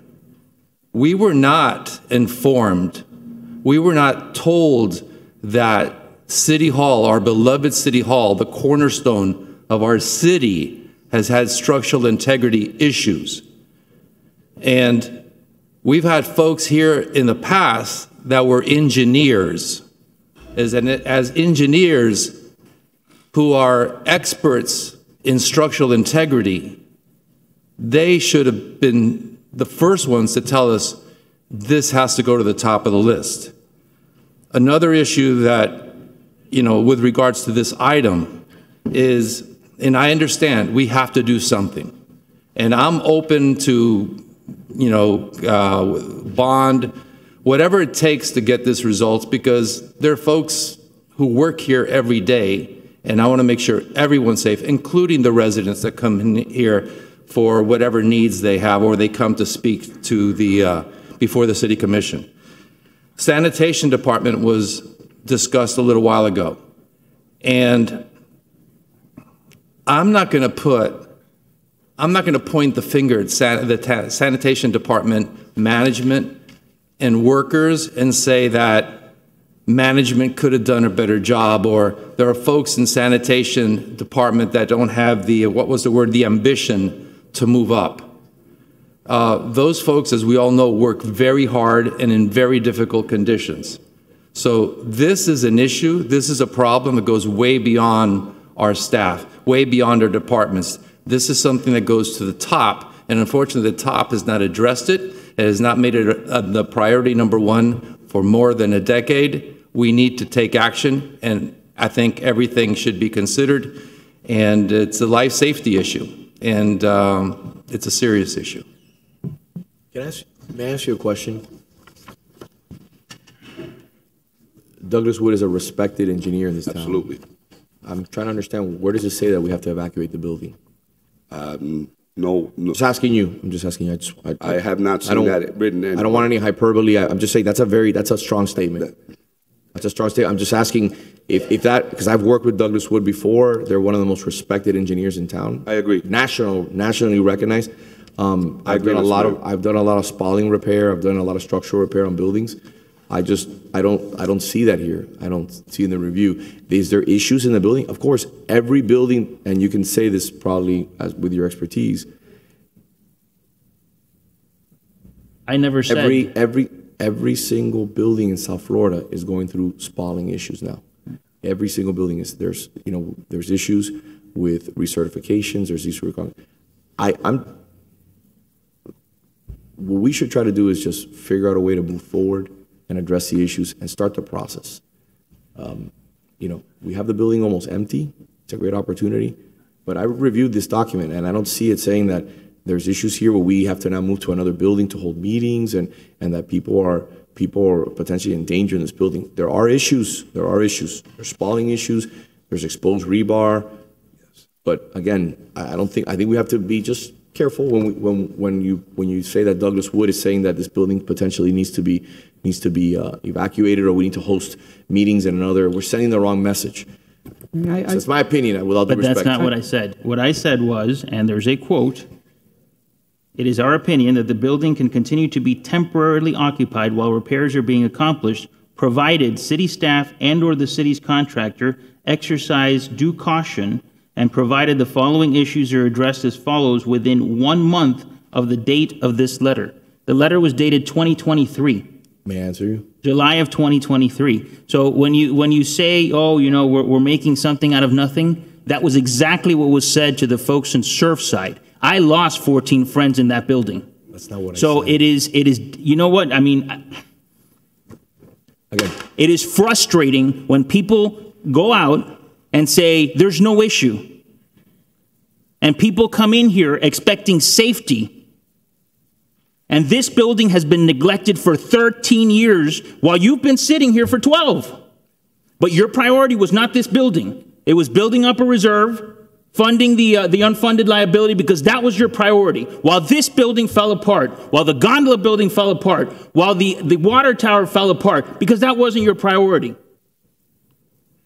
So don't come here after 14 of my friends lost their lives because of people like this neglecting structural issues in a building and tell me there's no issue. I'm going to make a motion to move all future meetings from this room to the CRM until this building is fixed. So, Commissioner, if I may. If I may respond, please.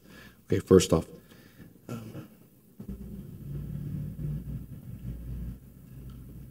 the idea that you're comparing this to Surfside is disingenuous and disrespectful to the people who lost their lives there. I also have friends and family who lost their lives there. So, and I know that you want, this is the second time in the meeting today, you raise your voice and you do all the theatrics in an effort to make a statement so you can have a clip for later. What I'm trying to do is provide an answer to budget accordingly to move forward. If you want to say that I dealt with the unfunded liability, yes, I wanted to make sure that our employees were addressed and that they did not have, we did not go in a situation where when I walked in here, our pension fund was the second worst funded pension in the state of Florida. I had to deal with that. So did all the other elected officials. We had to take all hands on deck and put a lot of money into that. We're 51% funded. Yes, did I want to put money into our reserves? 110%. I wanted to make sure that we're financially sound. But we also did amazing things for historic preservation. And I don't think I need to tell you my resume. My resume speaks for itself.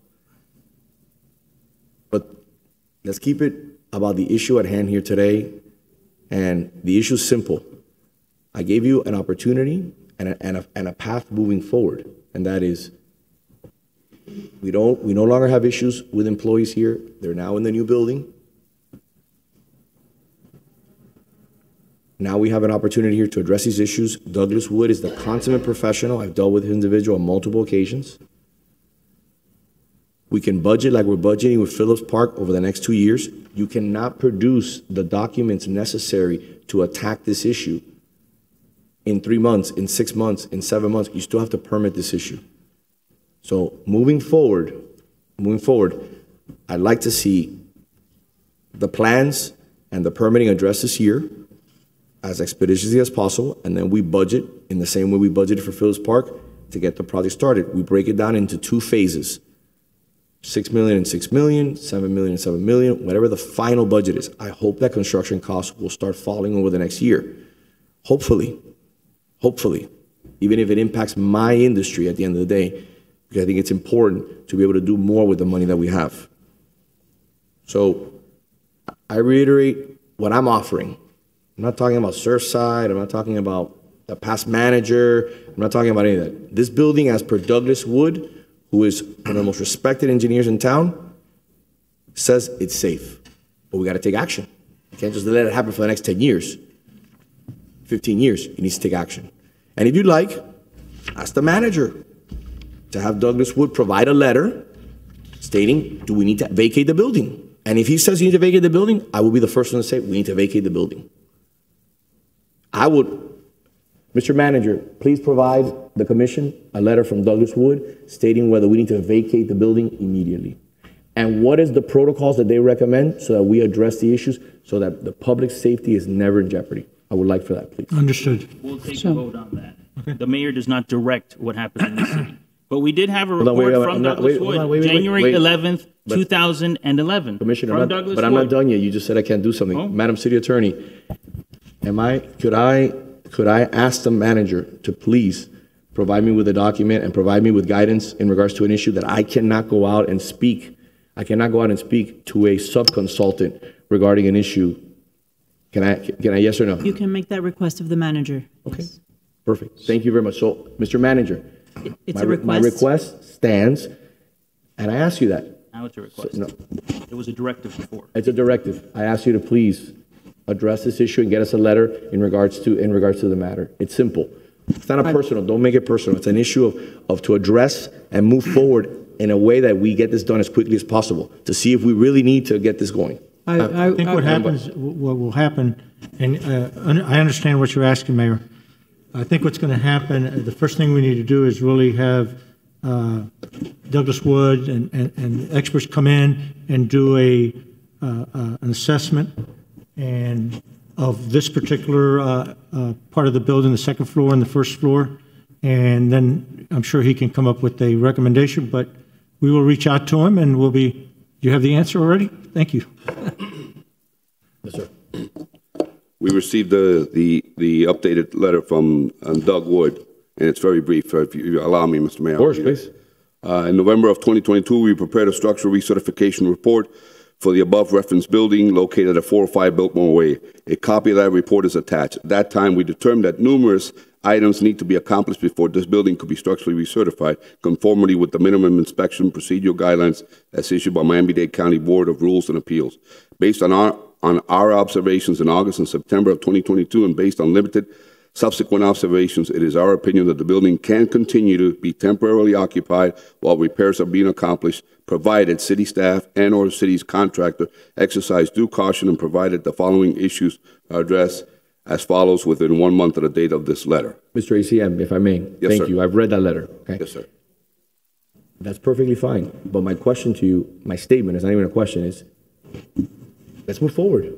Because at the end of the day, we cannot address, you cannot come in here into this building and correct this issue without plans, without engineering plans. You got to start doing engineering plans. That's the first thing you need to do. It's going to take 9 months to get 6 months to get those plans done, plus an assessment. And then the assessment takes time, then the plans, then the historic review, then you got to go to permitting.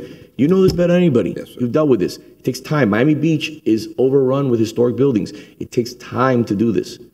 Probably more historic buildings in the city of Coral Gables, if you look at it. So my point, right? Yeah. So my point is that I don't have a problem. If he says a building is structurally unsound, we get everybody out of here. But there's other issues other than structural safety of the building for the employees, and that's going to be the noise that the work is going to entail, the dust that's going to be produced.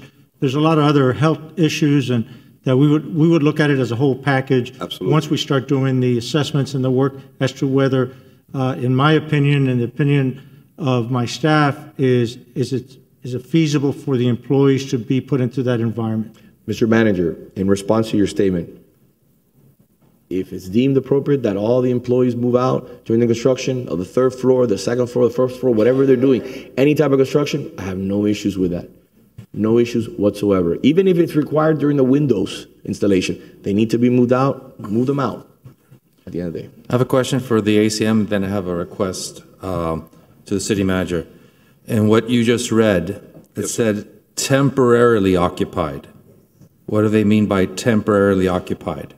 As long as the proper repairs are continued to make, the shoring, for example, and all that, and provided that nothing, as we go through the assessment, as they go through the assessment, and they determine that there's nothing that would be of life safety that would require us to move out. So I think that's just cautionary wording temporarily, obviously, because this is there's a lot of hiddens here that we're not at that point yet, or when the assessment starts to be completed, that we'll be able to see further what the repairs need to be. This could be a Pandora's box. Once we open it, we don't know what's inside. Absolutely. And I'm going to make a request to the city manager because I see, what I'm understanding is the cost could be significant, and we have other needs in the city as well. I asked the city manager if he could have his team for when we come back in September, do research and present us options, funding options outside of our budget, dealing with bond issue, not only for City Hall, but other buildings that are in our asset group that may need structural support. If we're going to do this for City Hall, we might as well tackle all our historic properties at one time.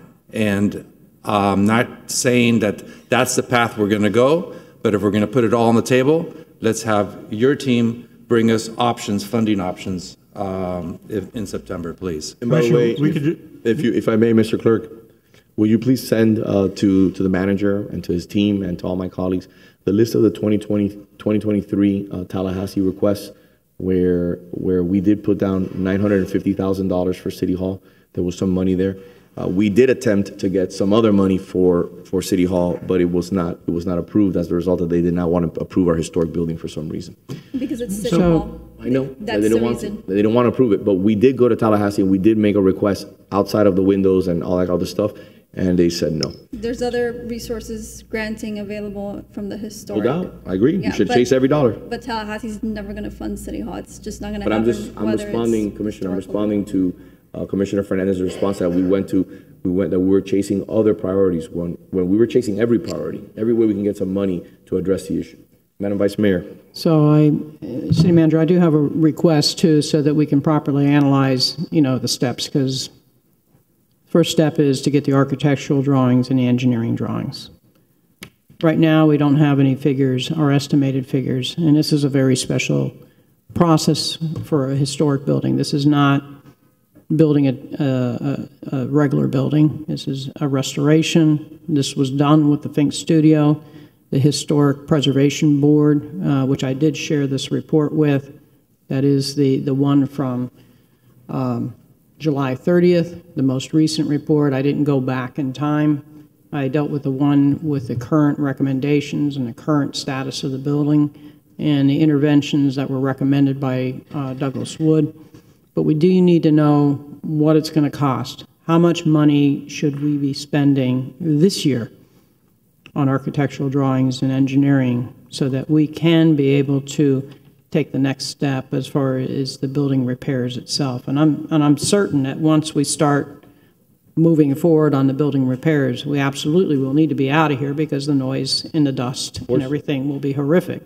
And hopefully we can dovetail all this together. So we're doing the windows and we're doing the what I call the bones of the building that need to be reinforced. I don't see anything in the most recent report, and Mr. Gomez, correct me if I'm missing something here, that says that we need to immediately evacuate the building due to any life safety issue.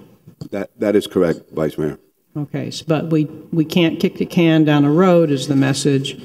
Let's start addressing this now. Absolutely. There are temporary repairs suggested while we get the architectural drawings done and while we get the engineering drawings done, so they can do further exploratory in the building to better estimate how much it's going to take to shore up this building properly and restore it. So I'd ask you to get that to us so that we have it for the next meeting. And Madam Vice Mayor, may I ask, because it's 1:30, 1:40 almost? You're right.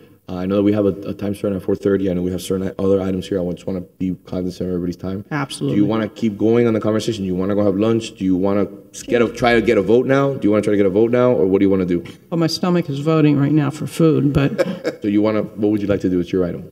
Okay. I'm ready to vote if you like. I think we've gotten a lot of the answers here. I ask, if you don't mind, for your consideration, since you're the sponsor, since I asked the manager and his team to provide us in September all the funding options that are out there, unless this manager's office believes that we have to vote on your item now, but if it can wait till we get the full all the funding options, I would, I ask that you consider maybe deferring it till then.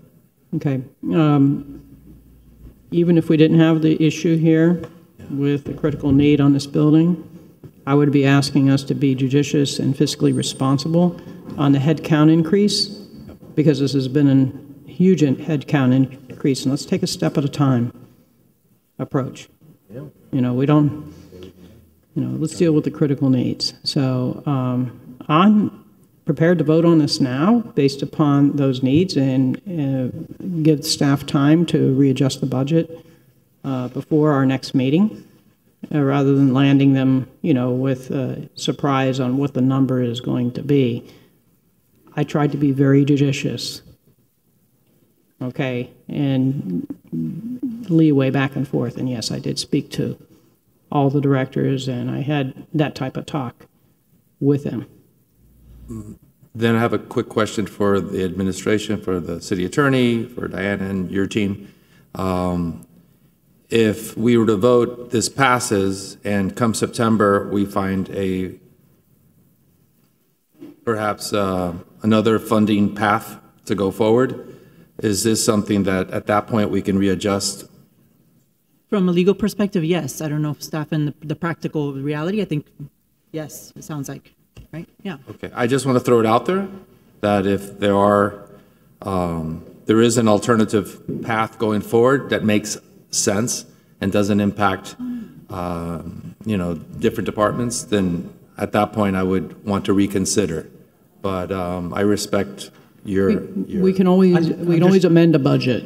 You know, let's say we have this huge grant that comes in, it's going to take care of City Hall. We can take that up when the time comes. I guess I had a follow-up question regarding the statement that you read from Doug Wood. That was given to us 2 years ago, and it said we had a month to complete the items on that list. Were the items on that list completed? Or is that the 30% that's been completed? I believe that's the 30%. So we were given a month to complete the items on a list 2 years ago, and we've completed about 30% of the items on that list.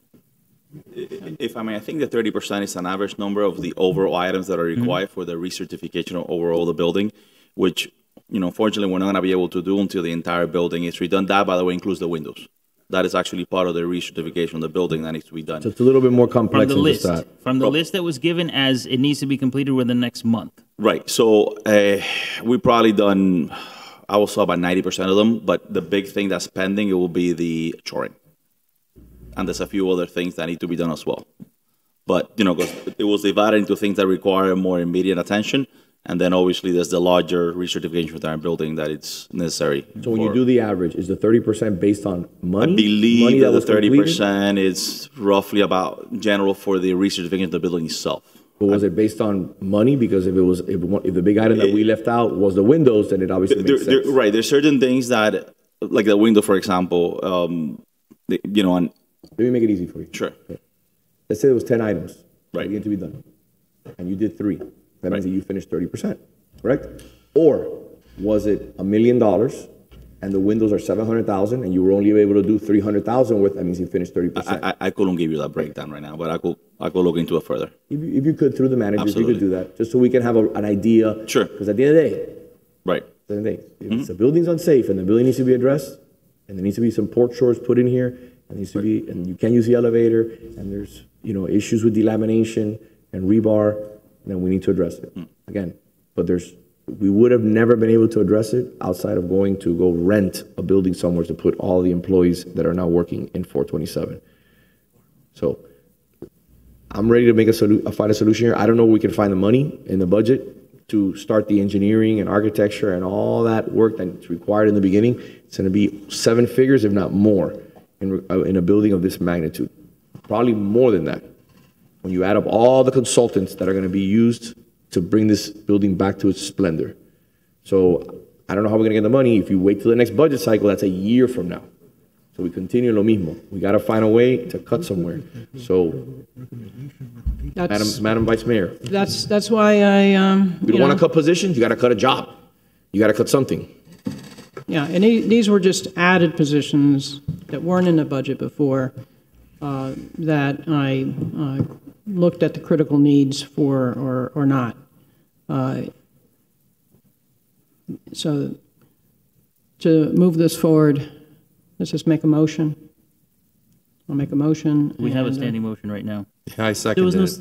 We do, but I don't have a seconder. I did. Okay. Okay, we hadn't heard it. I didn't hear a second, We'll so get there was. public comment, I promise. And lunch. Clerk, can we have some public comment? I will amend my motion to move meetings from this chamber to the CRM until such time as that list that was given to us that needed to be completed within a month is completed. So that 10% that's left. The windows? No, it has nothing to do with the windows. It's the shoring of this of the beams in this chamber. How long does it take to shore the beams? It's not the shoring. It needs to be designed. It needs to be permitted, and then it needs to be implemented. So how many months? What's that? 2 months, 3 months? 2 months, roughly. Okay, and is that shoring, in the opinion of the engineer, Douglas Wood, necessary in order to occupy this building for the next 2 months? On his letter, he said that the building is okay for continuous occupation. The way, since obviously this building is gonna, these letters are done like on a 6-month increment. So obviously it's gonna take more than 6 months to do the entirety of everything to do those buildings. So we get a letter that takes over 6 months. Then over the next 6 months, at some point he will have to come back, do an assessment, some additional things may come up that maybe need to be addressed then. And if he thinks it's okay, then you will get another 6-month extension and so on. That's generally the process until the entire building is completed. Well, Mr. Director, this was 2 years ago. Yes. 2 years ago, we were told this needed to be done. Correct. And we're still missing things. So unless we get it done and prioritize it, it's not going to get done. And I think unless we say we're going to cease use of this chamber and continue to tax this chamber, because every time you add weight, you're putting pressure on the beams that they're saying need to be shored up. I'm not and helping. we already had issues in the DCM's office and in Lena's office. So we're adding pressure to this chamber without having finished the work that was supposed to be finished by August of 2022. It's August of 2024. Mr. ACM. I stand by my motion. Mr. ACM, may I ask you for a favor through the manager? Do you have a relationship with someone at Douglas Wood? Do I have a relation with somebody who Relationship. Like relationship can you with call somebody, hi, how are you? Following up on a friendship. I mean, I know many people in the industry, sir. I would have to look at. Why don't you speak with a manager, speak with your team? We have a meeting that's probably not going to end until 5:30, 6 o'clock tonight. Why don't you give a call to Douglas Wood and get their recommendation, their professional recommendation, and see what they recommend in regards to the request of the commission. And then we can go off our structural engineer, licensed structural engineer, and make the decisions that are appropriate moving forward. That's what I would do. You probably catch somebody there now and say, look, you can explain to them the conversation, have them put it in writing in an email, and say, look, we're going to move forward in this direction. What do you recommend? It may be helpful if this commission passes a vote authorizing bid waivers for any work related to this temporary work. I don't have a problem and that with that way either. it's faster for us to move the process. I don't have a problem with that either, but I would like to hear from a structural engineer who is our consultant. That's it. I don't have a problem with that. Is that okay? So are you, through the manager? So are you asking him to kind of I'm defer? not asking for anything. To defer this motion until we get that letter? No, what I'm asking for the gentleman is to speak with the manager and do everything through the manager and have a conversation with his team and call Douglas Wood right now in the break and say, over the next few hours, see if we can build some consensus in regards to whether we need to evacuate this building for the next few weeks until we can finalize whatever. We will have a letter saying that. No, we don't. I know we don't. But Commissioner Fernandez keeps insisting on that it's 2 years old, it's 2 years old, it's 2 years old. And that's fine. I respect that. It's fine. So I want to get an understanding whether he will send us an updated letter. That happens in the industry. We got that letter yesterday. Okay, and what does it say? That's what he just read. Okay, I thought you had. Okay, but he keeps saying that letter was from 2 years ago. Right. So we have a new letter. Perfect. Okay, so then we have time to do this. But if you want to get more reassurance, say, hi, I just received your letter. One of the commissioners, the entire commission has concerns over this fact. Can you just provide me with a little guidance so that I can go into the commission? We'll ask Mr. Wood to provide some Just clarity. go into the commission meeting and make people feel comfortable in the fact that this building is not going to collapse. Okay? Yes, sir. I think that's just. I think that after with his knowledge of the building, I think it's something that is appropriate. Happens in our industry every day, where you can go and you ask for a secondary opinion from that same engineer or architect on record, and they're able to provide it to you. Okay? We'll do. And could you also To the manager, please.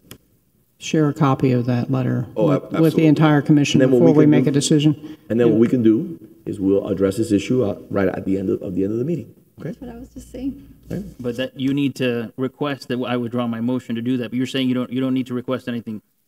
You're just magnanimously making the decision. I never said that. You did. You just told her that. That's what I was Never just said that. She suggesting. asked you I was if you just were asking me to suggesting. defer my motion, and you said no. I'm telling staff to do this. I'm not. Yes. If I Yes. may, let me finish. Let me finish. I'm not. You can continue with your motion. I'm just giving you an idea. If you want to take my idea of how to handle it so you can get an answer and get a clear answer and not do this back and forth. If you want to continue with your motion, it's perfectly fine. I'm not asking you to do anything. You can continue. If you'd like to do this, you can take my idea and you can run with it. If you want to continue with your motion, then continue with your motion. It's okay with me. It's not no skin on my back. I'm just trying to help you. I'm trying to help the city. That's it. You're trying, well, I mean, arguably, that's stopped many years ago. I stand by my motion. I'd like a vote. Prior to taking a vote, Mr. Mayor, I have members of the public requesting to speak. Yes. First speaker, Mrs. Maria Cruz. Mr. Mayor, while she comes up, can I just add one detail that's important? We do have our first budget meeting scheduled for September 12th. The address for this, the location of the meeting has been included on the trim notice. So I think we should really take that into consideration. I think that that meeting should be held here. We could, you know, if we absolutely had to move the meeting for some other reason, we would do everything we could in terms of notifying and putting signage, but just keep that in mind. Not just the trim bill notice, but also the special taxing districts that were all noted, the special assessments that were all noticed as well. Right, so those are both scheduled for September 12th. We should send Peter Iglesias the bill because it was his neglect to put us in this situation. Couldn't we just put in the Again, front of the we have a city manager who never informed the commission of the condition of this building and has put us in this situation today. A structural engineer. Listen, I'm not arguing about the policy. No, I just wanted to say we need to decide what we're going to do with the budget hearing. But what you're saying is we've already sent out the notice, so we should potentially put people at risk. No, I am not saying that. And let's be clear. I am not saying that. You just said we should have it here. I said that we need to. So, okay.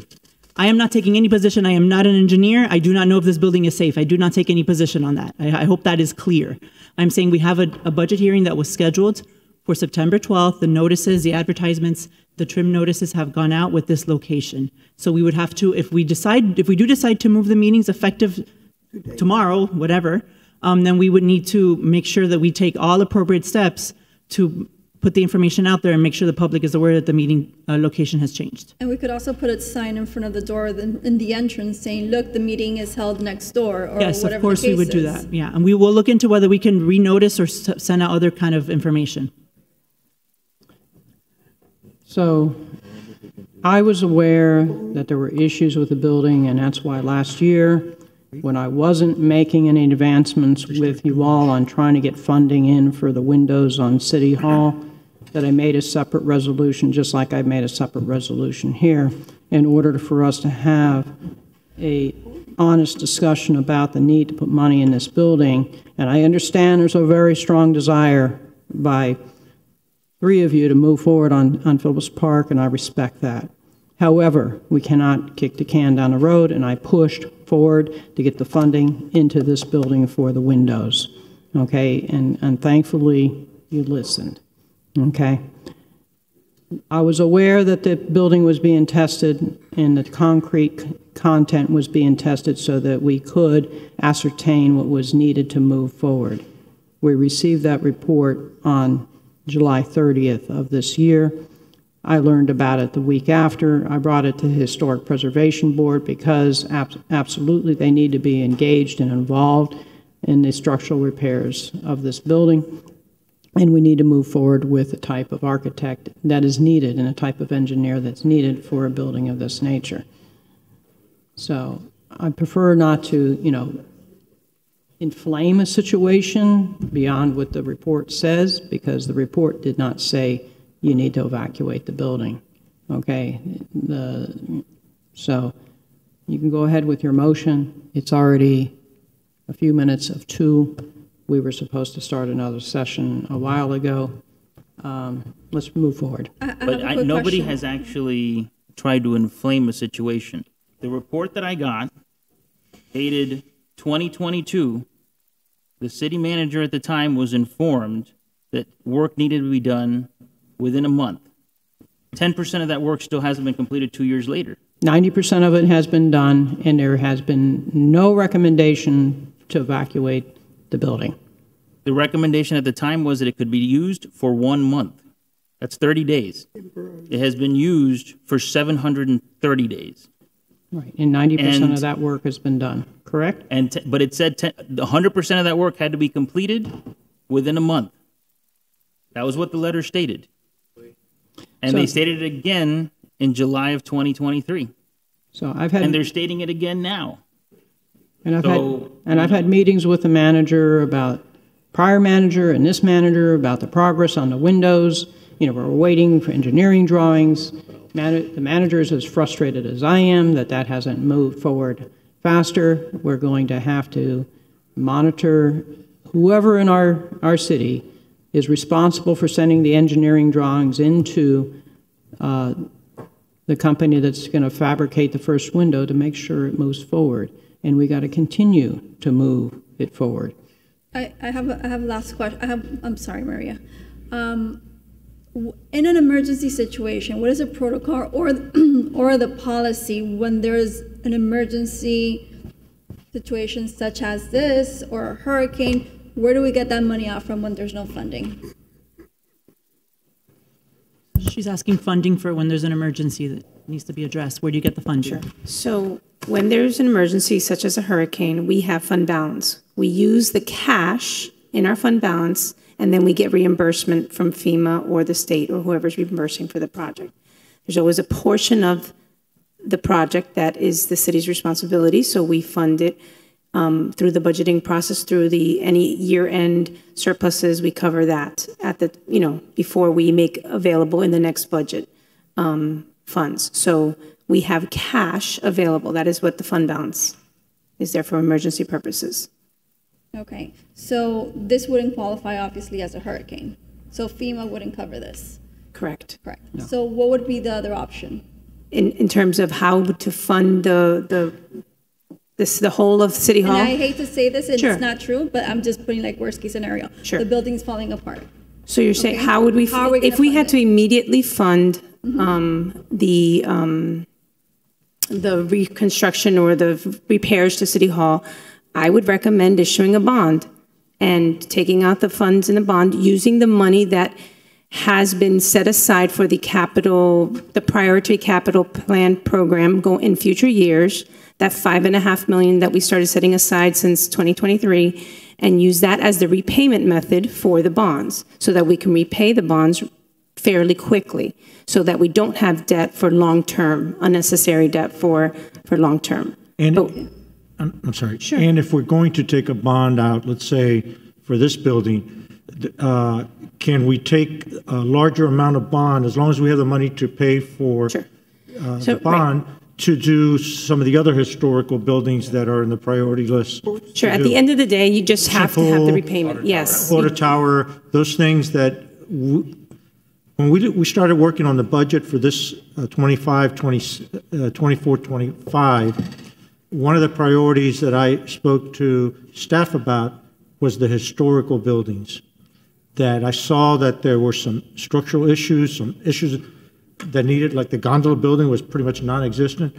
And what I suggested to our staff is focus as much of our resources as we can to historical buildings. That's number one. This is iconic buildings that we have that says this is Gables.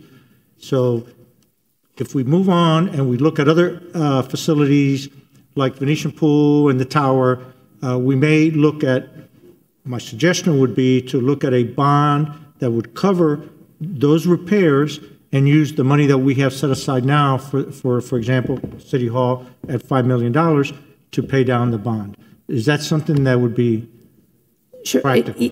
Yes, we can do that. We can take out a bond for whatever dollar number we feel that we need to take out, as long as we have the ability to repay it at the end of the day. So how would we repay it right now? We don't have additional revenues per se. Well, again, in 2023, we established this priority capital plan program that was setting aside about $5 million. This coming budget now on October 1st, that payment is going towards Phillips Park to finish that. In the year after, there is no other. The only other assigned project is City Hall. The intention was that for the next several years we would be funding City Hall, so we would have the cash in order to pay for the repairs of this building. However, if there is an immediate need for that and to do the work, yes, we could leverage a bond and have that cash in order to do the project, and then we have the recurring revenue to make the payments in order to be able to pay the bond. Thank you, Diana, for your answer. And I think it's very clear that there's other options to be able to fund this, and we don't have to jeopardize the quality of life of our residents. So it's a few minutes of 2. Okay. I'm going to move to take a break. There's a Let's motion. get our I understand. I'm making a motion to take a break. Number 1, I cannot proceed any further without eating lunch. I understand. Jolie, but there's a motion on the table. We have to have the motion. Okay, we can take a break. I make a motion to take a break. Let's get some lunch. Let's get our stage session done. I cannot proceed further. If I may, we have a motion, and I want to finish with public input, so we at least finish that, and then we'll go to have lunch. Okay? What would you like to do with your motion?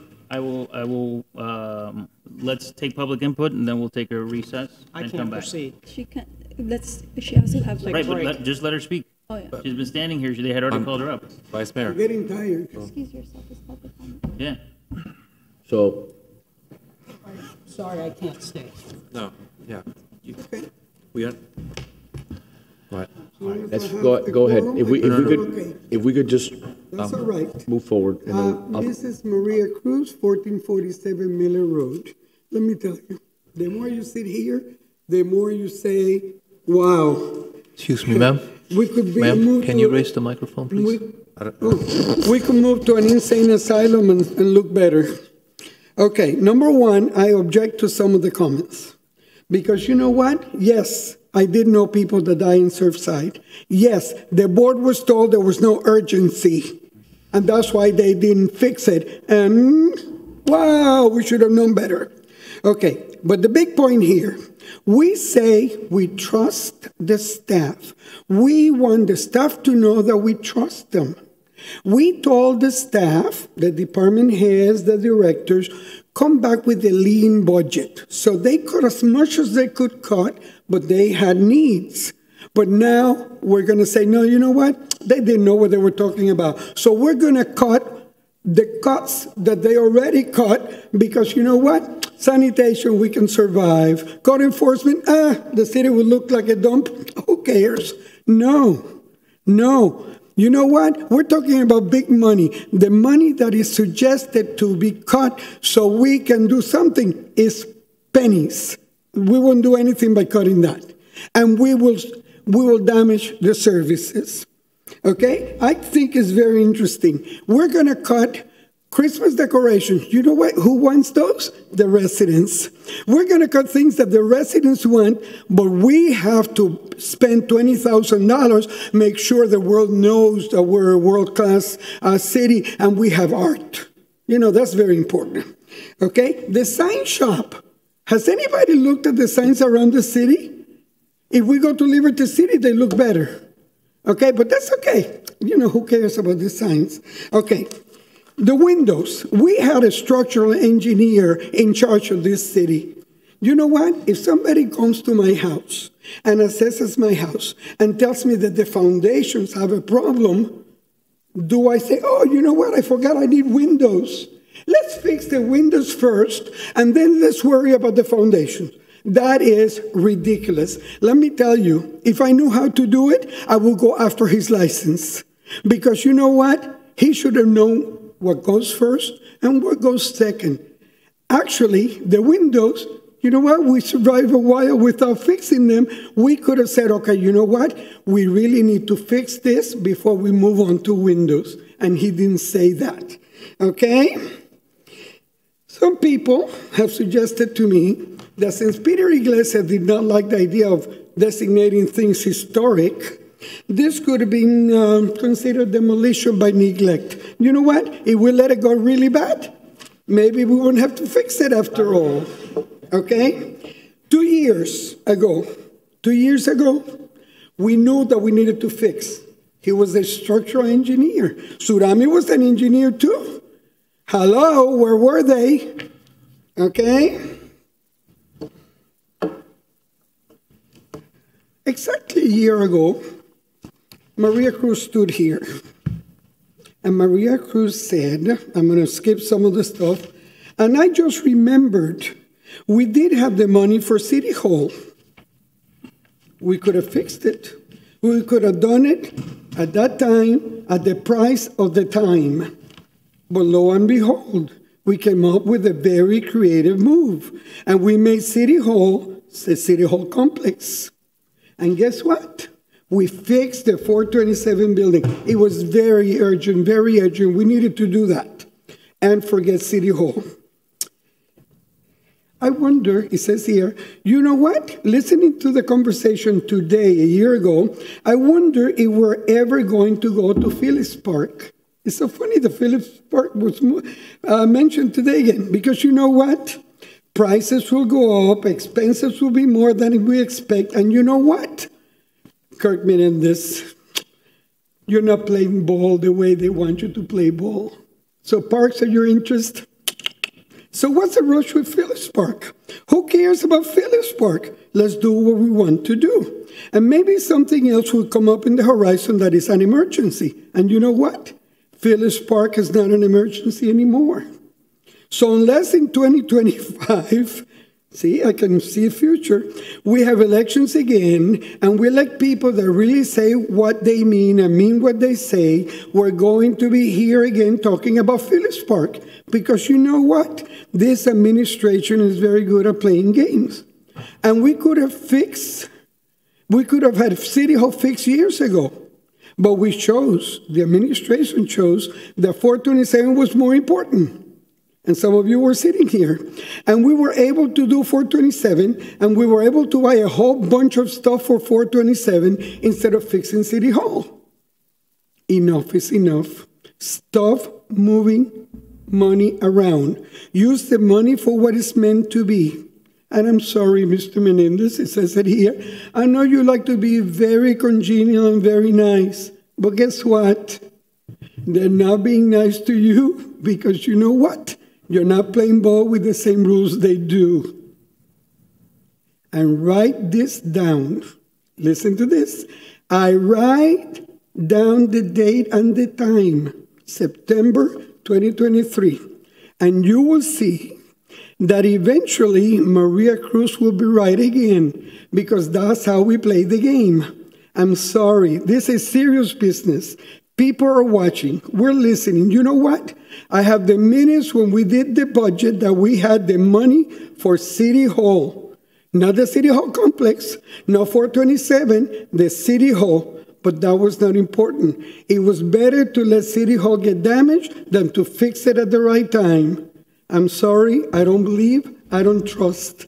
And Mr. Menendez, you're paying the price for not playing by the same book. History repeats itself, doesn't it? Minutes are good.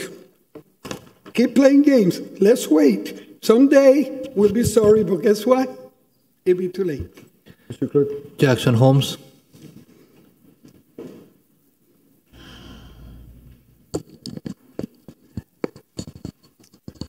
So I don't know if it's better to laugh than to cry, right? So I'm going to see if I can make a joke. I was praising you at the beginning of the meeting because you're the only reason I'm here. I don't want to get my head bashed in the former government. But I need to see if I can evoke sympathy in whoever thinks that we can do a tax bond. So I don't like to divulge my personal finances, but it's the only way to be to explain my position.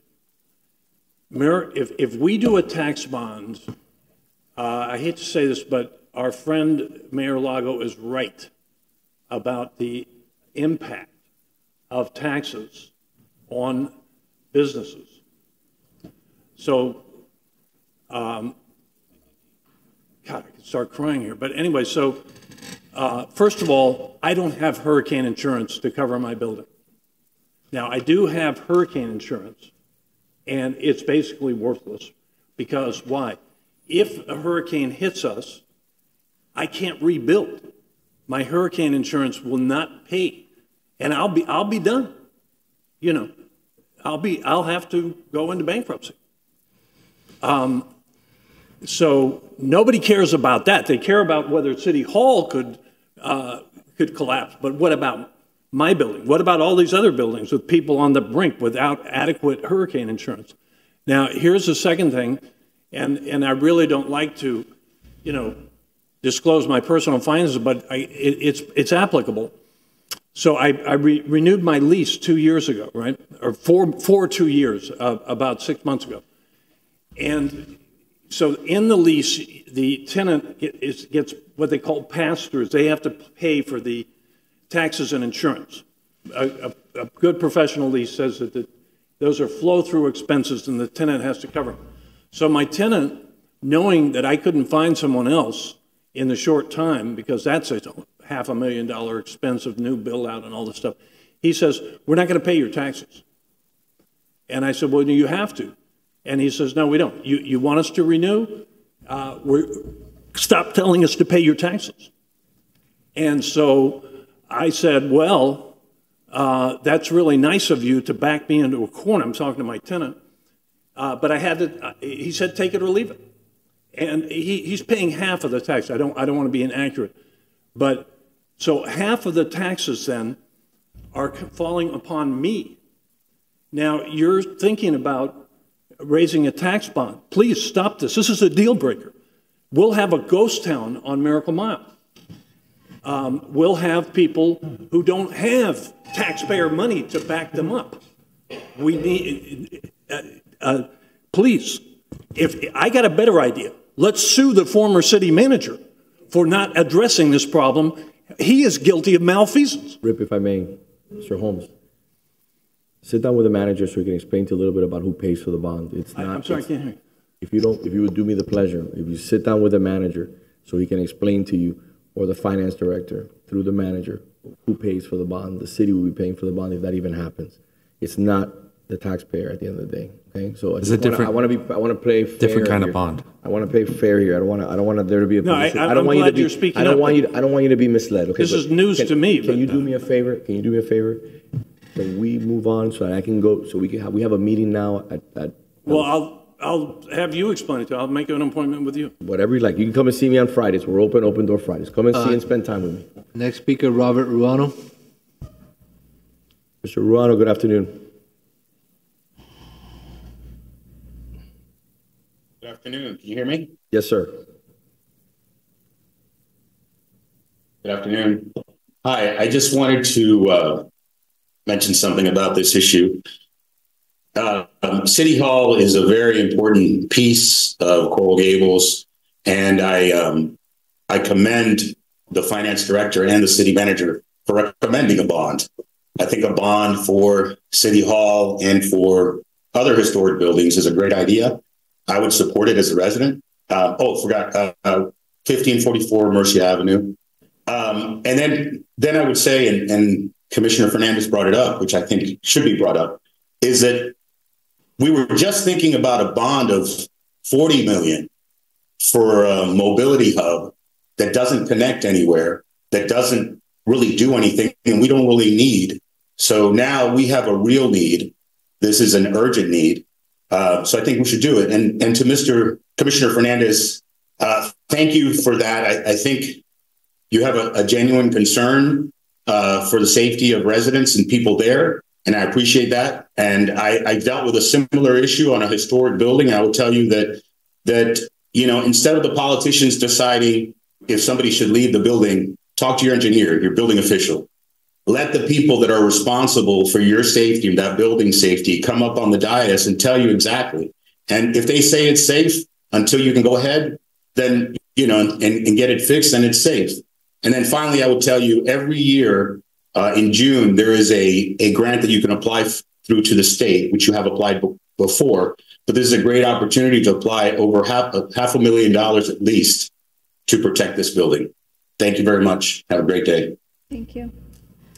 That's it, Mr. Mayor. All right, so we have a motion, a second. We decided to take a recess and then come back. Yeah. All right, that's what we'll do. Okay. Perfect. We will be back, I guess, when we finish. Thank you. I'm glad you finally entertained that. Well, when you left, I said it. I was like, let's just listen to her because she's already up. Oh. Now, listen, I didn't want to be. Oh. Listen.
Mr. Clerk, you ready?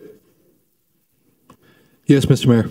All right, let's start off with the H1 city manager items. We can push through these. Mr. Mayor, I apologize. Before we moved on, when we went on break, we had a motion on the floor. Just wanted to see how we proceed with that motion. I spoke with staff during the break. The current letter that we have on the table gives us a month. So they're going to be reviewing the items that have been ticked off this list and what is pending. And I've asked them to bring that back to us at the next commission meeting, September 10th. So I'm withdrawing my motion pending hearing that on September 10th. Thank you, sir. Okay. And yes, we can either proceed with a vote on this now so the city manager has direction, or we can defer this item also to September 10th. It's up to you, whatever you like. You're the sponsor. City manager, which one would you prefer? I'm putting you on the spot. I'll take the directions. We'll move forward and get the information. Pardon? The question to me is, do you want us to vote on this now so you have direction, or?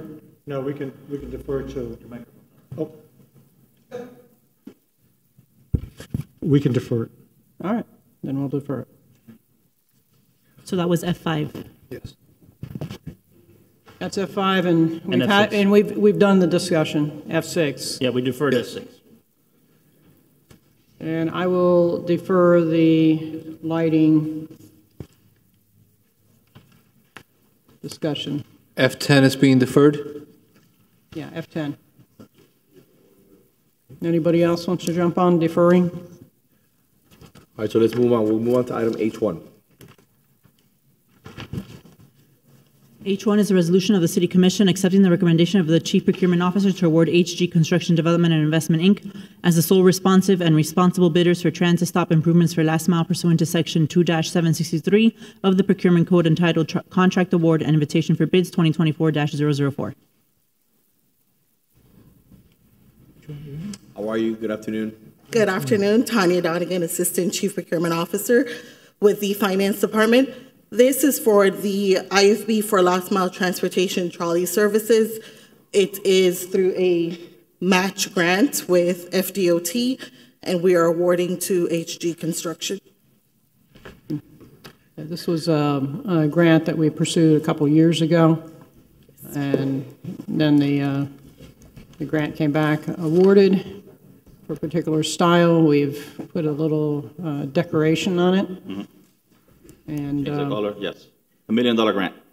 $1 million grant. So we'll be able to get some trolley stops that have some protection and some seating. And some 88 improvements in some of the other existing stops, even the ones that are not, that don't have an actual shelter on it. Right. So it's going to be helpful when you're sitting out there in the sun, in the heat, in the rain. So if no one else has any other comments, no public comment, I'd like to move it. I'll second.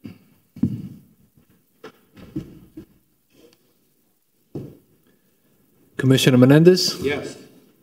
Vice Mayor Anderson? Yes. Commissioner Castro? Yes. Commissioner Fernandez? Yes. Mayor Lago? Yes. Moving on to H2. H2 is a resolution of the City Commission waiving the competitive process of the Procurement Code pursuant to Section 2-501D of the City Code, authorizing a 5-year license agreement between the City of Coral Gables and Bonjour Express Coral Gables, LLC, for the operation of the Le Parc Cafe at the Coral Gables Golf and Country Club. Mr. Mayor, Zeta Sardinia is participating via Zoom today. Okay. Sardinians, how are you?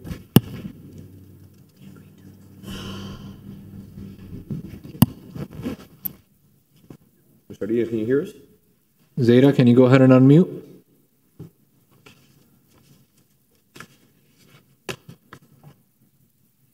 I see her sharing her screen, but she doesn't seem to be unmuting.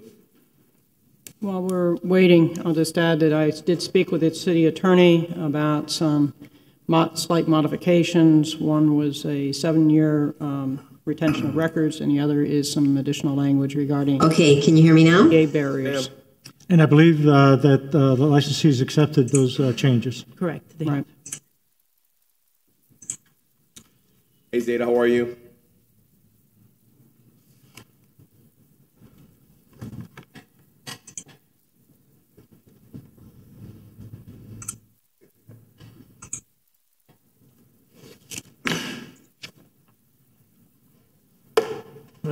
I can't hear you guys. Give me a second.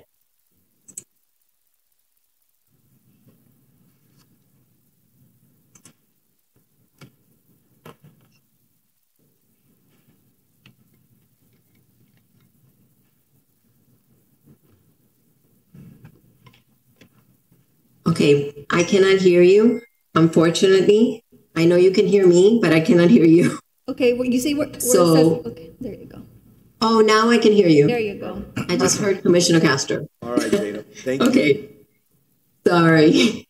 Okay, good afternoon, everybody. Okay. I know the city attorney already read the item. I wanted to just do a very quick things that I wanted to put on the record. So on October 11th of 2023, pursuant to the resolution that the City Commission passed, we waived the competitive process and authorized the manager and the city attorney to negotiate a 90-day license agreement with a licensee to provide food and beverage services at the Coral Gables Golf and Country Club Le Parc Cafe, which includes the cafe area and shared space. On the 27th of November, we then entered into a 90-day license agreement with Bonjour LLC, and we extended that agreement through a first, second, and third amendment while evaluation and negotiation took place between the city and the licensee. On October 11th, okay, so, sorry. Since taking over operations on November 27, Bonjour has expanded the cafe hours, Monday through Saturday, 7 to 8, Sunday, 8 to 6, provided additional varieties of baked goods, cakes, and specialty menu items, including 3 types of burgers, which have met with positive feedback from the community, coordinated combined marketing initiatives with the city's communications and community recreation departments, developing content and special promotional events, resulting in additional sales, increased followers on the Le Parc Instagram page, and positive feedback from community patrons and country club members. Bonjour has also promoted the Le Parc location on its established Instagram pages. They've taken responsibility for some of the city's expenses and operating costs and increased their service personnel with a dedicated general manager, additional staffing for weekends and weekday peak hours, providing faster, more efficient restaurant management and customer experience for patrons.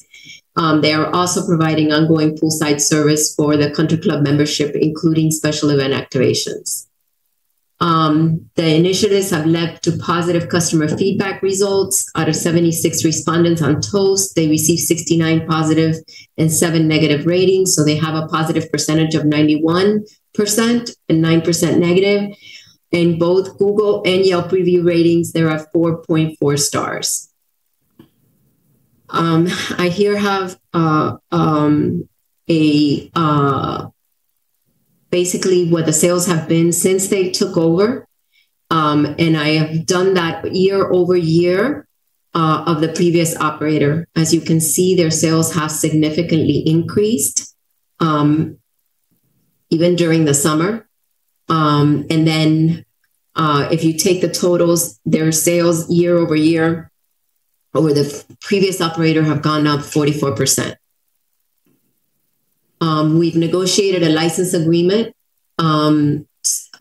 with, they have formed a new company for this particular location and called Bonjour Express Coral Gables. This is a 5-year license agreement that starts 8/28/24 through 8/27/29. It includes one additional 5-year renewal option at the city's discretion, requiring city commission approval. It also includes a 120-day termination for convenience available to both the licensor and the licensee by providing notice accordingly. As part of the agreement, a license fee is going to be due to Bonjour for 85% of monthly gross revenues, less taxes, less 85% of the cost of alcoholic beverages, which the city is purchasing and are being sold by the licensee on the city's behalf. 100% of gratuities stay with the licensee. The licensee will purchase an additional display case for the front area and will be responsible for maintenance and repairs of that display case. Going forward, the city will continue to be responsible for utility charges, the dishwasher lease, hooded interceptor system maintenance, pest control, and maintenance of the city-owned kitchen, front of the house, and refrigerator equipment. The licensee will continue to select, train, and employ employees or independent contractors to procure, prepare, and pre-packaged food and beverage services, will pay for its proportionate share of any taxes levied against the country club property, and cover janitorial services, including a biannual cafe area deep cleaning. The licensee will also continue to meet the city standard insurance requirements for general liability, workmen's compensation, automobile liability, liquor liability, and property insurance. They will also continue to actively cooperate with Community Recreation Department in their marketing efforts and will include the park's social media accounts. The licensee will work with the city to ensure that all published content and direct messages are recorded via Archive Social to remain in compliance with public record laws. The proposed resolution waives the competitive process of the procurement code pursuant to section 2501D and approves the license agreement for 5 years between August 28, 2024 and August 27, 2029. Staff recommends approval. Thank you. Let me know if you have any questions. I have none. I have none. No.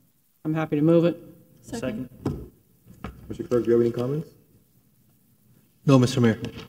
Yeah, I mean, just to reiterate the note that the city attorney said that the licensee was willing to accept the 7-year term, and the additional language that the attorney added regarding removal of barriers, so that, you know, if they put something in a way, it's not our fault. It is the licensee's fault. Now that you bring that up, there was one thing, Zeta. They have been placing the A-frame advertisement for the park on the swale, which they're not supposed to. Okay. So if you could just let them know, because they used to put it out front by the sidewalk or by their entrance walkway. They've been putting it on the corner on the swale lately, which is not allowed. Okay, sir. I will make sure that they take care of that. All right, Mr. Clerk. Vice Mayor Anderson? Yes. Commissioner Castro? Yes. Commissioner Fernandez? Yes. Commissioner Menendez? Yes. Mayor Lago? Yes. Moving on to H3. H3 is a resolution of the City Commission authorizing an amendment to the fiscal year 23-24 annual budget to recognize a transfer from the City Clerk's Special Revenues Reserve in the amount of $250,000 and to appropriate such funds for the cost to be used towards the cost of the roof replacement at the Passport Office. Any questions? No. Happy to move it. I'll second. Commissioner Castro? Yes. Commissioner Fernandez? Yes. Commissioner Menendez? Yes. Vice Mayor Anderson? Yes. Mayor Lago? Yes. Thank you to the clerk for the reserve funds. H4. Good job. H4 is a resolution of the City Commission authorizing entering into the Sixth Amendment to lease agreement with New Singular Wireless PCS LLC with regard to city-owned property located at 11911 Old Cutler Road, Coral Gables, Florida. City Attorney, how are you, sir? Good afternoon, Mr. Mayor, Vice Mayor, and Commissioners. Assistant City Attorney Gus Ceballos. So this item is pretty straightforward. It is a Sixth Amendment to this lease. They were requesting to modify some of their equipment on the tower. We analyzed it. It's not the tower can handle the changes. It's not a significant change, but we had an opportunity to revisit the agreement, and we've made some minor changes. The most important to the city would be that there's an additional $250 a month increase to the rent. If you have any questions, please let me know. I'll move it. I'll second. Commissioner Fernandez? Yes. Commissioner Menendez? Yes. Vice Mayor Anderson? Yes. Commissioner Castro? Yes. Mayor Lago? Yes. Thank you to the Attorney's Office. H5.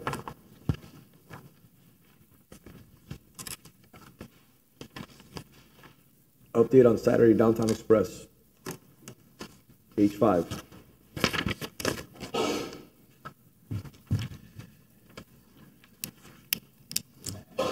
Good afternoon. Good afternoon, Monica Beltran, Parking and Mobility Services Director. As noted in the cover memo, the service that was provided as a pilot program to go from south of US 1 down to the Miracle Mile did not prove to be successful in that. It had an average ridership of about 50 passengers on Saturdays and amounted to about $22 per boarding. And at those rates, it doesn't seem to be recommendable. It is not a good return on money. So we wanted to advise the commission, and also the service was suspended with 1 month notice to riders. Thank you. Thank you for the update. It pains me to hear that, but you know, we have to be as efficient as possible. Hopefully we have trolley expansion in the near future and we can get this back. Thank you.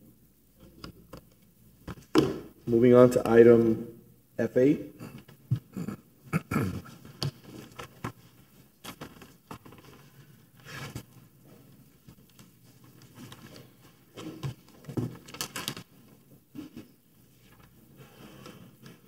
Discussion regarding duplicate residential waste fees issued and future methods for calculating and issuing single-family residential waste fees.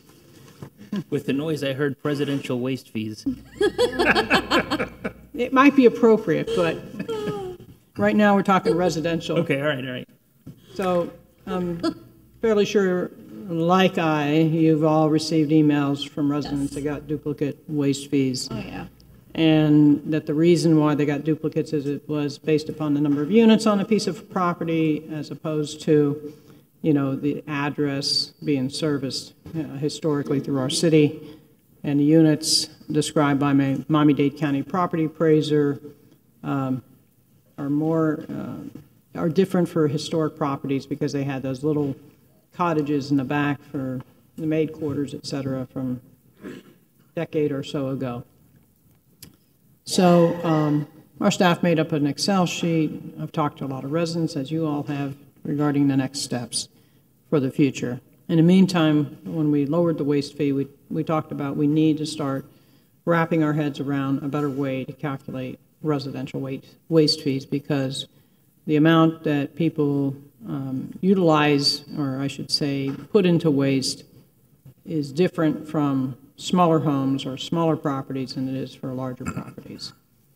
So some things that are food for thought, and I'd like some input from and ideas from staff, not necessarily today, but perhaps let's keep this discussion moving so we have a conclusion sometime, I would hope, before the end of the year. Is you're dealing with the square footage of the homes, you have to deal with the number of bedrooms in a home, and you have sizes of yards that all impact differently the amount of waste that a yard produces, albeit some of us have more palm trees and some of us have more trees. So opening this up for you all to share your thoughts with staff, have meetings with staff, and let's bring this in for a landing before the end of the year. So I've been sitting with staff, working on a solution. I'll probably be bringing that up to commission before the end of the year. My target is October, after budget season is completed, so that we have enough time to vet it, run it to the community before we have to vote on it in June. So we're working on potential way to calculate it that'll be a little more equitable. This has been brought up. This isn't the first time I hear this. It has been brought to my attention before, people who don't have 2 units, but they've been billed for 2 units in the past. And the reason that we're being billed, some people are being billed for 2 units now, is because we're using the system, the data given to us by Miami-Dade County, which has designated certain properties as having 2 units. So I'm working on something. I'll probably be presenting it in October. So this is what I'm going to ask staff. Each and every one of us need to have meetings with you to discuss alternative proposals and hear your suggestions, so that by the time we come back here in October, we can have a more intelligent discussion. Vet certain proposals back and forth and figure out what's going to work out best for the city and what's going to work out best for the residents. Madam Vice Mayor, I want to make sure we're clear. So I had 3 individuals, and I dealt with Gus and their law office in regards to clarifying these residents that were having issues with their bills. Are we talking about a handful or a dozen people, or are we talking about our waste altogether? Talking about I want to understand, because that issue, you know, they're dealing with it. They're dealing with the county. It's pretty straightforward how it's got to be addressed. We got to find a solution. I talked to the DCM about it. We actually met with some of the residents to see how we can get that fixed. But are we talking about the entire waste effort, Are we just talking about the billing? I'm trying to. Well, I talked about the billing issue because we did it by address in the past, and because we have a different computer system, it really shouldn't become a headache to the resident because our computer system is drawing down data differently. So that's problem number one. And we made up an Excel sheet. It's roughly 200 residences. Number two, we talked about examining other ways to assess waste fees that is more equitable across the board to residents. It's something we need to explore, and I don't want to wait till May of next year when we have to decide on what the waste bill will be to at least have a robust discussion. And the best way is to look at alternative proposals with staff ahead of time, and then we can come back and discuss it in October to see if there's a feasible solution. We can also look into additional things that we can do to help bring down waste fees and see if those opportunities are available. In the past, they haven't been. So it'll help bring down waste fees, at least a portion of it. Mm-hmm. So Diana Gomez, Finance Director. So in terms of the operations and how to change the operations, that's not something that I would per se. I mean, yes, I can work with staff in the city manager's office to see how that impacts how we bill. So yes, in that sense, we can work together. But in terms of how much each unit is going to pay. So right now, if we remember when we reduced the solid waste fee, we're not covering the cost of solid waste. We are subsidizing at this point almost 50%, if not a little bit more, of the solid waste costs. So that's a discussion that we've talked about many times in the past about how are we going to overall bring down solid waste.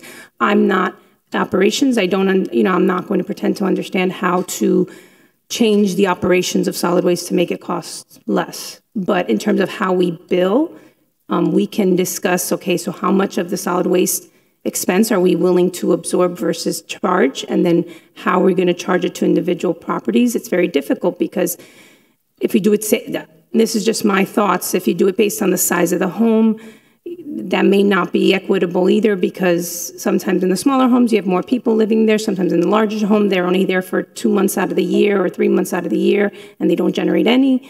So it's very difficult, and there's no way for us to know, right? So our solid waste crew, they go to every house that is, as long as it's an inhabitable house, it's not under construction, they will go to the site and pull garbage, whether there's garbage there or there's not. They're going to pull it. So every home has to pay. Regarding the 2-unit versus 1 unit, our code has always required that an auxiliary unit pay, the solid waste assessment is per living unit. And so the living unit information is, we didn't have access to that. There are a lot of properties that do have auxiliary units, which they would have to pay 1.5 units, but we didn't have that distinction per the information that we had. I guess in the past, it was really just self-reported. You had to report that you had an auxiliary unit for us to know about it. We never did inspections to see which home has or doesn't have.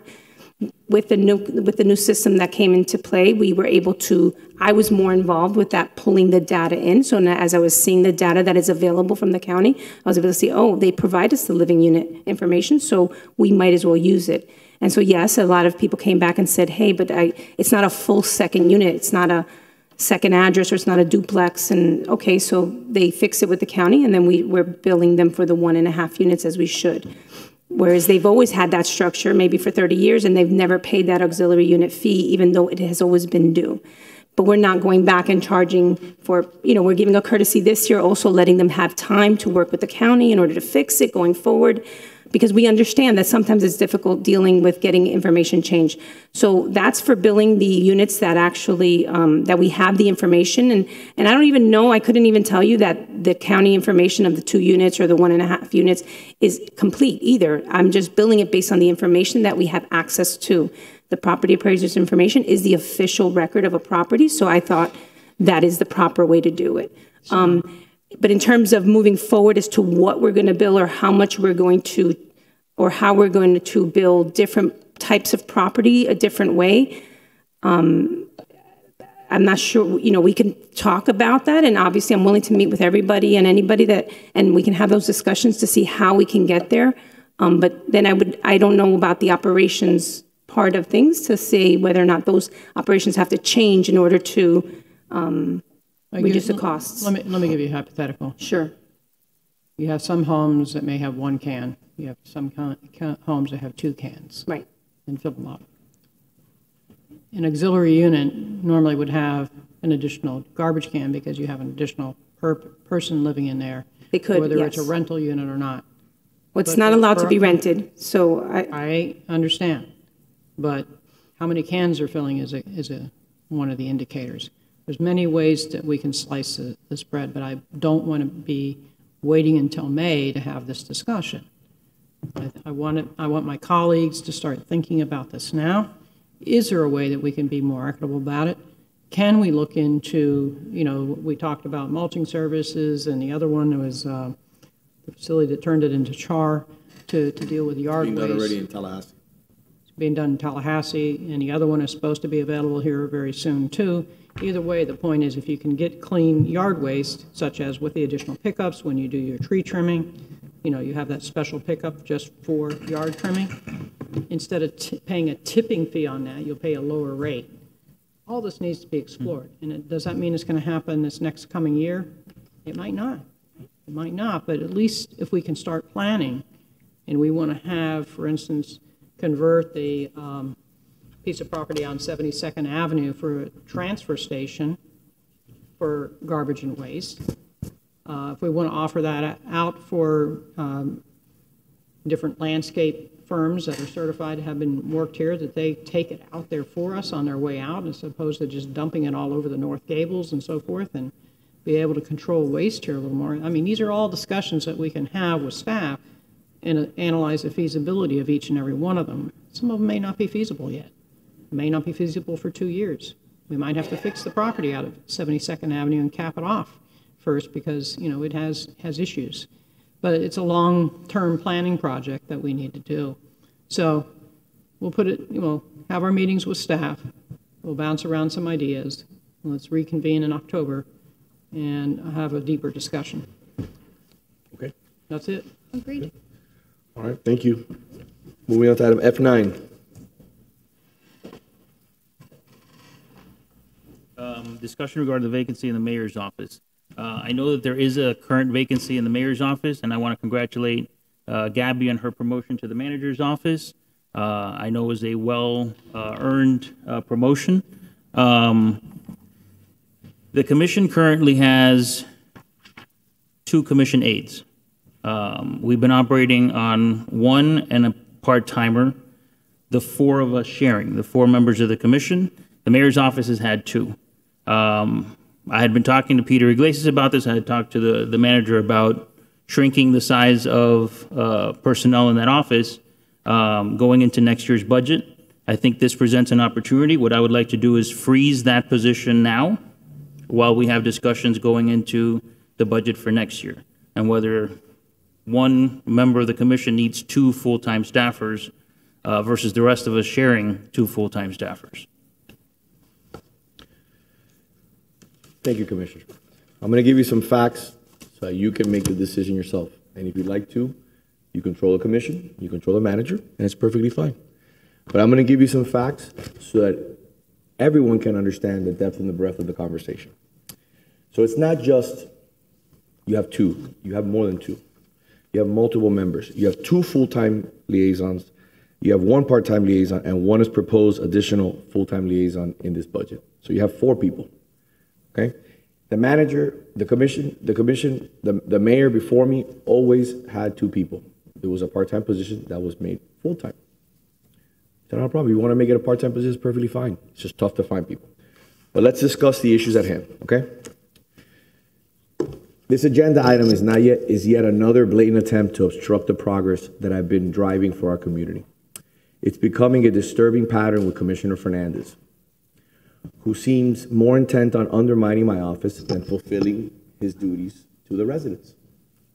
We've seen this obstructionism before, whether it was the effort to remove the entrance feature in my office, the underhanded proposal to dissolve the mayor's council, of the attempt to stop me from donating and installing a luxury clock on Miracle Mile in honor of our city's centennial, which the commission had already approved. Now they're targeting a critical budget position in my office, a role that is absolutely essential given the significant, and this is where I want people to understand and listen, significant workload my team manages daily. Okay? To put this into perspective, I'm going to give you actual numbers so people can understand. To put this into perspective, we recently pulled IT data on the call volume for both the commission and the mayor's offices. So I'm not even going to go one commissioner versus another commissioner. I'm going to go all 4 commissioners versus the mayor. Okay? Over the past 90 days, a slow season for my office, by the way, the entire commission staff, representing 4 elected officials, received a total of 907 calls. This is all data from city staff. Okay? This is not from me. This is done by the city. 907 calls. In contrast, my office, representing just 1 elected official, handled 920 calls in the same period. Calls coming in. I'm not even talking about calls we're putting out. So I did more. I did 4 times with less. Okay? Additionally, email summary reports indicate that I received the most inbound and outbound emails compared to any other member of the commission. Let me give you some facts. I have them here, and this is also done professionally by staff, and I'll make it into the public record. My office handled almost 7,000 emails sent since January 1st. The total amount of emails received is 9,625. And before you say, oh yeah, but that has to do probably with massive amounts of email lists that are sent out and, sending to residents, that has nothing to do with constant contact. This is just emails in and out from my office. That's almost 18,000 emails since January. When you compare it to Mr. Fernandez, since January, he's sent out 812 emails. Stark difference. Commissioner Menendez sent out 1,300. Commissioner Castro sent out 970. But the vice mayor sent out 6,200. She almost caught me. I had 7,000. However, that alone doesn't paint the entire picture. We must also consider the myriad of responsibilities my office handles daily. Programmed events, community programs we manage, consistent public outreach efforts, ribbon cutting coordinations, constituent services like office hours, and much, much more. Let's not forget the amount of legislation that comes from my office. The demand of the mayor's office are far greater, as they should be, given the role of the mayor as the figurehead of the city. As the mayor of a world-class city, my office is the engine behind an immense volume of work, from handling resident concerns to managing actionable items that propel our community forward. I do not meddle in the internal affairs of your office, even though it's clear the workload and responsibilities do not even compare. I expect and demand the same level of respect and professionalism when it comes to the way that we conduct business here in the city. If you want to have your own assistant, you should do it. I recommend that. In addition to the points I've outlined, I must emphasize a significant amount of staff time and city resources that have been diverted to rebuting efforts aimed at undermining my leadership. The time spent countering misinformation and addressing these unnecessary distractions is not just frustrating, it's a waste of valuable resources that could be better utilized in service to our residents. I strongly encourage you to consider the impact of these actions and make better use of our city staff by focusing on initiatives that truly benefit our community. If more time and energy were spent focusing on our residents and working together to improve our city, great things could be accomplished. This city deserves leadership which prioritizes progress over petty politics. It's time to stop these transparent attempts to derail the work that truly matters, advancing the interests of our residents and ensuring Coral Gables remains a beacon of excellence. If your goal is to remove a position from my office, I strongly encourage you to review your current structure. You presently have 2 full-time liaisons, a part-time liaison, and recently budgeted for another full-time position. That's 4 people. I don't think that's accurate. But let me finish. You could ask the HR director. But let me just finish. If you let me finish, I promise I will finish and we can move on. You can correct me if you like. But the emails and the emails and the emails and the phone calls is correct. That's the bottom line. So, and I'm going to make it a public record and you can look at it, okay? Please keep in mind that the position in my office has been budgeted for and has existed for years. We should not allow this city's progress to be compromised by those who put personal agendas over the public good. Our residents deserve better, and I'm committed to ensuring that they receive nothing less. Once again, it seems this commission has a majority. So at the end of the day, I can only put the facts on the record. Why are these multiple attempts to attack and dismantle my efforts? Why can't we all focus on what is best for the city? Why can't you, instead of throwing stones, build a castle with those stones? You should be able to tell me right off the bat 5 pieces of legislation that you've written in the last year and a half that you're proud of. I will tell you what I'm doing. I'm providing next month a beautiful website that'll have everything that I've done in the city, everything that I'm proud of, everything I've done philanthropically, everything that I've written, every piece of legislation, from a resol to an ordinance. Every board that I've served on, it will be my living resume online. So people can look at it and say, what has he done and what has he failed to do?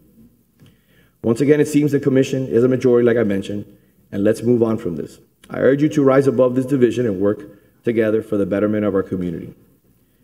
My understanding is that there are 4 people in the commission that I stated those positions. If I'm wrong, I ask for HR to correct me. By the way, on the record, Maria Cruz's statement before about, I had to look up, this is how much time we waste, about how much we spent on the furniture. It wasn't $14,000. Here's the actual receipt. It was $7,000. And it went through permitting, and it went through engineering, and it went through all historic. Here's the fee. Here it is, right? There was a public records request that was released, which showed $14,000. That was the public records request that was released by staff. A piece of furniture. That's a very $14,000. So And that's including installation, my point is that, everything? my point is, Madam HR. Mr. Clerk, do you have a copy of that you can show? You can have I can get it, sir. No. Can you show us right now? Can you pull it up on the screen? Give me a second. Okay. Because it was $14,000. I have the receipt right here for, the amount. Yeah. Whatever. Still there. Regarding Yes, ma'am, the- go ahead. Good afternoon. So currently we have a senior commission liaison, a regular full-time commission liaison that was added during this fiscal year, and a part-time commission liaison. So 2 full-timers and 1 part-timer. For 4 people. If you want, you can get a 4th person if you like. But if you look at the calls and you look at the emails, you can't compare the volume that I do in my office. You can't. Because we don't have enough people to help us. As far as for me, I feel like I'm a one-man team. There's so much more that I would be able to accomplish. And if I may, just to correct you, when we talk about emails, these are my emails. These are my emails that I've written as a commissioner, not my staff. I haven't pulled that yet because staff told me that it would be too much work to be able to pull all the emails in January. This is what I've done myself. This is what you've done. This is what Rhonda's done, Kirk, and Ariel. These are your own emails. This is how much work you've produced in emails responding to residents and dealing with business issues. So the bottom line is, it's not other people, it's not your staff's email. This is what I do.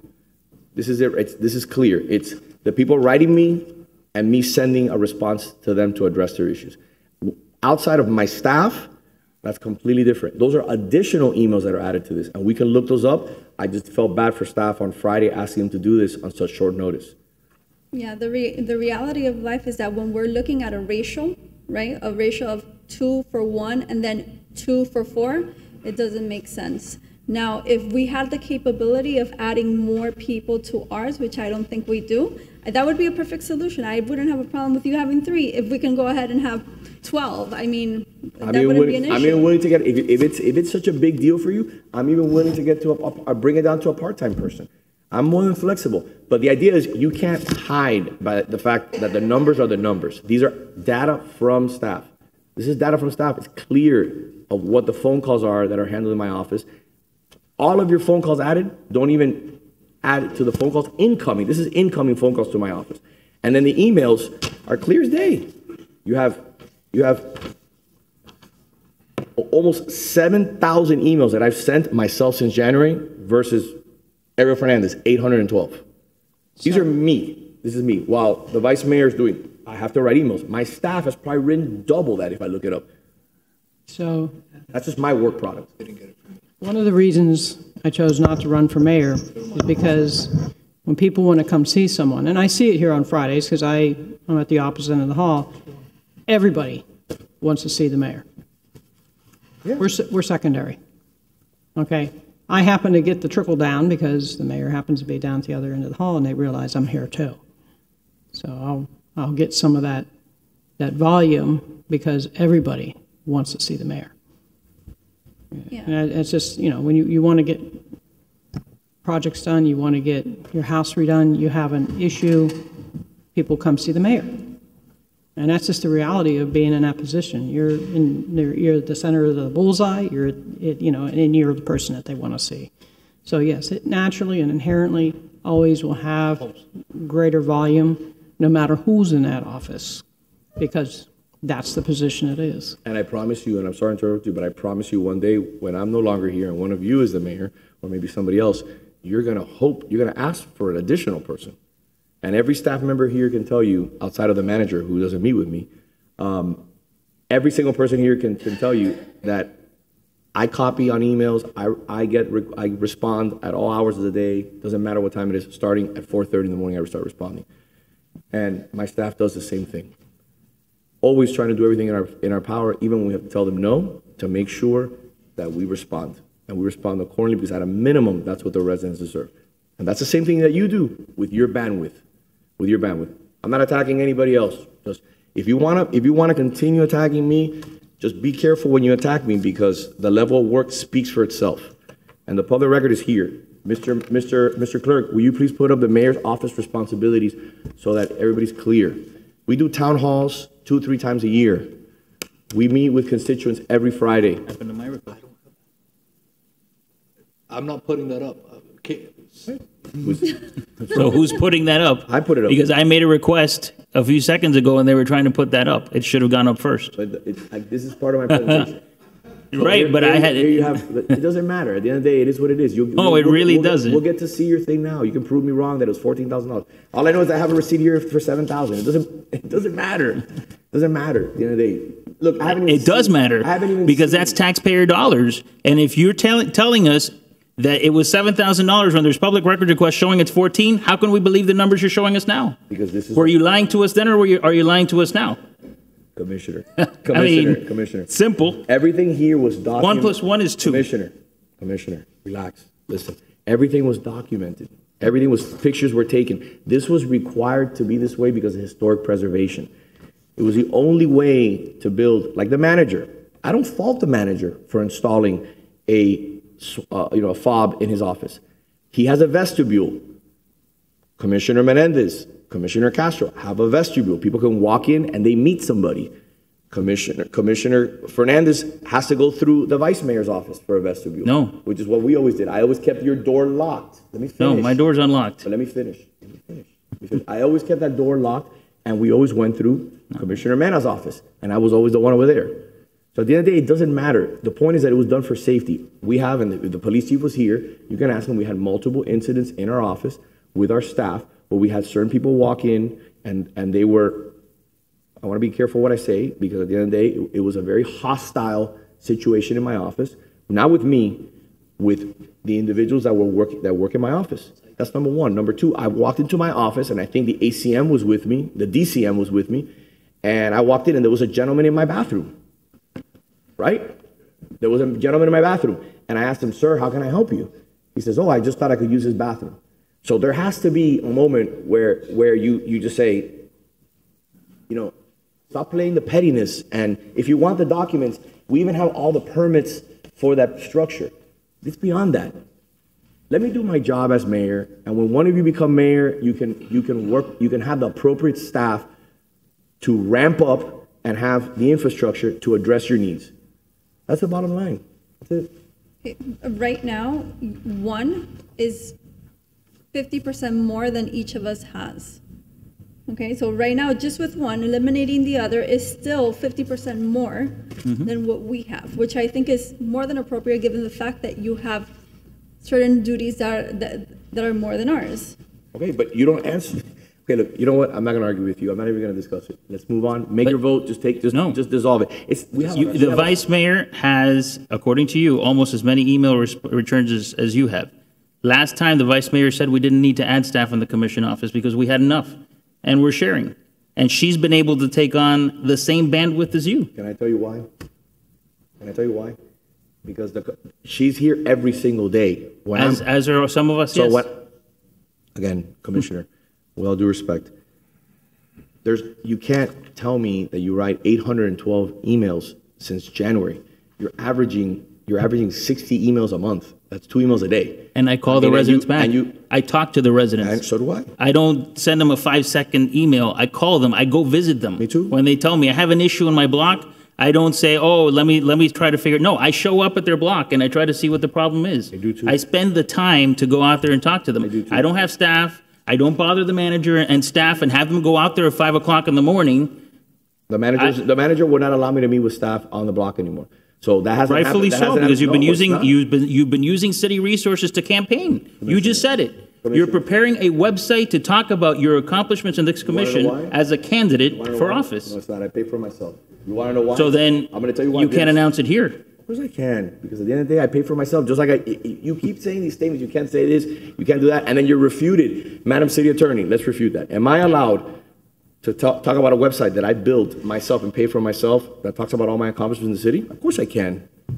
Mayor, I don't know the details of it, so I don't know. It's about city accomplishments. That's it. You can talk about something you've done, certainly, but in terms of what is on there, I don't know, sir. She doesn't know, but I can talk about. It's a city website that deals with city issues. Commissioner, at the end of the day, you control the city. You have the manager. The manager doesn't let me meet with staff. The manager won't meet with me. You want to hide behind the fact that you don't produce work or legislation. At the end of the day, it's fine. Just take the employee if that's what you want to do. But we got a 4:30 time start. Make your move and let's roll. By the way, my intention was to end the other position, which is making $101,000 in next year's budget. At the end of the day, and this is my compromise because staff said we should not terminate a position that's already in the budget and the person's still employed. Because I did not think that we should be spending $160,000 on salaries for the mayor's office. Commissioner, I've given you the facts. If you want, and I have too. If you want to be responsive, and you want to provide the service, these positions were there from before I became mayor. One was a full-time, one was a part-time. At the end of the day, if you want to discuss about the issues, it's very, very simple. If you want to make a move and you want to terminate a position that I have that's open, that's perfectly fine. We move on. Like I said, my motion is to freeze the position until we discuss it in the budget. I never dabble in any of your efforts. You dabble in every effort. No, I do not. No, I do not. You control the. Can I just 1 second, Mr. Manager? I got to respond to that. Look, there comes a point where you have to stop making excuses. You control the commission. You control the manager. You have complete and absolute power here in the city to do as you please. Absolute power. Stop making excuses while you can't accomplish things. I've told you 1,000 times, bring legislation forward. Bring monumental, game-changing legislation. Things that we've worked on here. Solar, the underline, legislation to transform our downtown, landscaping. Do great things. You don't have to dismantle what other people have done just to, I don't know, to hopefully lift yourself up. It's very clear. If you like to do it, if you want to freeze it, that's fine. I have a little bit more respect for employees. So do I. By the way, I don't want to tell you how I was notified. I was notified 30 minutes before a budget hearing that one of my employees was being taken away. That to me was uncalled for. The manager called, the DCM called me 30 minutes, and seems that everybody knew about what was going on. I was the last one to find out. Can I make I'm sorry, Commissioner.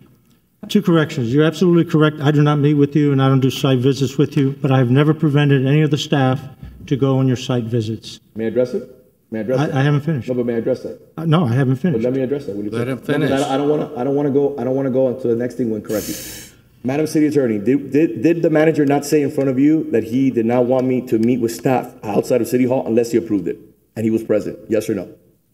He wanted to be aware of when those meetings were happening, Mayor. He said that he did have the authority to tell his staff not to meet with you if that was what he was directing. He was saying he had that authority. That is again, it's the continued effort to undermine me, and it's a level of insecurity. It's a level of insecurity when you should allow me and all these staff members here have met with me, with residents. And I always say the same thing. You're going to ask them all the same thing. Again, through the manager. Deal with through the manager, but let's bring this to light. Through the manager. I have, although I do not meet with you and do site visits, I do allow my staff to do that.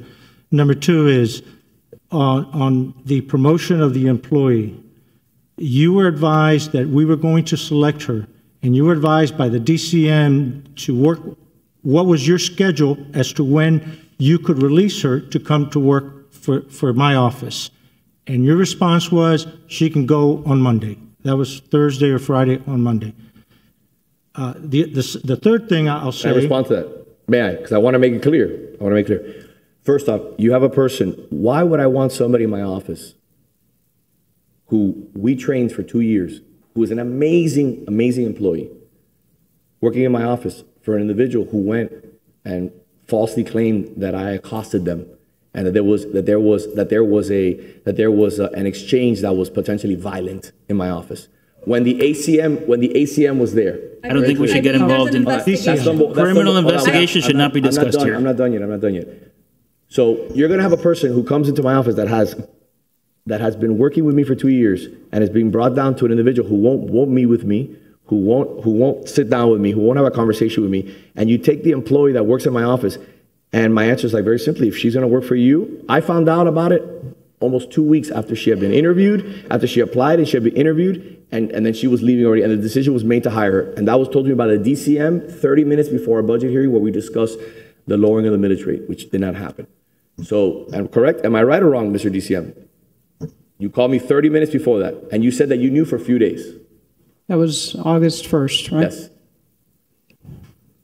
Mr. Mayor, I call you as soon as she accepted the position. That's when I call you and tell you we have interviewed your staff, and she accepted the position, and I offer you the 2 weeks customary notice.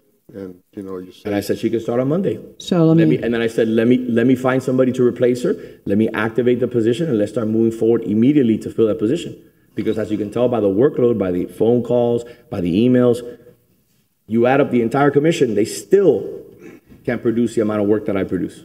Mr. Manager, when did you advertise the position for the second position in the mayor's office?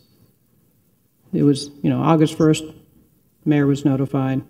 When did you open that up to be filled? The position that we filled? No, the one upstairs. Raquel could probably answer that. I don't remember. But hold on, I want to mention that. We sent an email to the manager. It took me three emails, and Mr. Fernandez, Commissioner Fernandez, who harped about Peter Iglesias. The manager did not respond to me until the third email. And then I wrote him an email clarifying with dates and times how he had not responded to me, asking me, are we going to activate this position? That is a public record, and you know it is, and it's correct. So the bottom line is that imagine the mayor of a city who can't talk to the manager, who the manager doesn't respond to him on email, and it's perfectly fine. I work around it. And now you're trying to take an employee from me. It's okay. If that's what the commission wants to accept, I'm fine with it.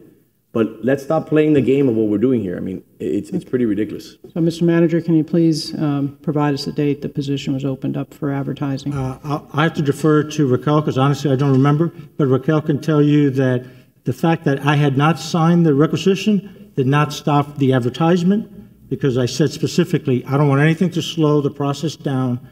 Go ahead and post it. I will look at the requisition when I get an opportunity, but go ahead and post it and do the normal work. So when was it posted? I'm asking for the specific date, but it was immediately after the position was accepted. The city manager's position was accepted. It was immediately, within a day or two, it was posted we advertised it immediately. So that was before August 1st? I don't know the specific date, but I'm just asking before or after, because August 1st was the day that the mayor was notified. Raquel, may I ask you a quick question? Simple question. Just as an HR professional and as an attorney. If you're going to hire somebody from somebody else's other office, correct? Let's say you're going to hire somebody from our city attorney's office. You're going to hire Gus, right, for a position. Isn't the common courtesy if Gus applies for the position, you call a director and say, listen, we're going to interview. We think they're very competent, they're very capable, and just to make sure that everything is fine, you know, if we give him the position, we're going to immediately move forward. It's just common courtesy as professionals that you offer that. Is that what we What's do? the policy? So there is no policy, right? So I would That's always the argue, excuse. There is no policy. well, there's no policy, but I would take the position that sometimes it's on the employee to let their supervisor and their director know that they are, that they are applying for a different position. I think it would be a little bit awkward for me to call Christina before giving the position to Gus, letting her know that Gus is going to interview for that position, right? I think it's more on the employee to advise their supervisor, but it's not. Listen, that still just because the manager's quick to say thank you, and I understand that. But the issue is, the mayor writes you an email and says, "Are you going to move forward and open this position so we can start filling it?" He doesn't respond to the third request. I literally write, third request email, please, can you fill this? It's a public record, it's an email. So you can say thank you all you want, but at the end of the day, it's obvious. You're trying to make it as hard as possible on me, and it's okay, it's fine. Listen, I'm an adult, I'm gonna move forward, I'm gonna keep working hard, we're gonna still deliver for the residents, and we're gonna keep moving forward.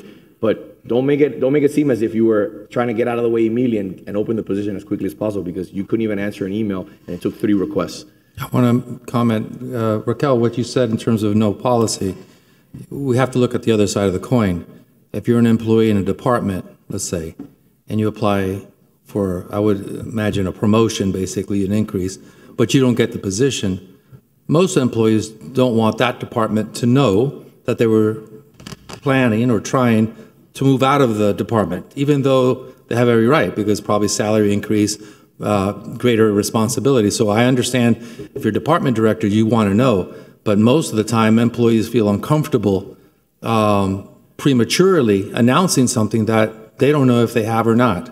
The other thing I just want to mention, I hope we can bring this in for Landy. I know we have a 4:30 time certain, but you know, we started out comparing sizes and it went downhill from there. So I hope we can sort of bring this in for a landing and move on. So I do have a date, so it was advertised. You can always count on Commissioner Menendez to have a funny joke or a movie reference. I love it. So it was advertised on August 1st through the 15th. Do we have any applicants? So yes, we received over 100 applications, and we are in the process of, they were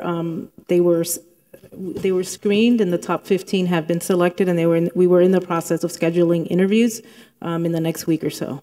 And by the way, that's where we are in the process, pending what happens today. We asked them, I don't even want to know who the 15 are. I want staff to Correct. select the 15. We're very clear in an email. I said, I don't want to know, I don't care who those individuals are, as long as they're competent and you state that they're the best. So, Commissioner Fernandez, I share your same sentiment. Actually, this is something that I was discussing in some of my meetings in the city manager's office. So surprisingly, you thought the same way. And I would be more than okay with the mayor having 2 positions if we can at least have 1 for each. But we can't. It's not in the budget. well, It's not a possibility. We've already added 1 before the budget was. Yeah, but we have 2.5 for 4 people. I understand, and I told you that what my needs were, okay? And I've been here and I've been coming to this building for many, many years, and I see the volume that the mayor handles. Not just this mayor, but prior mayors. The demands on the mayor office is much greater. And so I think rather than trying to take pot shots at each other and comparisons on email volume, et cetera, because I respond to emails at 11:55 at night. I'm not up at 4:30 in the morning. I just can't handle that. But we all have different schedules. Let's try to move forward. And I think it's been pretty well established that the demands of whoever is the commander-in-chief are greater than those that are not. Everybody's going to go knock on the door of the mayor's first. Everybody's going to want to hear from the mayor first. So rather than trying to do this type of comparison back and forth, let's move forward. Is that a resolution? I think as a commission, we'll accomplish more by working together. Is that a resolution? It's difficult when the mayor has no intention of working together with anybody, and he's made that very clear. The rest of us, and I have to give you credit, you have worked with us every opportunity that you've had, and I appreciate that. But the mayor has made it very clear, and he goes out there and he tells people, tell Fernandez, Castro, and Menendez, I'm going to destroy them. And then he has his PAC attack us. And then you find out that the information that the PAC is using has been provided by his staff, which is even more concerning. But That's it makes completely and utterly, absolutely wrong. Completely wrong. I hear you. I hear you. And all I'm asking for is freezing the position until we have a further discussion during the budget. By the way, so that's my motion. It's the same. It's the same. And before we move on to your motion, it's the same thing that you do with Gables Insider, Político Cortadito, and you do with Maria Cruz. You research and you research and you research and you dump things out there and you just try to destroy my reputation and you continue to do it. And again, at the end of the day, it is what it is. It is what it is. But the goal should be to put legislation forward, deliver on behalf of this community, and be able to say, this is my resume of accomplishments, not my resume of what I've destroyed. So, Commissioner Fernandez, I'm going to ask you this. Rise above it. Let's do what's good for the residents. Let's not try to peel back a position that has been demonstrated as needed for long before the mayor I disagree. became mayor. And I've spoken to former aides to former mayors, and they said the second position really wasn't necessary. It was something that was just added to the budget. Let it go. It's not worth the argument. You have a motion. Is there a second? I'll second that. Mr. Clerk, we have a motion. Mr. Mayor, before moving forward, I have members of the public requesting to speak on the item. Perfect. First speaker, Mrs. Maria Cruz.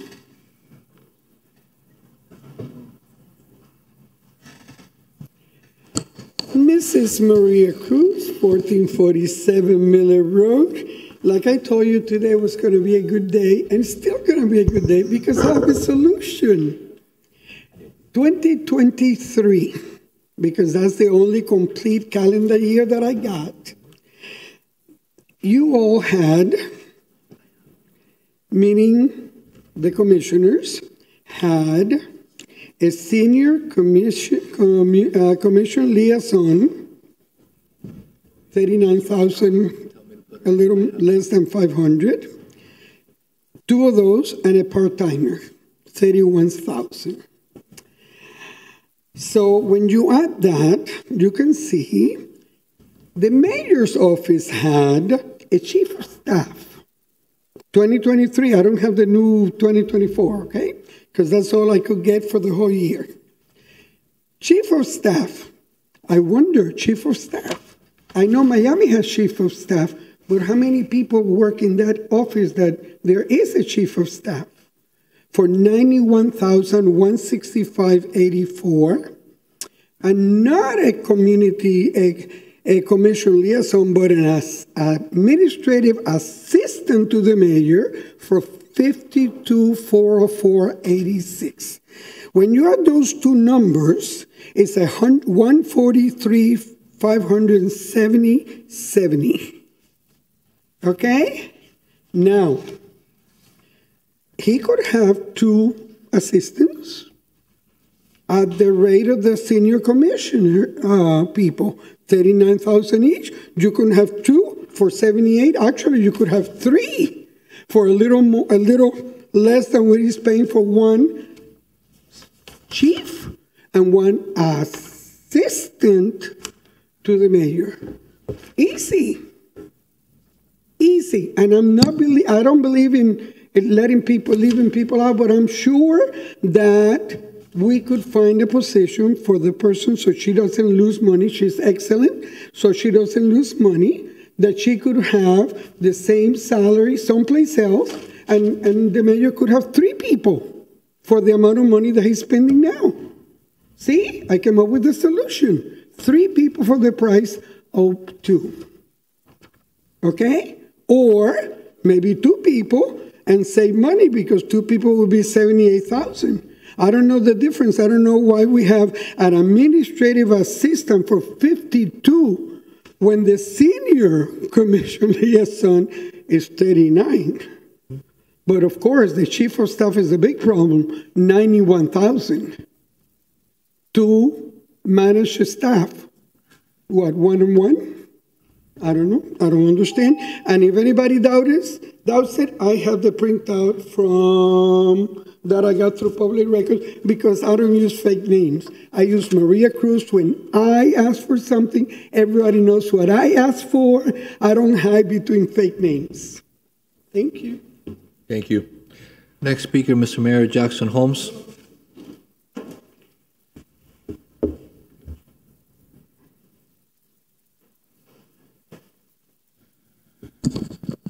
Hi, sorry to take up your time. This has been quite a day here. Save all these big things up for a month.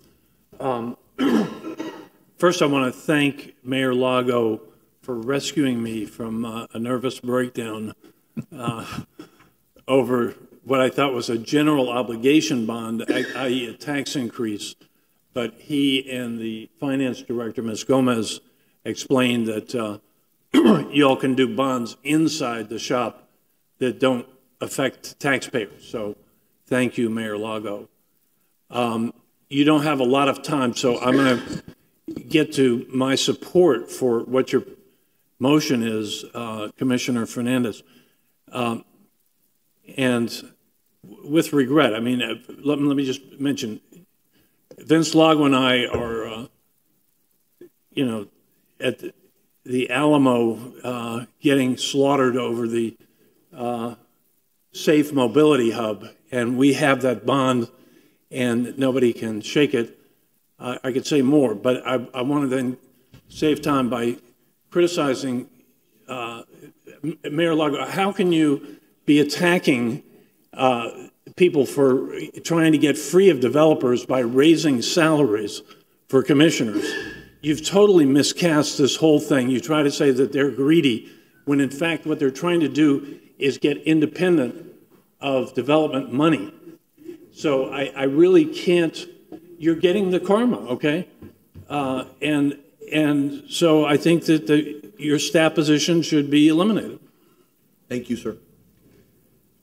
I just want to put on the record that the position that we're talking about is not a position that is filled. I would completely disagree if it is to get rid of somebody that is currently here. I would 100% be against that. Right now, that position is vacant, and this would be a very easy and fast transition. By the way, there was some comments that were made before by Ms. Cruz about payments. You're talking about a person who's been in the city for 10 years. It's called loyalty pay. And also with the previous city manager, and the HR director will tell you she was tasked with handling our issues during a significant transition to address Tallahassee. Where we went up there and received record amounts of appropriations. So it was just not only the office, she was dealing with Tallahassee, she was dealing with other issues. And you're talking about a person who started at the bottom here in the city, working for all the elected officials and has worked her way up. So another thing that's done here on this commission that's never been done before, and it's like probably one of the most distasteful things you can do. And I know that people who come from Miami Beach and the city of Miami have also told me that they've never seen anything quite like that, is we actually talk about employees on a commission floor. If you want to talk about me and you want to talk about the manager, the city attorney, and city clerk, I don't have a problem with that. That's perfectly fine. We're all adults and we can do it. But when you start bringing up staff members and how much they make, and you start saying that is you're ridiculing staff and you're demoralizing staff. And at the end of the day, they're not to blame. They're just doing their job. But if you want to freeze the position, we move forward. Mr. Clerk, is there anybody else left to speak or no?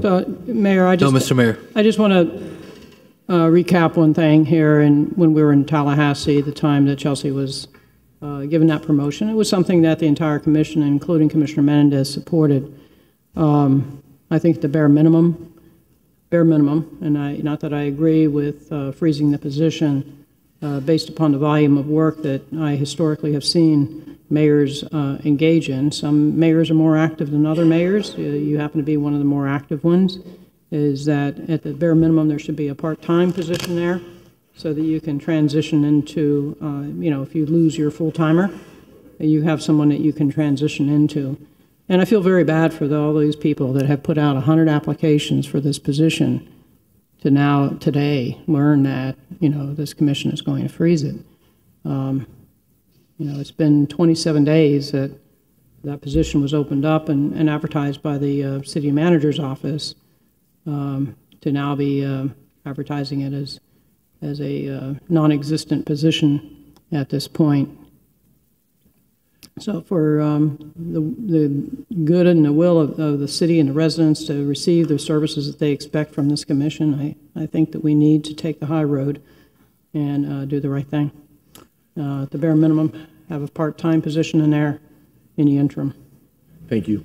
So we have a motion and a second. Mr. Clerk, could you pull up the public records request to clear up those numbers? Yes, sir. So Mrs. Maria Cruz had requested the cost for the wall in the mayor's office. The invoices that were provided to her totaled $14,701.59. Talk about it. I'll go ahead and put up the invoices. One that was provided to her was the actual IT cost for the installation of the key card equipment. And then aside from that, it's the cost for the actual build-out of the wall, which was $10,480. So let's talk about it. Here we go.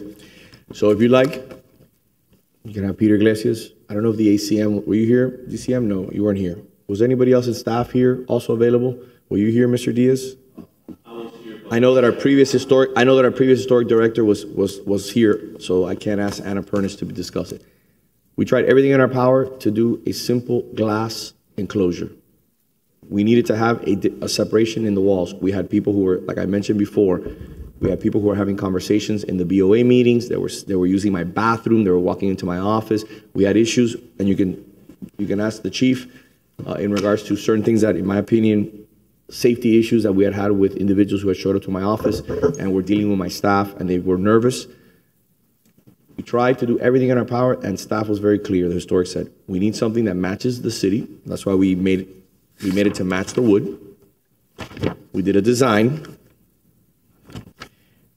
and it cannot touch at all or drill into the existing infrastructure. So it had to be a piece of furniture that can be moved around. So at the end of the day, all my colleagues have some sort of vestibule where you walk in and you see a receptionist or a secretary. You have that. I do not. Yes, you do. My office is at the top of the stairs. And by the way, the question wasn't about the design or what it was. The question was, you showed us an invoice for $7,200 when the total was $14,700. Let me give you. But if you have a separate document, then the clerk's office doesn't have that as what was actually paid. This is what I have, $7,000. So let me give you. I'm going to leave you with this. Concentrate on building. Your resume is full of destruction. All right. So you have a motion and a second. Did you clear up? Commissioner, do you mind repeating the motion you made, The motion please? is to freeze the position until we have the budget discussion. We're talking about potentially freezing positions to use money for City Hall. I think this is a position that's currently open that could be frozen and eliminated for next year. That way we're not taking away an implication from solid waste or other areas that I don't believe should be impacted. That would be about 30 days. Right. So it's until basically until the budget is complete. Mr. We may decide to fund the position in the budget, but I want to freeze it now. I don't want to put those people through an interview process if the position is eliminated this coming budget. Mr. Clerk, I'd like to make a public record all the emails, all the phone calls, what I said today, so that people who want to obviously understand a little bit more what the responsibilities of the mayor's office is and what it entails, that it's a clear public record if anybody makes a public records request. Thank you. Vice Mayor Anderson? No. Commissioner Castro? Yes. Commissioner Fernandez? Yes. Commissioner Menendez? Yes. Mayor Lago? No. As a matter of fact, you know what? It's so absurd that I think I'm going to vote yes. That's how absurd this is. This is the circus that we've become. And I will actually join the circus and ask my colleague, the vice mayor, to join the circus with me. Vote yes on this. Sure, I'll vote yes. Yes, it's unanimous. So the circus continues. All right, moving on. Before we hear, I would like to end on the projects. I know it's going to take some time. I'm just going to do F11 very quickly. Discussion regarding artificial turf in front of yards and ensuring residents are aware of what is permitted under the city regulations. This is simple. We're getting a lot of calls, and staff is overburdened with the rules. You have a lot of subcontractors that are coming and taking advantage of homeowners and saying, hey, you can put faux grass throughout your property, even on your front lawn. And then these people get cited by code enforcement, which is appropriate. I don't believe we should have allow faux grass in the front. I don't think it's appropriate, unless you have a wall. So people are having to become creative, either putting hedging, building walls, so they can keep their full grass. We need to figure out a way that either we notify these grass companies and tell them that they can't do this anymore. Maybe a pamphlet that we hand to them when they come to get a permit and explain to them, or maybe we use Martha and we send to residents, please, or we do all three. Please be aware that you're not allowed to put full grass in the front of your property. So the issue is the fact that they're not coming from permits, and that's the problem. Yeah. This is basically work without a permit. But they're getting the work done throughout the house. But then these individuals tell them, hey, you can do it in your front yard too. So before you know, you got your side yard, you got your backyard. There isn't a blade of grass, and they come to us. We had 2 of them last week that I dealt with on Friday. Just one meeting, and Douglas Ramirez can tell you, was over an hour-long meeting with this resident. And he's a physician in this community. I never met the gentleman. He came to visit me, and he was just, I spent a huge amount of money on this grass. Now you're telling me that I can't keep it.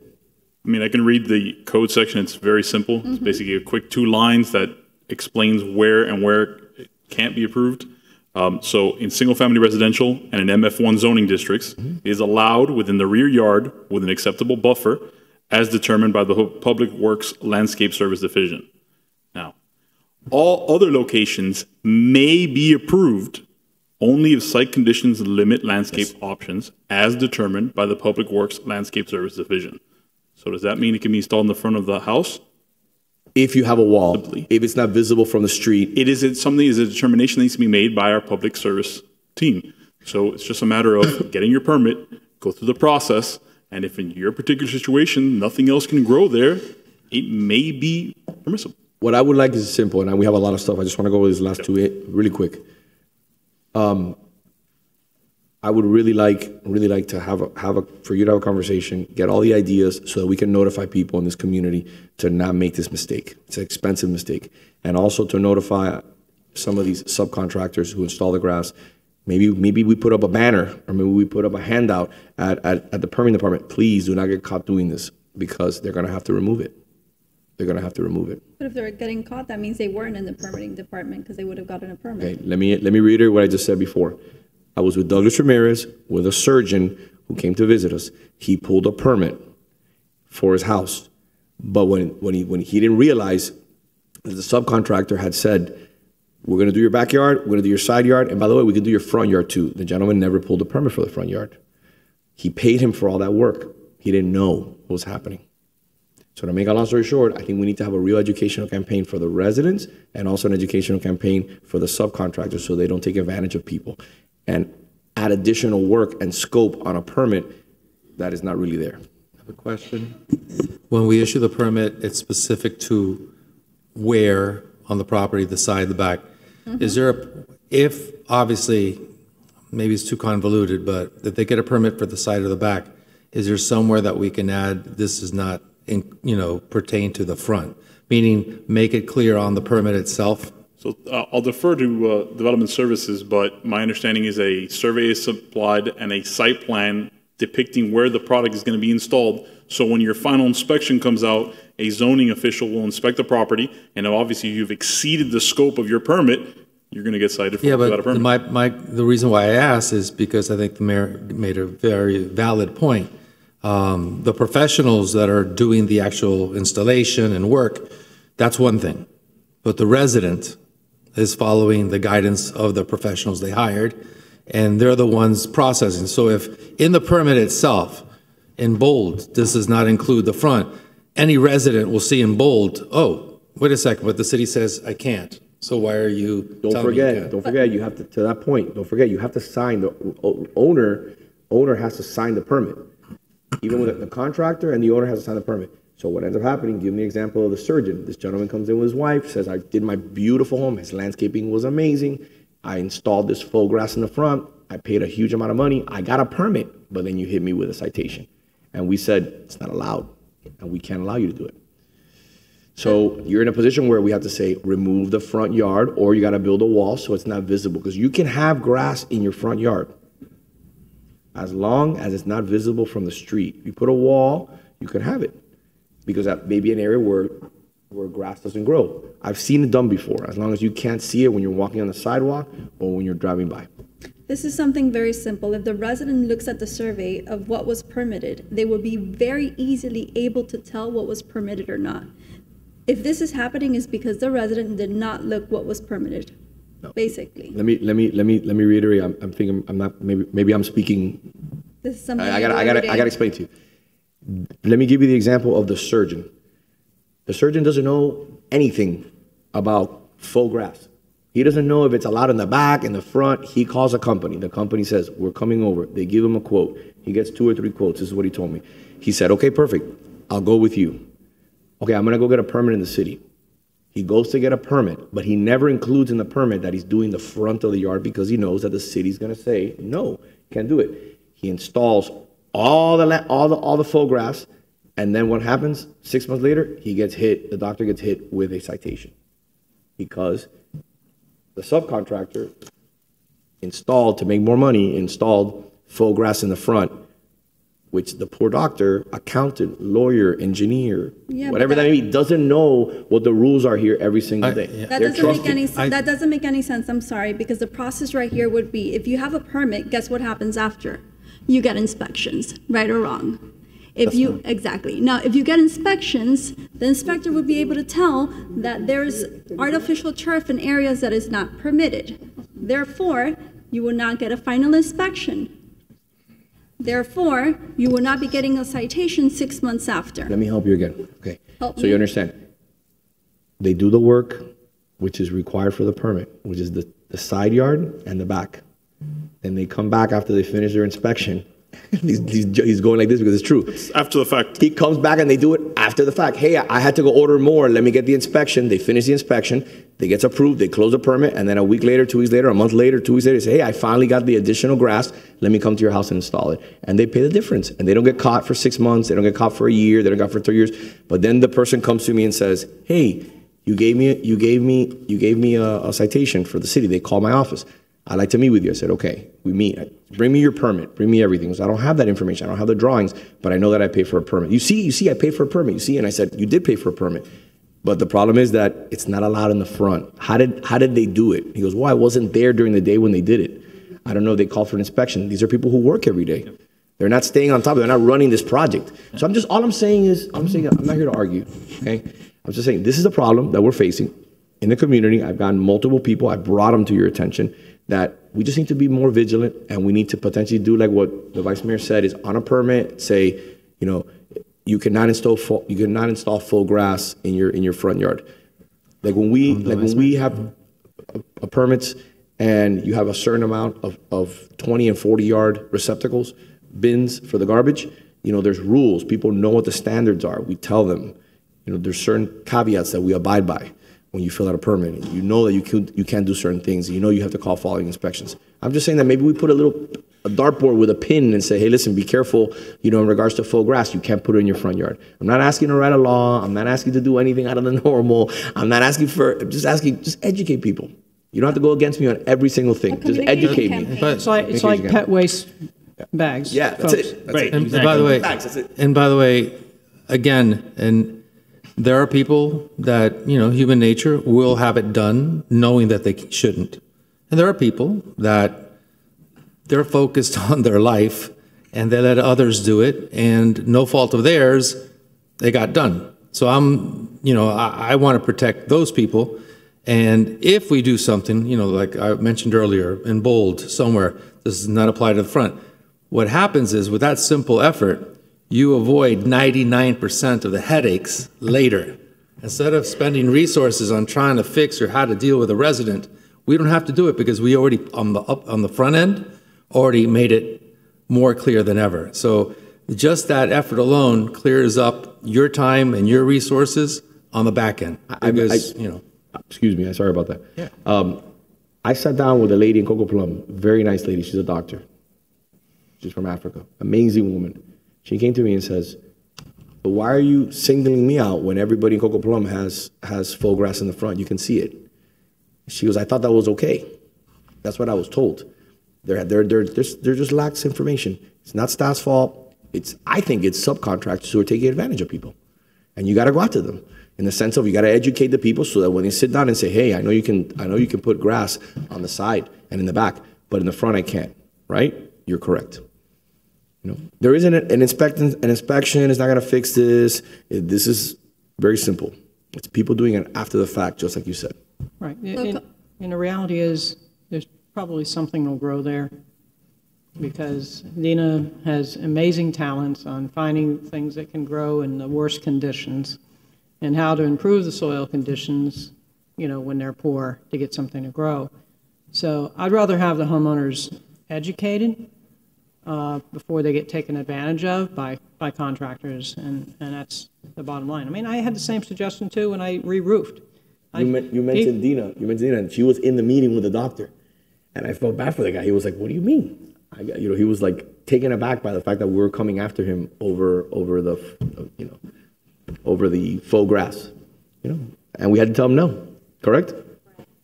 Yeah, if you're not able to see it on the plans that it's not permitted, I think what would be most effective would be a communication campaign outside of the permit. Because if you're not looking at the permit anyway, because it's more than clear that on a survey where the artificial turf is permitted, if you would look at it, you would know. Something on the plans is not going to do anything if you're not looking at the permit. So maybe a communication campaign in the newsletter, any other way of communication. But if they have to sign something and it says it in bold, whatever they need to sign off on. It's the application that they sign. It's not the plans. They don't look at the plans. What I'm saying is if we can come up with something that the owner, property owner has to sign, I think that's more effective than a campaign because we've done campaigns for a million things and it doesn't hit everybody. But the individual owner, they have to like sign something that makes it clear. Just one piece of paper, one sentence. I think it resolves a lot of the headaches later on. And it pops up on the permitting process, hey, by the way, faux grass is not permitted, unless... So maybe something like an it's affidavit blessed by when the... applying for... So, if I may. Yeah, of course. I was to say, work with staff and figure something out. Doug Ramirez, Deputy Development Services Director.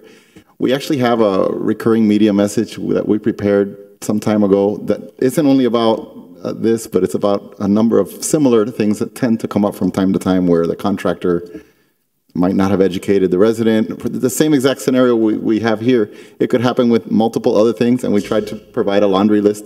I can revisit it to make sure that we did, in fact, mention the faux grass. I believe it's in there already, but I'll make sure. So that is already in our recurring messages with media. Yeah, but I'm sorry to interrupt you, but media doesn't hit everybody.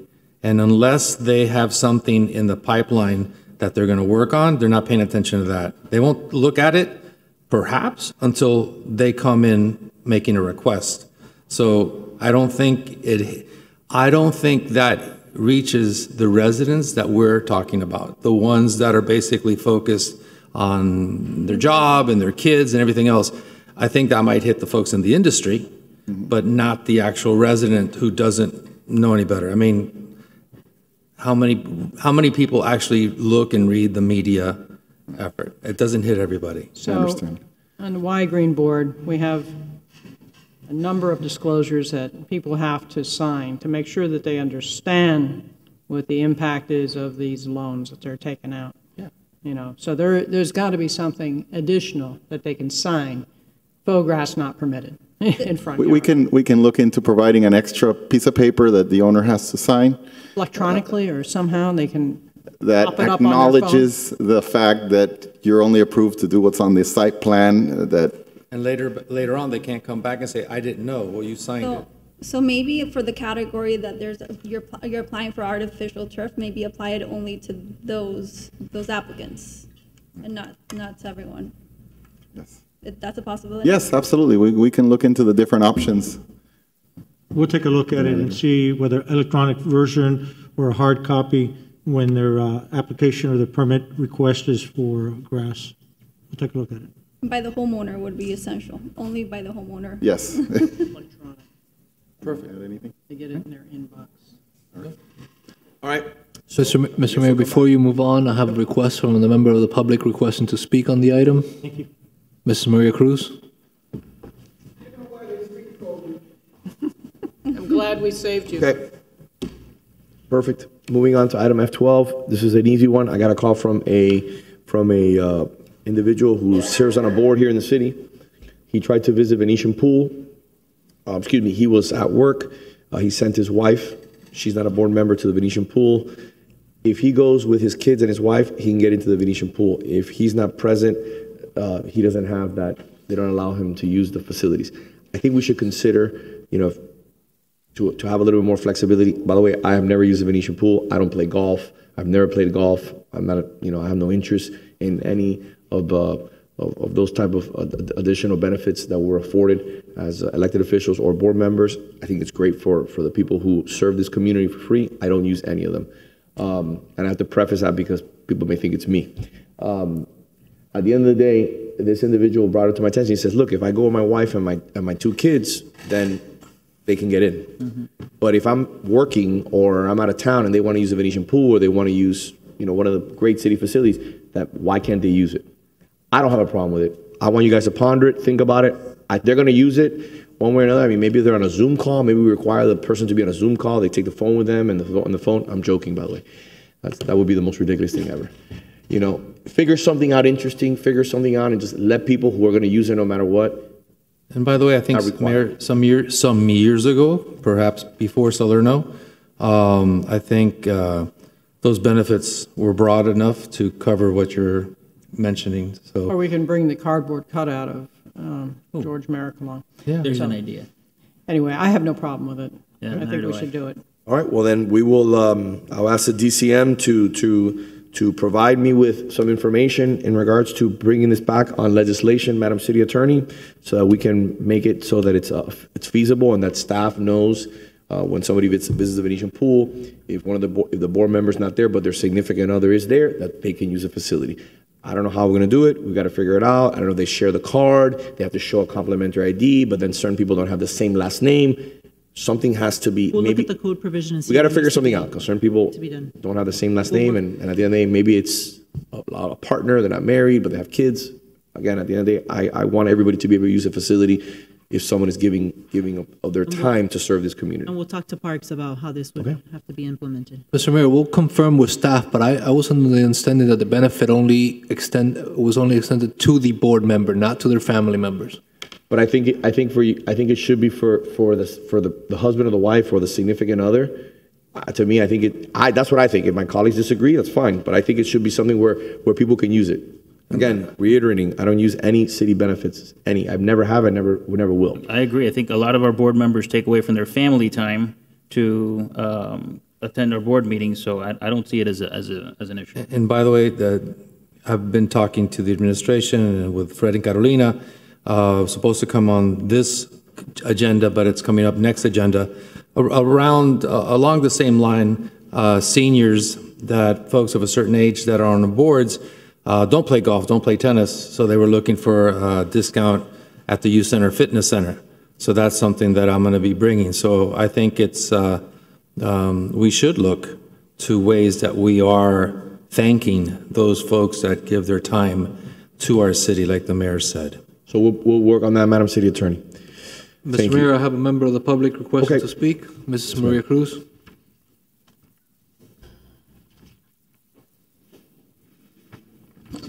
Mrs. Maria Cruz, 1447 Miller Road. I'm glad I stayed today. Told you it was going to be a good day. The card says only the person, the board member. So if it's going to be a family, then it should say so. I've never used my card because I wouldn't have never gone by myself. So maybe it's a good idea, but if a while back, we brought up the idea that some of us that do not play tennis and do not play golf and whatever would have rather be able to park, and we were told no. Okay, so if you want to be flexible, we need flexibility. Some of us would rather be able to park anywhere and not have to pay. Moving on to the final item before we move on to our time certain, that I apologize we're late, F13. The clock at Miracle Mile, I had spoken to the clerk and he hadn't heard much about it. I saw the post on social media that it's been installed, but I did have a couple of questions. We had approved the clock manufacturer's donation to the city, and the mayor was going to pay for the installation. The post that I saw said that you had donated the clock to the city. So did you actually end up buying it? I paid for a portion of the clock, yes.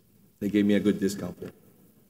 I think it's good. I think it's good to have. I just want to say, okay, let's go back. Hold on a second.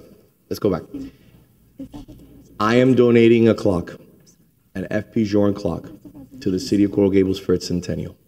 It's a clock that's worth almost $100,000. My colleague to the left, Ariel Fernandez, Commissioner Fernandez, required that I spend the $32,000 to install that clock and pay for a permit here in the city when we requested that it would be done by the city and paid by the city.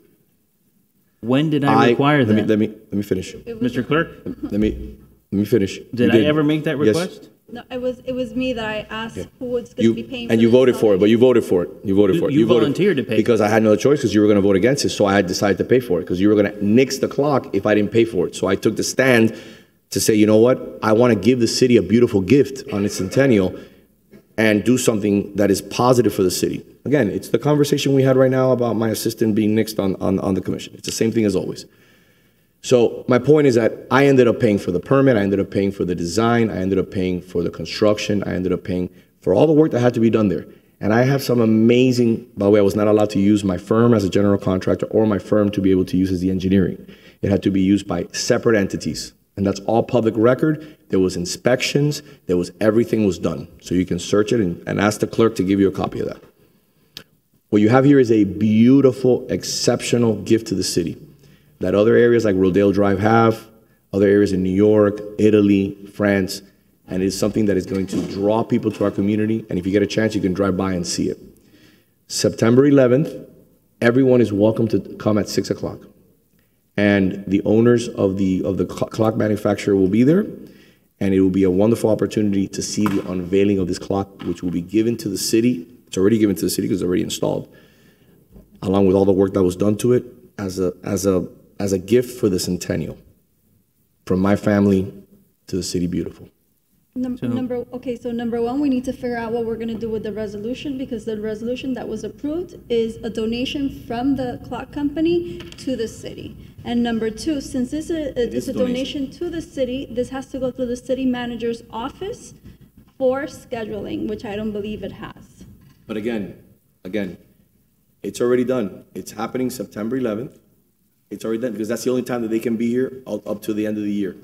And it's there. You're more than welcome to come. Listen, guys, you're looking ridiculous by constantly battling everything. Mr. Mayor, that's Patriots Day. A day when people lost their lives on 9/11, and you're trying to use it for celebration. I didn't want to do it that day, but that's the only time. You should have run it by the rest of the commission, which is the proper protocol to do it. Commissioner.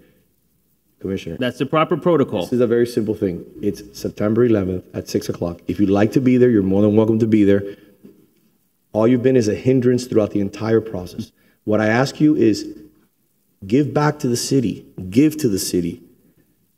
Write legislation. Don't be so destructive and constantly. Mr. Mayor, you've been destroying the city for 12 years. So let's end it at that. I've been destroying the city. Okay. So it's happening. I'm going to say this. It's happening September 11th at 6 o'clock. I hope you're there. I hope you're there because it would be a good thing for you. I apologize to all the families of the victims of 9/11 that you're deciding to use that day to promote yourself. Because you have taken this away from the city. This is a city event, and you have not invited anybody on the commission. You did not run the event through the city manager's office, as is the proper process. The city manager, and now you're saying that you're in charge. The city manager does not speak to me. How can I speak to the manager? You speak through. I write to him. No, I do not. Again, we're not going to get into your criminal investigation today. That is something completely different. Mr. Manager, we're in a criminal investigation now. Amazing. This never ceases to surprise me. But we're moving forward at the end of the day. September 11th. We're not moving forward. I'm going to make a motion to reschedule the event. Okay. Then make your motion. Make your motion.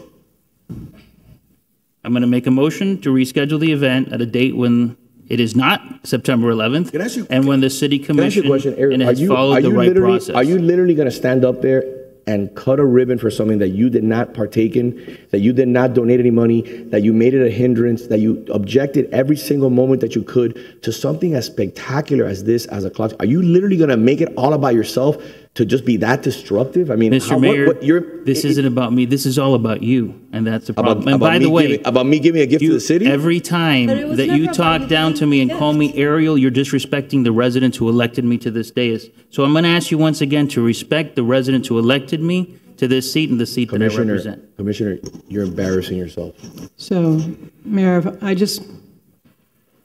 have to bring a couple points home to you, Commissioner. The calls I received after the budget hearing about the level of disrespect on this commission, including, just calling me by Rhonda, I didn't even pay attention to that. It was really brought up to me by residents who called me who couldn't believe the manner in which the rest of you were acting, who were present here at the time. I also wasn't contacted about my availability on the night that we had the town hall. Commissioner Castro had her town hall. So I never had it reserved on my calendar, and I had a conflict because I had to be at another board meeting. Okay? I didn't raise a stink about it. I showed up a little late, but I showed up. Okay, so it's out of balance here, and it continues to be out of balance. There's two sets of rules going on. Mm-hmm. Okay, and we're all part of it. So if you're in a glass house, please don't be throwing the stones. Amen to that. Was it me who called you Rhonda?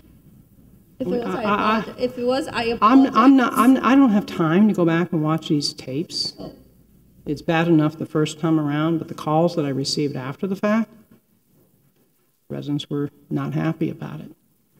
So let's take the high road, is again what I'm going to ask you to do, and stop the destruction. Let's move forward. Your talking points, again, continue to be the same as the mayor's. You're using the same language. No, I'm telling you to take the high road.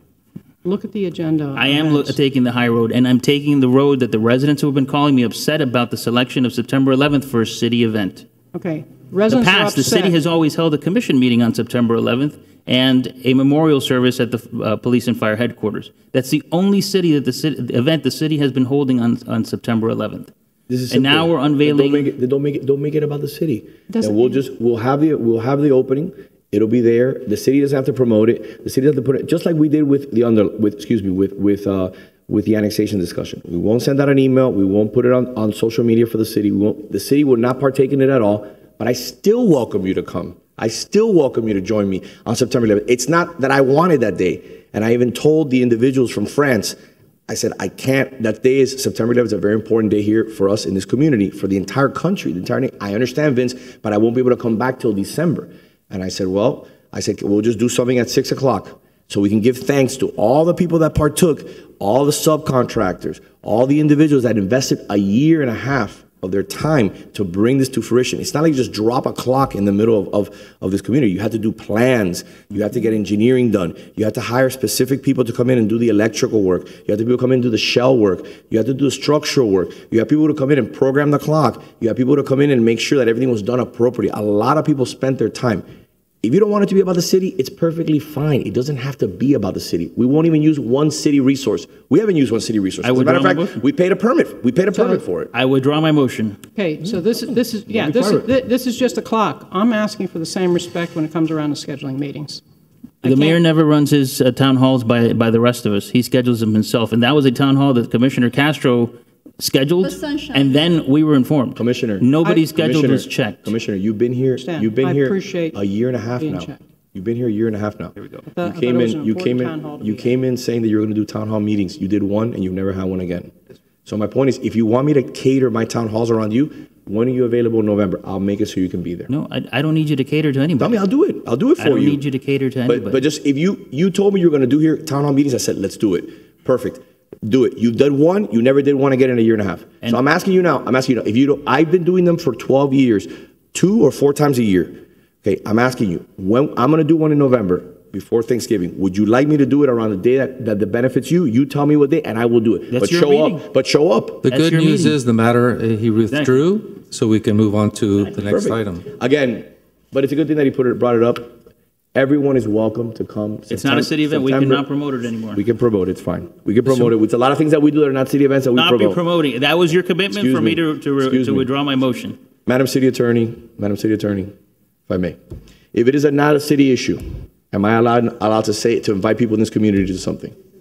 Yeah. It is a city issue. There was a resolution that we accepted. One second. What's going to happen with that? You can invite people to events, certainly, but I think you said that no city resources would be used. They're not. So you're using I'm not on print. I'm not on digital. I'm not asking staff to do anything. I'm making a comment. This is being recorded. If you'd like to come out on September 11th, we ask everyone to join us. It's going to be a nice event, and we're going to celebrate this gift to the city.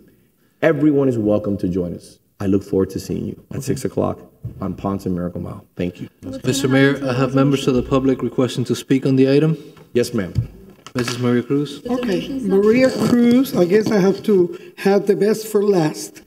I consider Mrs. Maria Cruz, 1447 Miller Road. I consider lying a disrespect. I consider when somebody lies, everything changes in my life.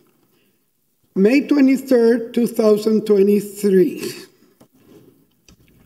Item C4, Mayor's comments.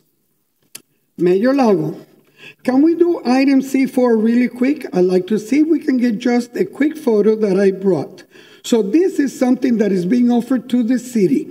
I've been to see it already in person. We have some renderings that were professionally done. This is a watch company called FP Journ. I don't own one of their watches. I wish I did. Hopefully one day I will. But it's something that I thought was beautiful. I bring it to the commission to kind of bring a little bit more cachet and quality to the downtown. This is just an idea. If you like the way it looks, they would pay for it all. It wouldn't cost the city anything. And if you look the quality, forget it. That they will pay everything. Then the next one is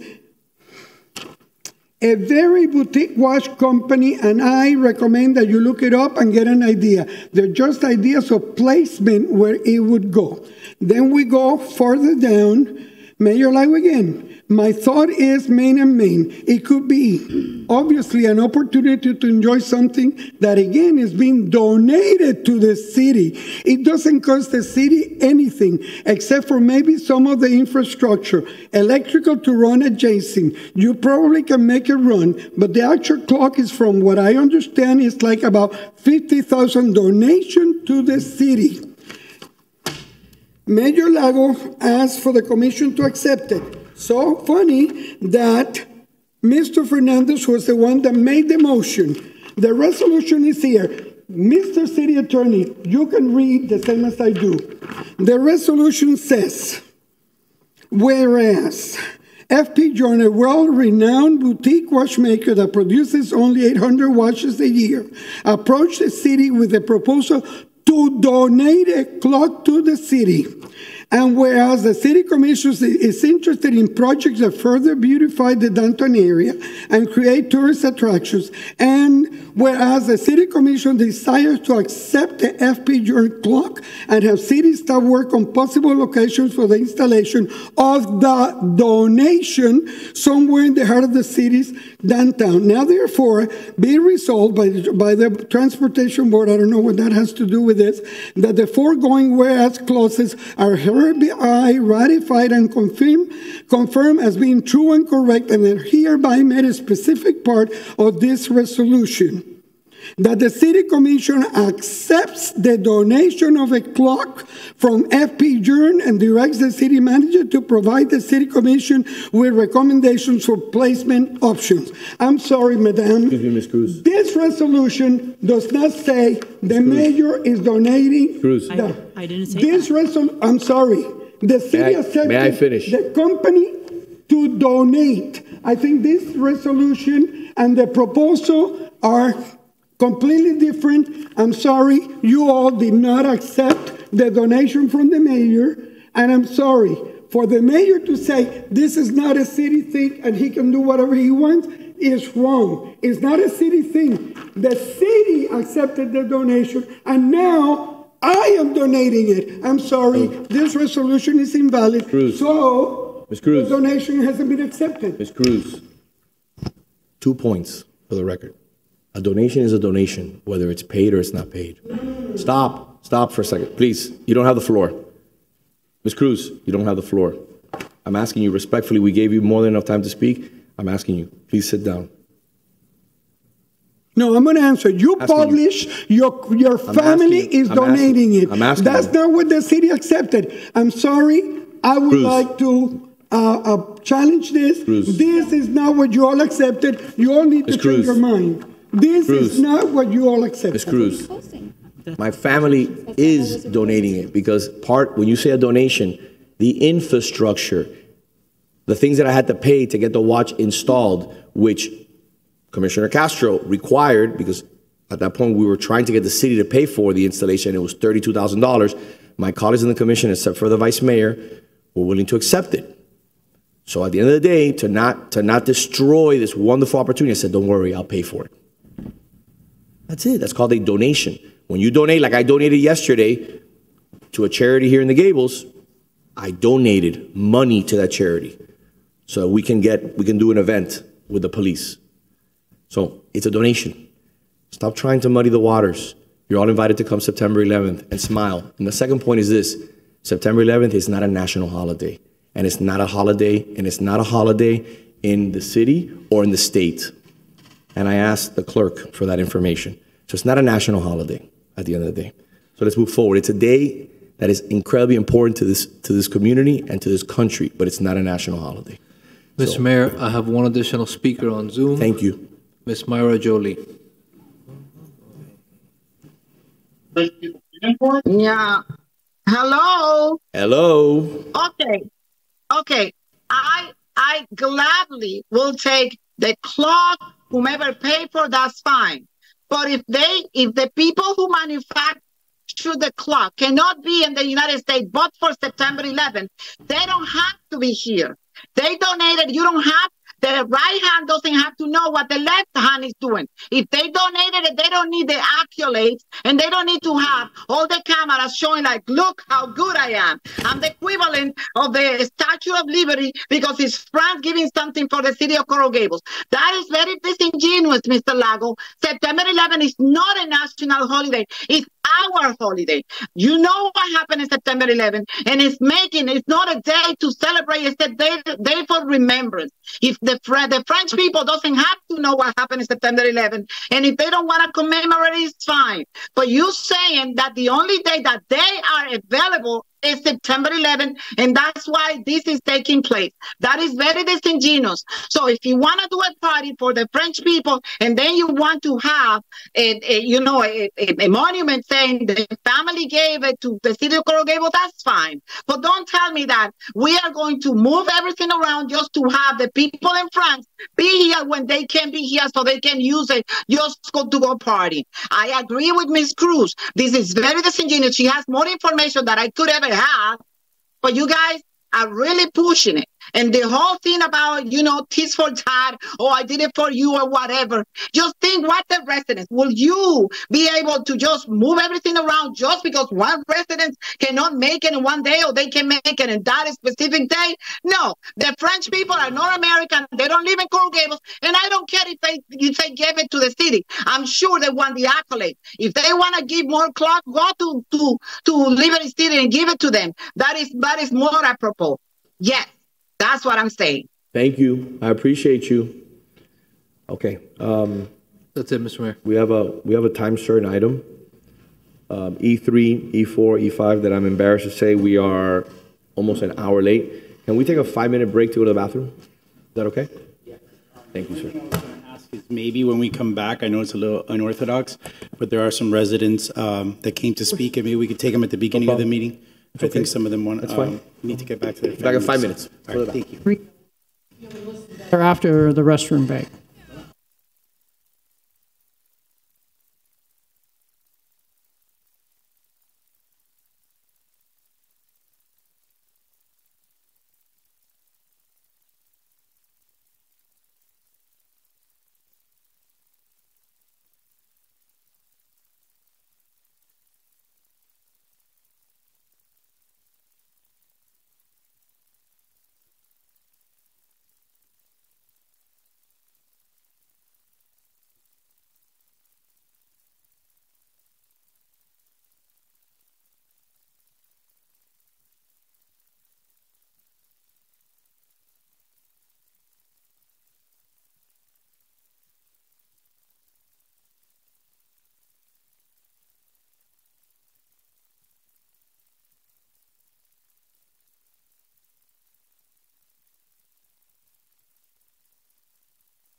Mr. Navarro.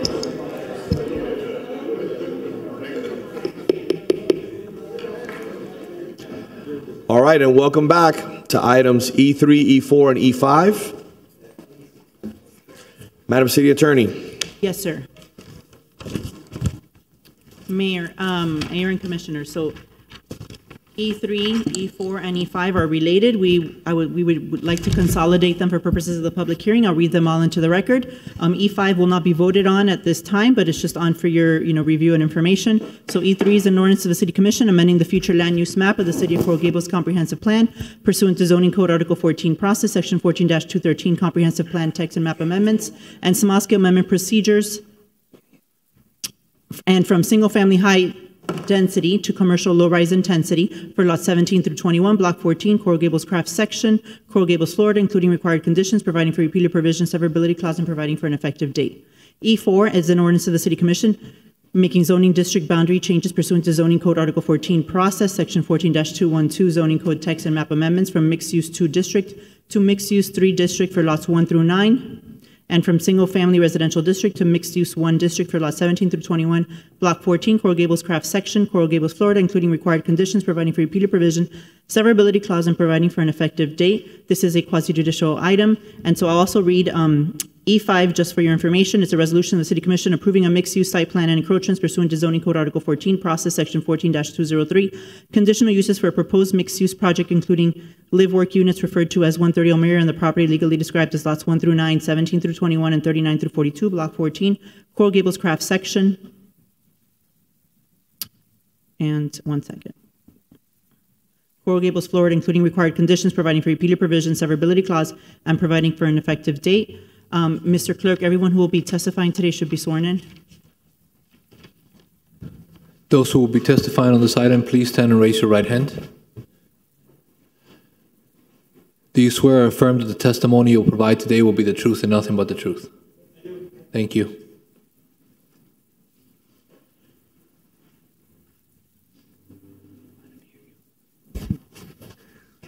So good afternoon, Mr. Mayor, Commissioners. I think we had discussed potentially opening up the public comment early for some of the residents that have been here. If that would be okay. We have no objections to it, but I know some wanted to speak and try to get back to their family. So if that would be okay. If not, I'd be happy to go ahead and start my presentation, whatever the will of the commission might be. Mr. Clerk? Mr. Mayor, at this time, I don't have a request to speak from anyone. Oh, okay. This gentleman. Oh. Yes, sir. Commissioners, thank you very much. I represent, first of all, name for the record, Edward Martos on behalf of TFFO, which is an abutting neighbor immediately adjacent to the site. We have no objection to the project. We have just one small request. It's sort of housekeeping, if you will, a simple cleanup. I will pass out a copy of the zoning map that's being proposed, and you will notice that along the entire block, the site will be, after this is approved, and we do hope it gets approved, will be MX1 or MX2. Our one parcel, which is just 5,000 square feet, will be single-family residential. I think it was just an oversight, something that needs to be cleaned up. So our simple request to you all is that you please clean this up down the road. City should, I think, apply to make that simple change. And that's all that we would ask. We have no objection. May I ask you for a favor? Yes, please. You can submit that for the public record. I will. And also you to ask to please meet with the manager, the DCM, and also meet with our zoning director. So you can, Absolutely. So you can provide them with that information and put it on the record, but also Absolutely. start working towards some sort of consensus. We very much agree. I'll do that. Thank you, Mayor. Thank you, sir. Thank you, Commissioners. Anyone else? Any other residents like to speak? I think there are two, and I think there's just some here that are listening in. Okay. But I think there's two that submitted their card to the city clerk. Oh. Does anybody want to speak now? And then they can do a card later? Sure. Come on up.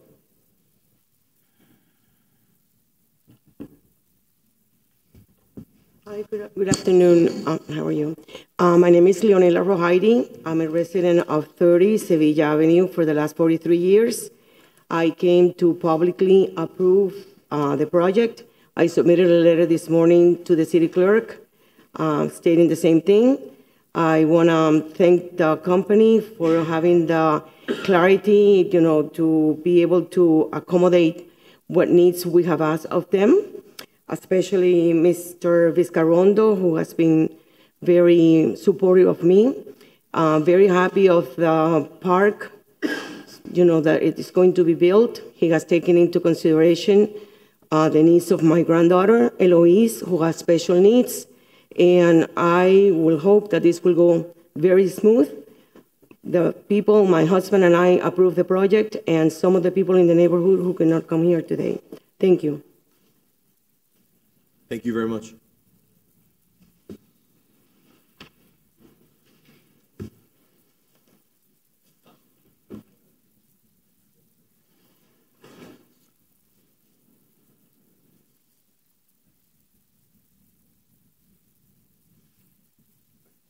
Good evening.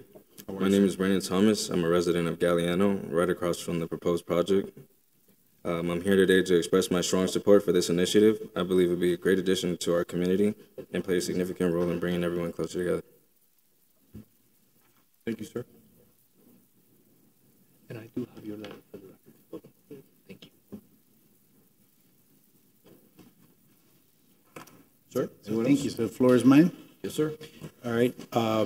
I believe we're sharing our presentation on Zoom. I don't know if you could see it. Oh, there we go. Perfect. So good evening, Mr. Mayor, Commissioners, George Navarro with offices at 333 Southeast 2nd Avenue. We're here this evening to present the 130 Almeria Park project. I'm here with the property owners, Mr. Jose Antonio Vizcarrondo and Juan Morazo, along with my colleague, Devin Vickers. The project we're presenting to you is a project that has been over 2 years in the planning stage, and also we've had over the last year and a half many meetings with residents and many discussions with the area residents, and we have really worked closely with the area that directly abuts this property. I remember back in 2022. The mayor and the commission at the time working on an ordinance that tried to incentivize the private creation of public park space. And we've seen, and this commission has approved some of these projects, we've seen it successfully done in other parts of the city, but it has never really been done in downtown. And this owner took the challenge to find a way to not develop on the entirety of this property, but to find a way to limit the development to one portion of the property and to preserve an entire portion as undeveloped land that could be created into some public benefit. And I think you've heard from some of the residents, but we've met with very many.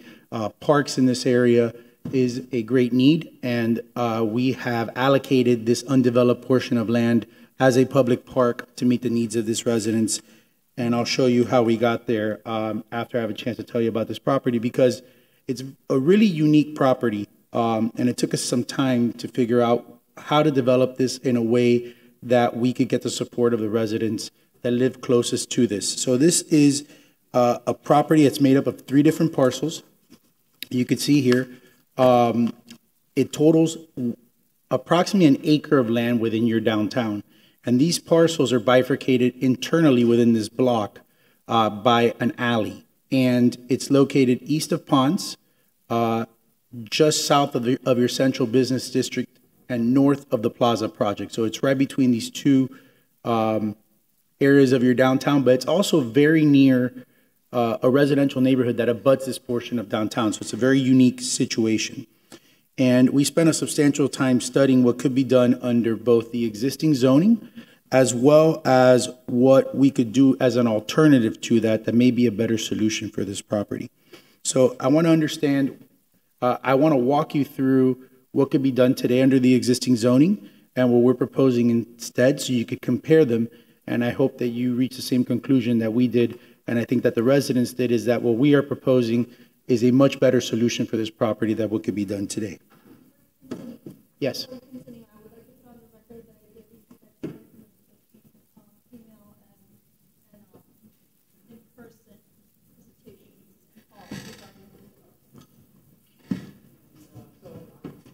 So have I.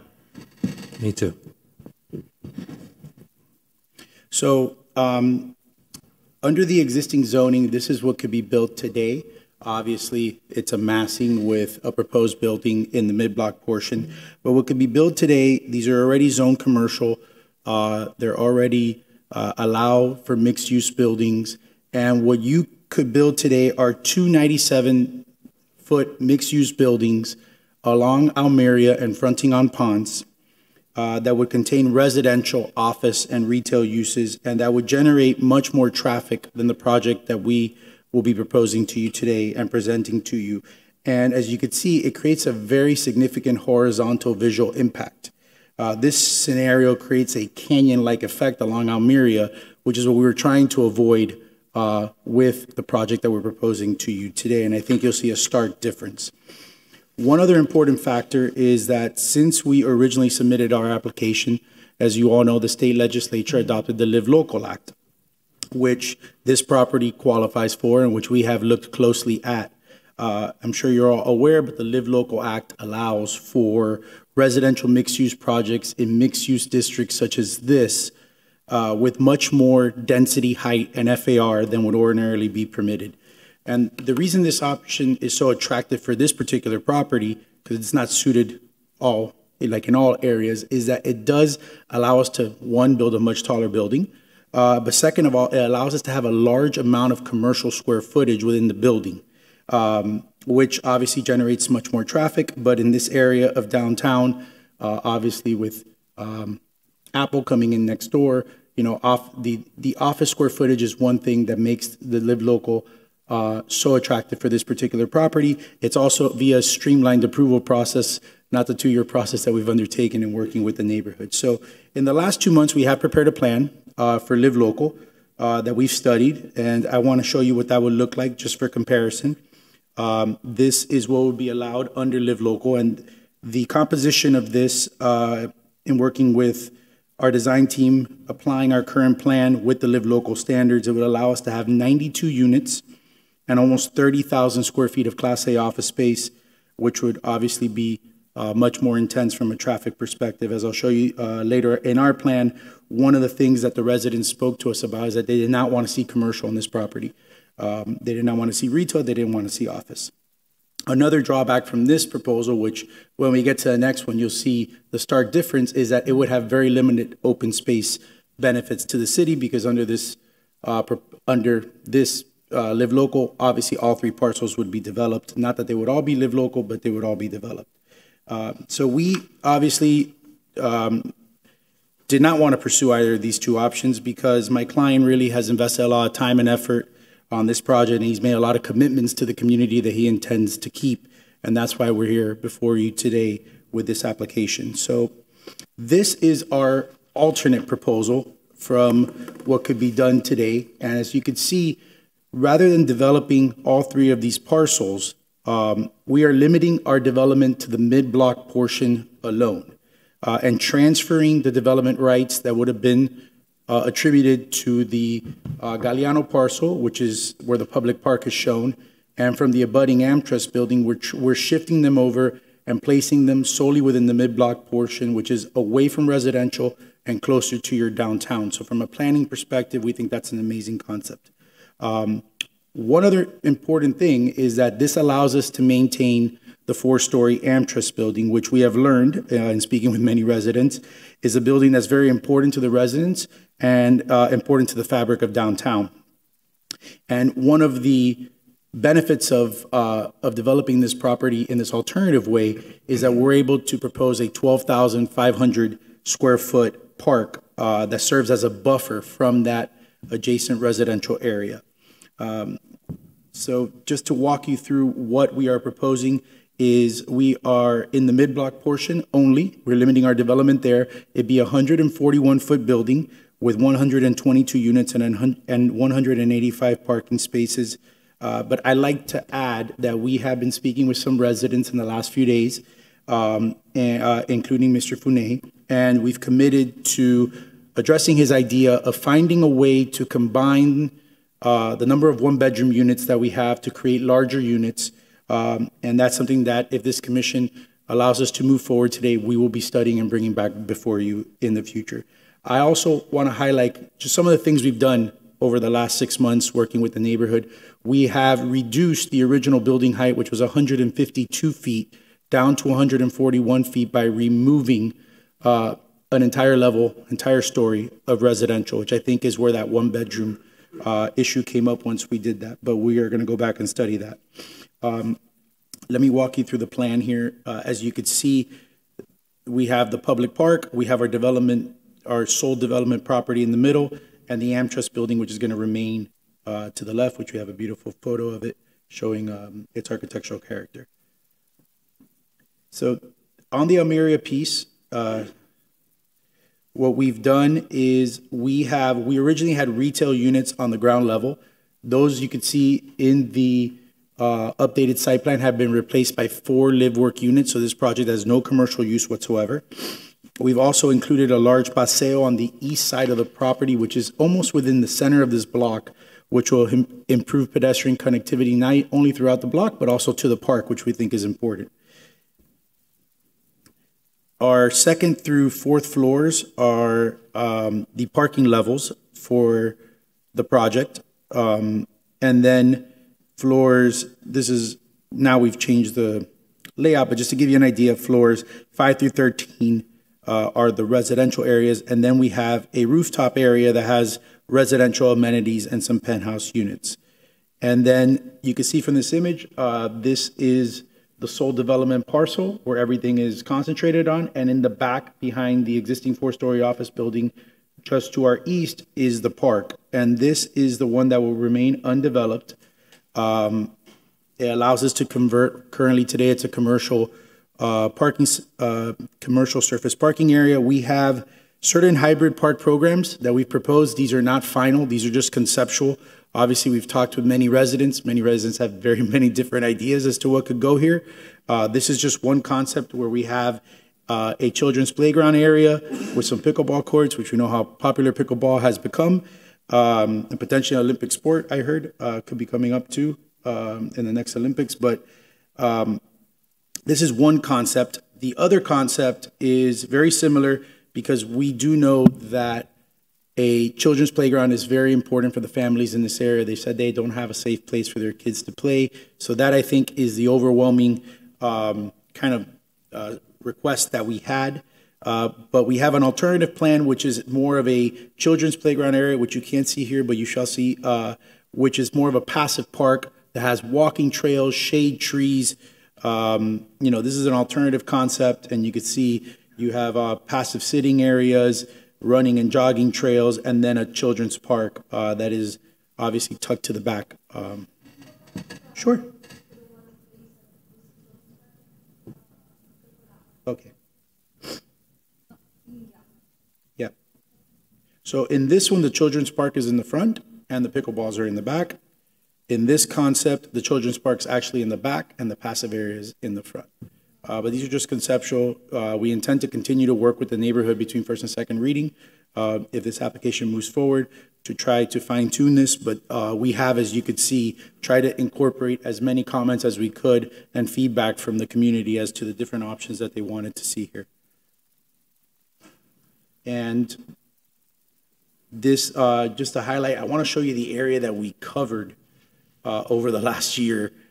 Meeting with residents. We have over 110 petitions in support. Devin will be submitting those into the record. You heard from a few tonight. I know there was much more at the Planning and Zoning Board, but couldn't join us.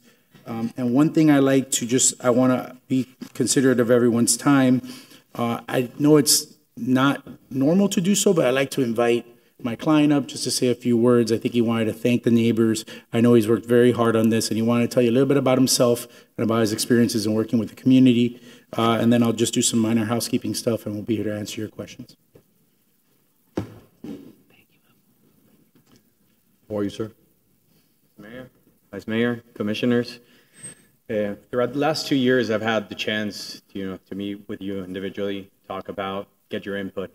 And one of the things that I wanted to come here today is to, Jose Vizcarrondo, 731 Sistina Avenue. So, and I'm the managing partner of Kid Capital. So I wanted to come here and thank the neighbors. You know, we put a lot of outreach. Outreach has been one of the most pivotal things that we've done on this project. So we've heard them from, as George was mentioning, on the park, what are the situations and issues that they had with it. We try to apply a lot of them. We've reduced retail. We've added more units. We're going to try to reduce the amount of units in order to reduce impact. So I think a lot is this final product that you're seeing, which still has things to clear out, which we promised a lot of the neighbors we would. And also we will continue to work with Parks and Rec Board. It's a phenomenal team you guys have there. They've been extremely open, giving us the regulations, showing us what we need to do. So we will continue to work. So a lot of this is conceptual, as George mentioned, and I want to emphasize on that portion. And a lot of what we did and why we did the park too is also to create some sort of buffer for them. You know, when we saw the area and you see the maps of what we have available in downtown, we thought that this park was something that Pocket Park in there, it's something that a lot of the neighbors will benefit. Leonela, which has been tremendous help, she has been there since 1981. Her kid grew up there, couldn't play in the street.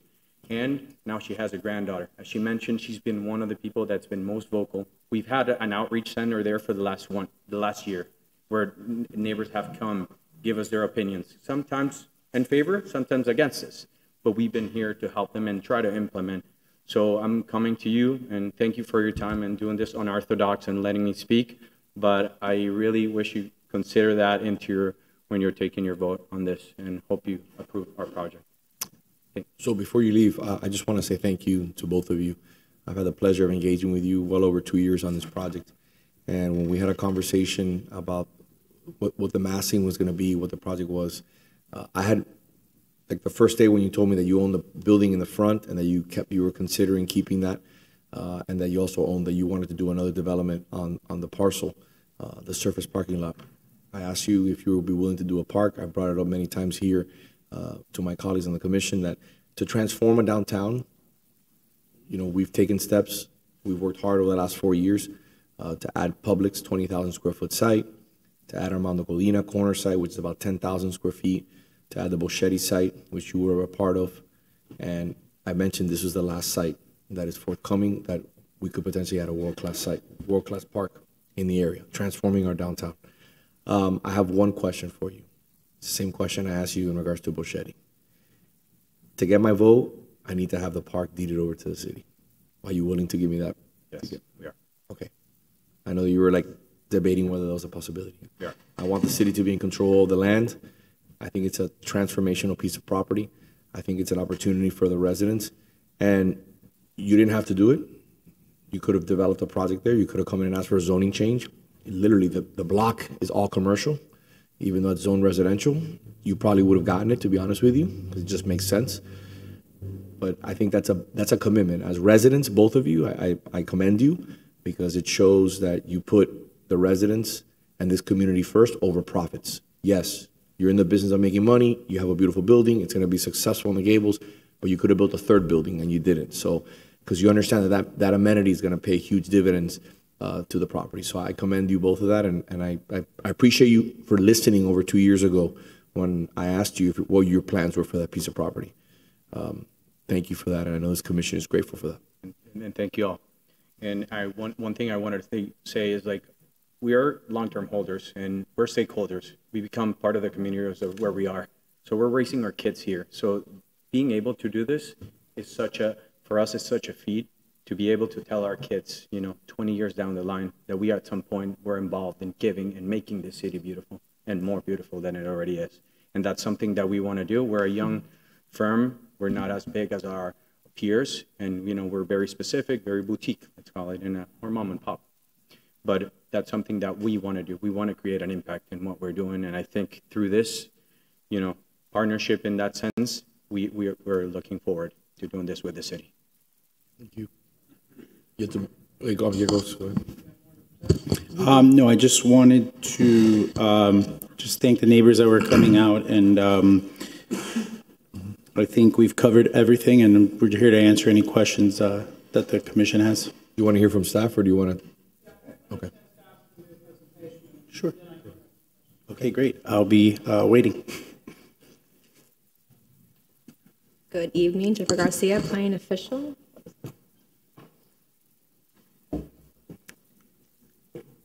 right, so the location, as you know, is 3 parcels. It's just east of Ponce Leon, between Galeano and Ponce Leon, between Almeria and Sevilla. It's those 3 parcels there in our downtown. And it's the one block, actually, between the southern border of our CBD, or Central Business District, and the new plaza development.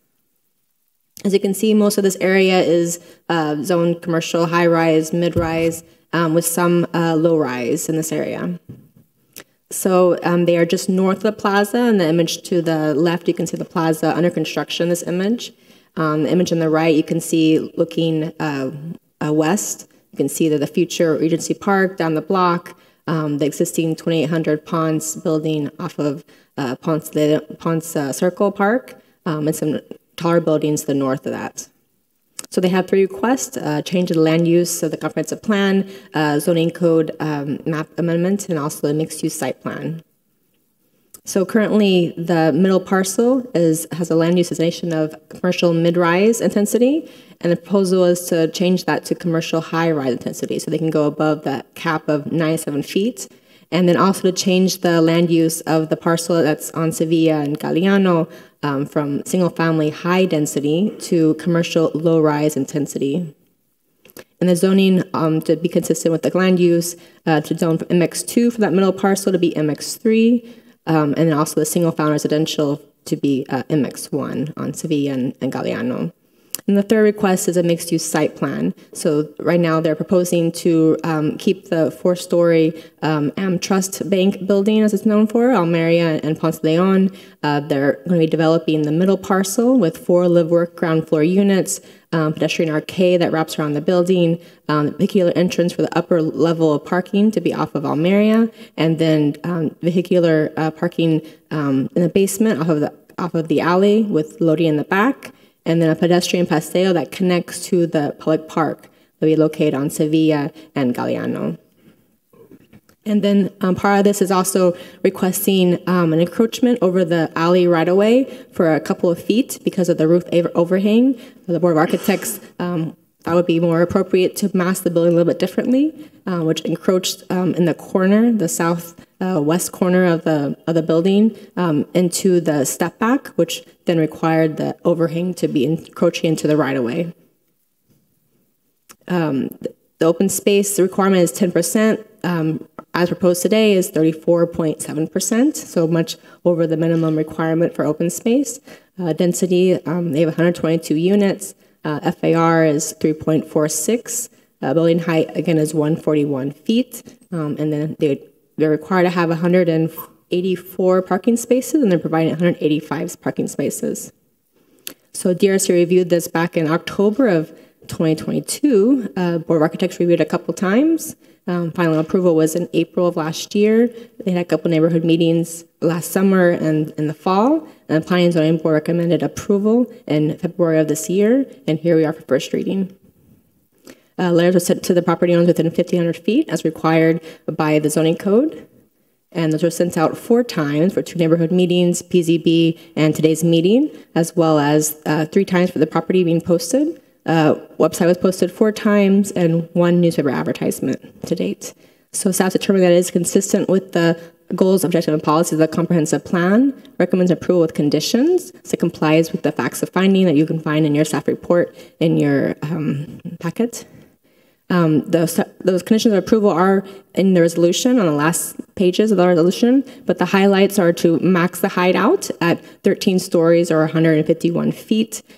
The public park on Sevilla and Galeano, as proffered by the applicant and recommended by the Planning and Zoning Board, would be conveyed to the city. Street improvements would include both sides of the 100 block of Almeria, to include landscape bump outs and street trees, as well as the continuation of the Galeano bike lane for that one narrow block on Galeano between Almeria and Sevilla. And then underground utility lines along Almeria as well for that short block. And then any drainage improvements, of course, would be at the applicant's expense. I'm here to answer any questions if you have for me. Thank you. Thank you very much. Well done, Madam Vice Mayor. Yes. I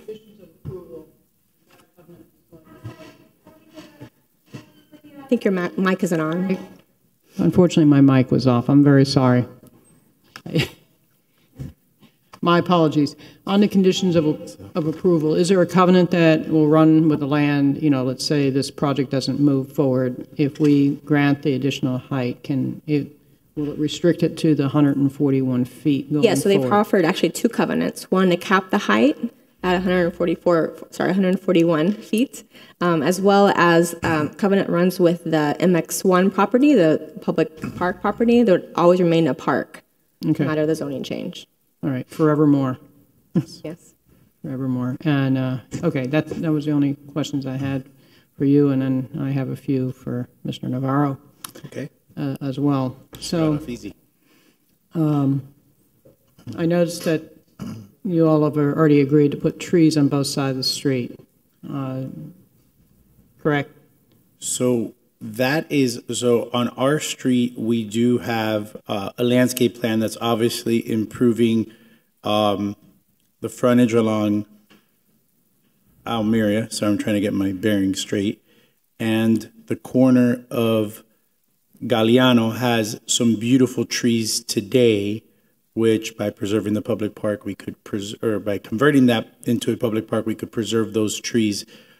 There are some trees that are within the other surface parking lot. There's many surface parking lots on this property, but we are looking at how we could relocate some of those trees, and it's something that we're trying to do. But we are beautifying as much as possible because unfortunately this area doesn't have very large sidewalks. And we need to maintain the thorough street because it's a street in downtown and the sidewalks aren't that large, and we want to make sure that people could still walk. But within the areas, we are planting additional trees. Okay, so judging from Street View on Google Maps, it appears, and I could be wrong, that those are all black olive trees. Yes, but they are lush and the residents like them, so we have proposed to maintain them, but obviously we want to work with the residents and the commission, so I don't know if there's a feeling about that, but I think that people in that area like the lushness and they would prefer for them to remain if possible, especially if it's going to be a park. It's nice to have very large shade canopy, even though they may not be the best tree for that shade canopy, but replacing them, we all know how difficult it is to get a nice shade canopy quickly. No, I'm aware. But yeah, we had at one point proposed a entirely different landscape plan, but we have since revised that to preserve as many trees as possible, and also to try and relocate any trees that are viable candidates from the Almeria parcel that would be redeveloped onto the park as well. Obviously, whatever the final park configuration and what uses go in it and where these trees could be allocated, I think that's part of that design process, but our intent was to try to keep as many trees as possible. No, I'm all for maintaining existing trees. I know that they may not be the right species, I would wish that they were oaks, but they do have a very large tree canopy there. There are other trees out there that can put in a pretty good canopy pretty quick. Mm-hmm. And we could do a hybrid of that. Yeah, we can. Yeah, we can mix them in. So hypothetically like here, new trees in the middle, and because I'm looking at some of the spacing on some of these trees, and through my tenure here, I've gotten sort of a trial by fire, learning about what can be moved and what can't be moved. Let's assume that some of these trees can't be moved. And are you looking at the Almeria parcel or the one on Galeano? I'm looking at the Almeria parcel. Okay, yes, there are a number of black olives in there. Some of them are pretty close to each other. Yeah, there are a lot of trees that may not be in the best condition in there, but there may be some good candidates. We haven't gone and cataloged each one yet, but I know that working with the residents, the owner has gone out there and looked at some of these. There's a number of them here that are doubtful. But you'd be willing to replace that in the entire Almeria section from Ponce to Galeano, have the trees on both sides. Because that has been a yes, but yeah, just on the south portion. Only on one side? The other side it is says built sides. right to the, if you look at the north side of If you look at the north side of Almeria, those buildings are built almost right to the property line, and it's sidewalk building. So there, even on our end, that has a new sidewalk being put in, we are limited by the amount of type of tree that we could fit on our side, and we, working with, you know, planning and landscaping division, have tried to find the tree that could fit within there, but it's not a very large right of way, that area. No, no, it isn't, but something with shade is better than nothing. And we do have some tall, narrow trees that could be popped in sections of sidewalk that I would ask you to work with our wonderful landscape designer on our staff and looking for that, because, you know, having greenery along the street could be amazing. I think it's called a white tab. It fits in quite narrowly. Okay, so we've created two bump outs to try to place additional trees within the areas that we don't impede the right-of-way with. Okay, so I'll give you this hypothetical question. You're an attorney, you can handle it.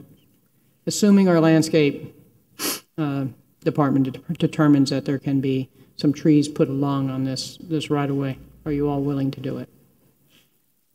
Yeah, we would.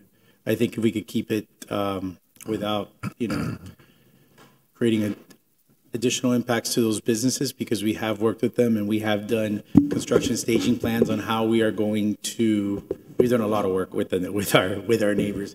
As long as we don't impact those businesses in a very drastic way, we would definitely do that. Oh yeah, I'd absolutely want we their have input. a very extensive construction staging plan on where we trucks don't move, and we don't want to put the tree smack in front of their sign. So it's kind of like what we dealt with in crafts, where we figured out how we could put them. It's a conversation. Yeah. All right. It was fun. It was like a jigsaw puzzle, but we got it done. So that was probably the hard part. Okay. The next one is the EV parking. I understand state legislature does not require it. Correct. Yeah, that is. But we are a city that probably has the highest per capita in the way of EV charging. I should say EV vehicles in our city. Yeah, and I think required. I think just so you know, the type of product that we're offering, you know, is a very classy project. And we do have, in our other projects, we have tenants that do have EV. So even though the city code requires it, but the state has, you know, done what the state does and preempted the city on that, we are still proposing to provide a minimum of 10, but we are going to be creating the ability to expand that as our tenant base grows, knowing that more and more people every year are using electric vehicles. And seeing that in our current projects that people are demanding that. So, right. Yeah. So I think we would commit to at least 10. So you do 10 that are actually charging stations. Yeah. 28 that are 28 ready. EV ready, and EV capable is 37. And while you're at it, you know, do the sleeving of the building so it's so much easier in the future. Yeah, it's impossible to try to retrofit these things after. We've seen that. Even the panel, just to put in a panel, or the electrical grid that you need for that. So even though, yes, it's not required, my client's going to be providing those. Yeah, because you're going to have a high-end client there. We know it's going to be true because this is Coral Gables. So no, we know what happens is in some buildings that have retrofitted, they have 2 or 3, and then the tenants are all, you know, trying to figure out in their schedule of the day that, you know, when they could charge their car, and it's extremely inconvenient. So so I've had people, before we started putting in chargers around, that are in apartment buildings around our city, ask, where can I charge my car? You know, and now they know where they're going to be able to go rent, because they're not going to have to go hassle walking blocks to get back to their place. So I'll give you this pointer. Put one of the chargers near a handicap parking space, so you don't have a complaint later on down the line that you didn't provide any charging for handicapped vehicles.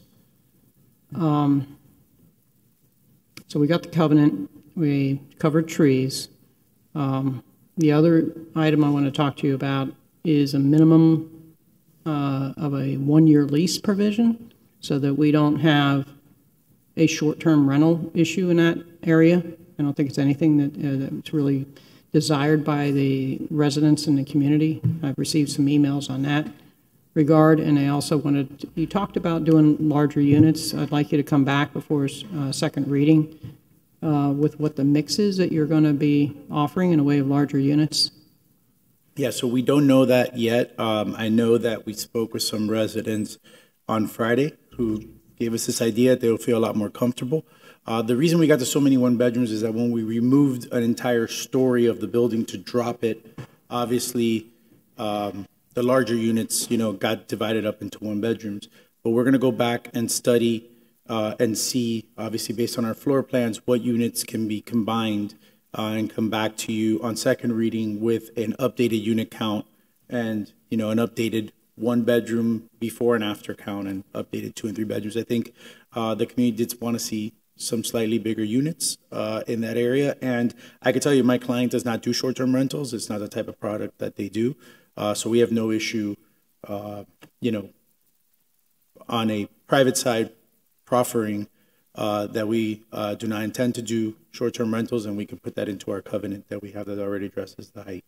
So on the park selection, and I'm glad you've engaged with the community. I want you to continue to do that outreach, and let's have a clear, ballot procedure like we've had on our other pocket parks, so that the community that lives the closest and can walk to this park is the community that speaks the loudest on what the park gets to be. And the last part of that is the maintenance of the park and who's going to be responsible for the maintenance. Is that something that you're building, your client's willing to undertake? So I think, I know the mayor has asked for the park to be dedicated. I think the question is if we dedicate it, we'll be maintaining it. I know we were planning on maintaining it when obviously it was a private park, but that's, I'm going to... Madam Vice Mayor, if I may, I ask you to bear with me on that front. Maybe we can take care of the maintenance as long as we can control the park. I think it's an exceptional asset for the city, and I know we want them to take care of it, but I don't want it to be a deal breaker. What do you think? It was just an ask. I didn't Yeah, say it was a deal breaker. I mean, there's a few other people here that need to. I was going to go the same place you were, so. So I may have a compromise. I think on the maintenance front, the one concern is the liability that a private person would have in terms of some maintenance goes wrong and there's no cap on the liability like a municipality would have. But we would convey the parcel to the city and commit to build the park, obviously. We would build the park based on, the final direction we receive, and then that would be our commitment, which I think is probably the expensive part, but yes, that would still be even if we deed it over, we'll undertake the construction costs of the park. Okay. And that's all I have at the moment. George, could you put one of the images you had that showed from Galeano looking west? You see the park. I think it's lit up, or yes. I've got it good at this. Okay. Try to share right now, can I? So that's the street that I'm looking at. All those will be gone. Mm-hmm. So I can't swim. We're going to be not having trees here. Or here. this one? No, that one. That one. Yeah. Okay. First off, I want to thank and appreciate the investment group, developer, everybody involved, because we had a healthy discussion earlier today about Live Local Act, and the fact that it was made available to this property, and yet you decided to work with the community to find a final product that I think enhances the area, but also is in line with what the community wants. It's much appreciated because you took the more challenging road and the road that perhaps you had to work through, perhaps folks that didn't quite embrace initially the project, but you worked with them to make it work for them. And I think that's very important. Lately, there's a trend coming to the City Commission on folks that have projects that they finally understood that you have to work with community, and it's, to all my understanding, as you all have. So that's greatly appreciated. It makes our job easier because we're here for the residents, and the fact that you all are engaging them, that, you know, it's a team effort for everybody. And I have to give credit to my client on that because, you know, over the last 6 months, he did not stop meeting with residents, trying to find compromises, trying to find ways to address their needs. I know even on Saturday when it was raining, he was out there meeting with some residents as well, giving them an update. So I have to give credit to this owner for the hard work he did. And with regards, I know the Vice Mayor asked a question and it was answered, and the assurance is that the AmTrust building will not be redeveloped. As the City Attorney explained and staff said, there are legal assurances, covenants that will be there to protect that property. The reason I asked for the image is because that block is very, very dear to me. That block, actually where the pickleball courts are, I lived there from the moment I was born until I was about 14 years old. There were two houses there. There was a house facing Sevilla on the park side, and then my house was where the pickleball courts were facing Sevilla. They were rentals, and I lived there from birth till I was about 13 or 14, and then the 80s, it was sold and then obviously made surface parking lots. I used to take my kids there and go, that's where Dad used to live, and in a parking lot? But it's a lot nicer if I can show them a park. Yeah. And, you know, what's important to me, because I know that area so well, I lived it, is that that's an activated park.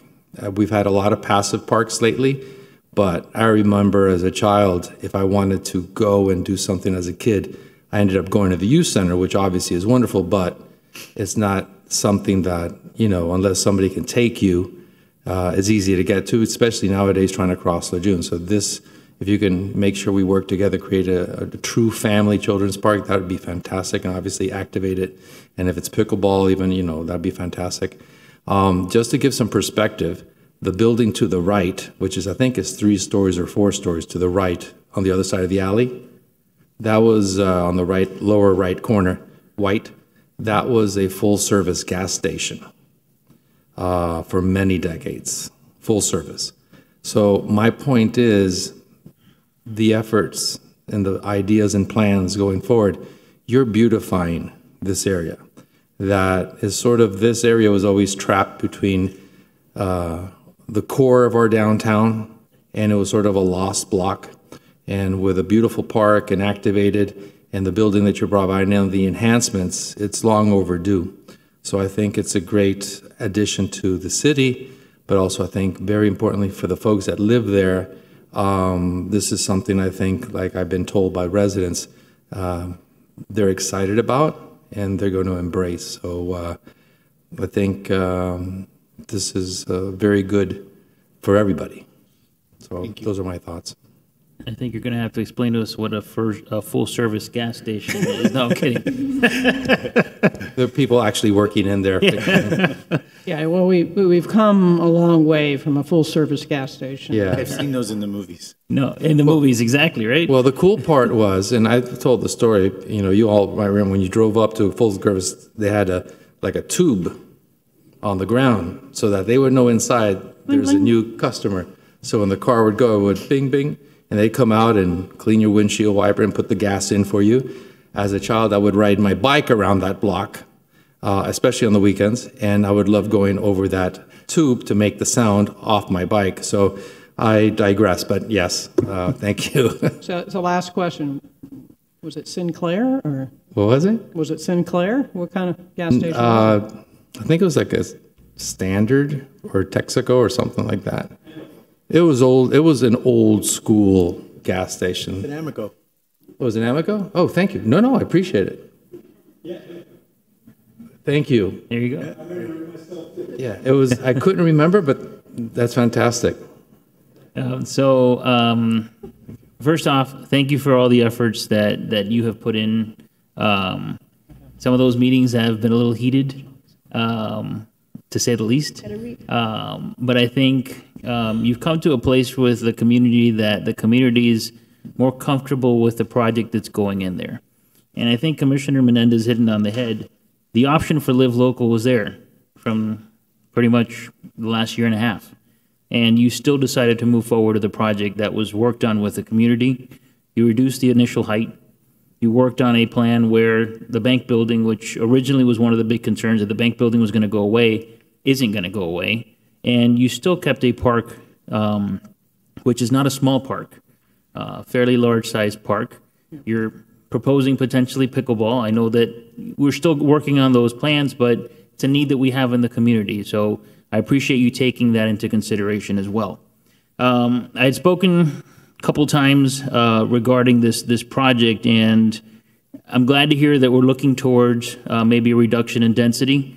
I know the number we're trying to target was maybe under 100. Realistically, I know that we may not get there, but if we can get as close to that as possible, I think that would be ideal.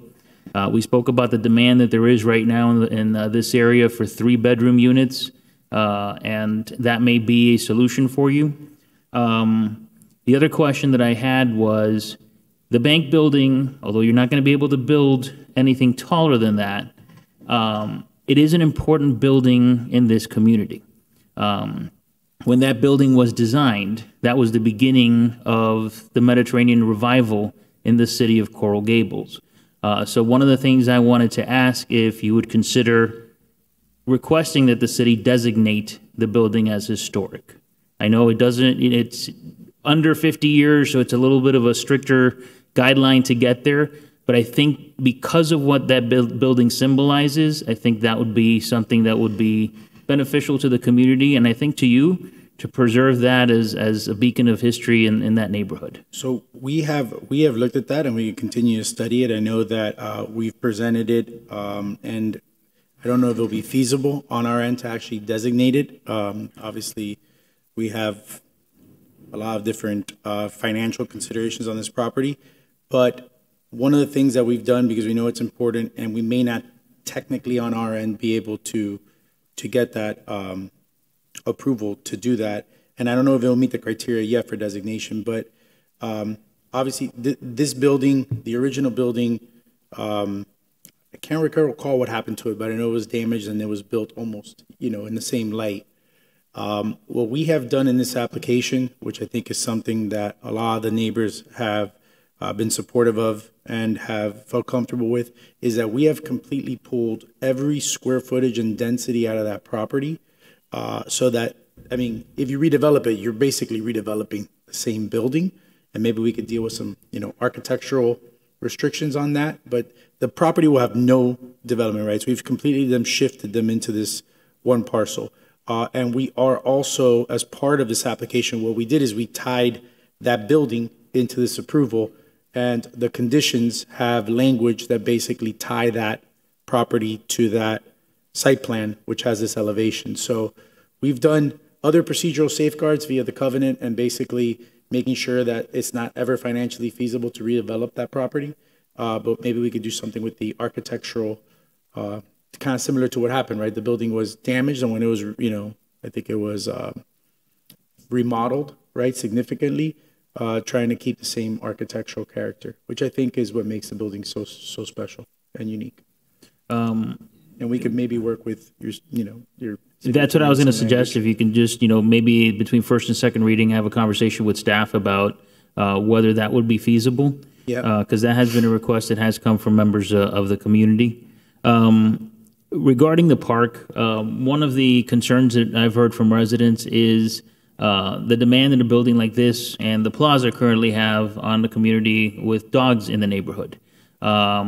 I know that there has been conversations about potentially incorporating a dog run to the park. Just wanted to put that out there once again. If you could, once you have the neighborhood meetings, obviously the neighbors will decide what they want in that park going forward. But just want to make sure that's still part of the conversation. Yeah, and I think that was kind of when the mayor mentioned deeding this over was one of the things that we thought, look, we would be happy to convey this to the city, because I think obviously we've tried to knock as many doors as possible, and we have had 4 or 5 noticed meetings, and it's the there have been mention of dog parks. I could tell you children's playground, I guess, and if we're ranking them, is at number one. But then there was also in the last 60 days, we got a huge interest in pickleball. And then we've also had, oh, well, how about like a passive area? And I think you mentioned it, Commissioner, this is going to be the largest recreational area in downtown. I mean, this is a very large property, and there's a lot of programming that could go into it. So it's not a park that could only serve one function. It could serve multiple functions, and I think it's just on how you divide it up. If I may interrupt, like I mentioned earlier, I honestly believe it should definitely have children's park activated, because if you want passive, although it's technically passive, Pond Circle Park is a block away. That's a passive park today. On occasion, there are events. So there's already a huge passive park there, and this is the one opportunity to activate it. Right. You know, and I don't disagree with you. I just really want to make sure that we don't have the neighborhood fighting that we've had on other parks. And you know, you have a general design here now, but we may even be able to weave in some appropriately sized trees and stuff to add some more relief from the sun. Well, canopies needed, without a doubt. So we all can put our hands into the park design and say, can we squeeze that in? Yeah. I mean, I've been working with staff and even on Biltmore Way, and they're going to come back to us with a landscape design of giving the residents what they've asked for, and didn't do a presentation of cutting in small trees that will fit right on the sidewalk and provide that shade canopy you want. You know, just because they're limited space doesn't mean we can't have trees. Yeah. Right. Yeah. For me, sorry. And I visited the site and saw some of the trees that are on site. The amount of shade they're providing is incredible, especially in that park component. I also saw the trees that are on the Almeria side parking lot. And there are some pretty sizable shade trees that I believe would be movable. There are some that are probably not in the condition to be moved, and there are others that have two trees growing out of the same base, which may not be able to be moved either. But I think there are a few that will be able to provide some shade on the Almeria sidewalk. And I like your idea of possibly having something on the opposite sidewalk as well, because there's nothing there right now. Yeah. That entire block has no shade on the north side of the sidewalk. Yeah, we've fit in narrow trees in the McFarland district. We've fit them in along, you know, near the library. Those little yellow flowering trees. Over near Venetian Pool, we have the little white flowering trees, white tabs. There's options there, and you'll see them growing up right next to buildings as if you would a palm tree, but now you're getting the benefit of the shade. Right. I don't love the design, and I think I've said that before. I think it could be enhanced some. What I would ask is, obviously, your approval for the design is already there. I just want to make sure that the finishes that are put into the building are not finishes you're going to find in, you know, a neighborhood that's not of the caliber of Coral Gables, and possibly enhance the look of that building. I know you're trying to attract a clientele that is a Coral Gables based clientele that will be renting in that building. The outside envelope of the building needs to look that way. So I would ask that, you know, the materials that are used in building this look like something that fits into this neighborhood with the plaza, with the Alan Morris building that's coming a couple blocks away, so that it's cohesive with the look of the area. Yeah. And I know that the owners already started looking at that. I know that we've done some things to enhance it. We're going to continue to study it, but I think even if you look at the rendering that we showed this evening compared to the one that we had maybe 3 months ago, we have come a very long way, and the building does look much more of the standard of what you see in Coral Gables, but we will continue to look at that as well. All right, I appreciate it. I always know that, you know, having a building that looks like Coral Gables, you know, it's something that definitely, from a market perspective, you know, it's what gets people to want to rent in Coral Gables. Yeah. Regarding the drop-off of Amazon, UPS, FedEx, how's that going to work? So one thing that we did is, and I'll show you here if I could share this and get it to work. Devin, I may need your help here. You seem to be an expert.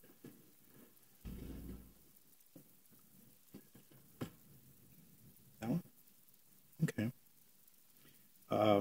Is this, okay, so one of the things that we've done, I'm not sure. Oh, sure. I am sure. Yeah. One of the things that we've done is we have, oh wait, this is the rooftop plan. They're going to drop off by drone. There we go. Yeah. That's what we're doing. We have an Amazon. We're preparing for the future. So our main entrance, if you look, our main vehicular entrance, if you look to the east side where you have the Paseo, it's right next to it. That's the main vehicular entrance for regular cars. We have, which is always a preference at the city, included an access to our basement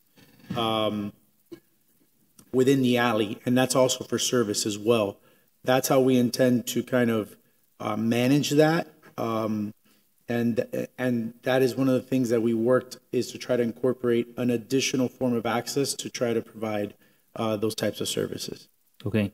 Something that I don't think you discussed, what upgrades are being done to the alley? So if you look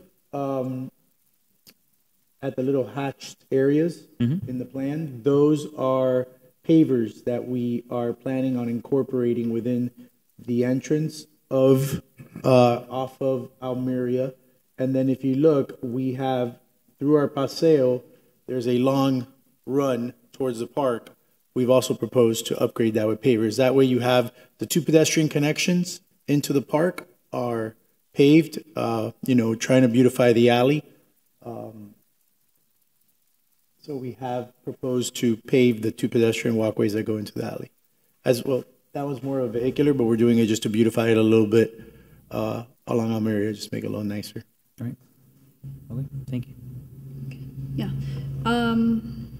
The park is very, very important to me. And when it comes to the park, I'm talking like activated kids. I think it talks about community. It talks about a place that you gather, and it's residential, commercial. And it's very nice harmony when it comes to community and the type of residents we have in Coral Gables.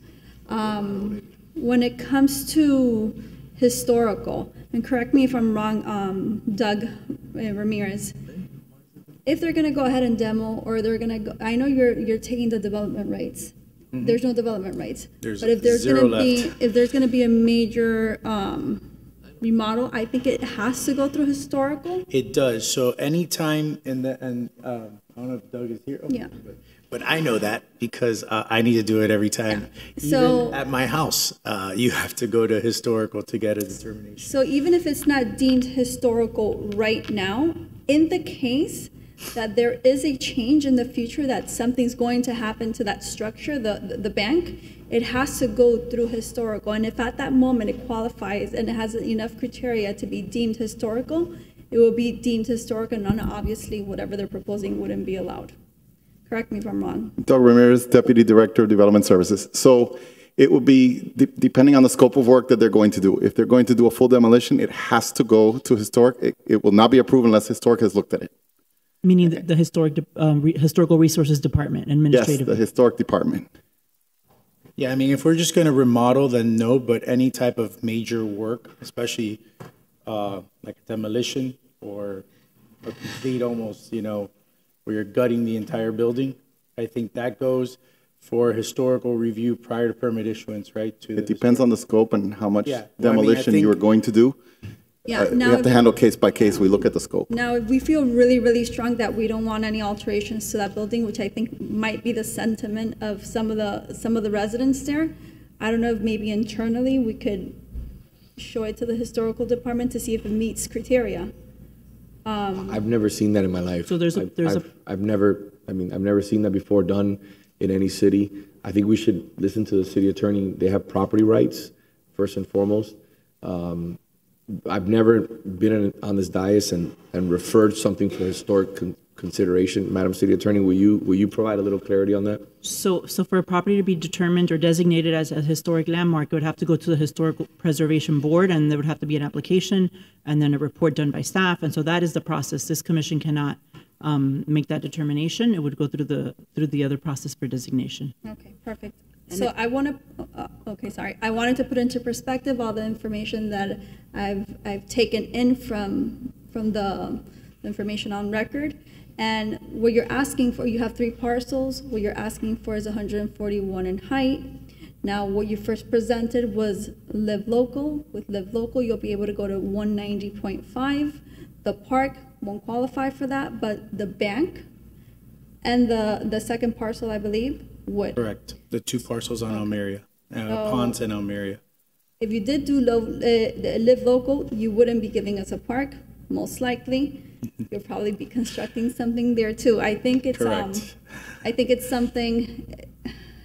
something that I have to say to be able to put it to perspective of whoever's listening, right? Like, let's go ahead, make the best choice possible for the community. I want to thank you for listening to the community and listening to the neighbors and reaching out to the neighbors. I think that's what we've been asking for from the beginning. And that's it. Okay. Thank Madam, you.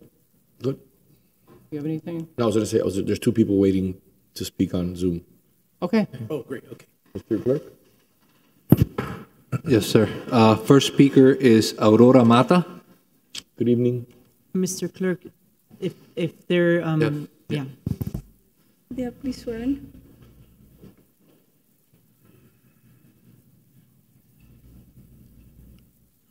And I'm asking Ms. Mata to go ahead and unmute.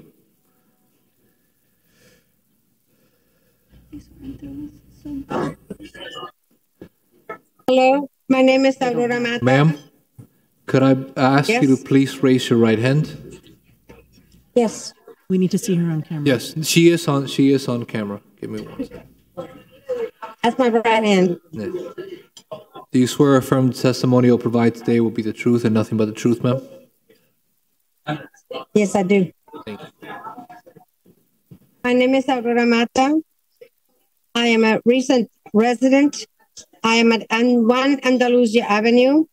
And Mr. Vizcarrondo was very kind to bring him and his wife to give a presentation to us at the palace. Many of us were there. We all approved. We all were very happy with the idea of a park, but there's really no park around here.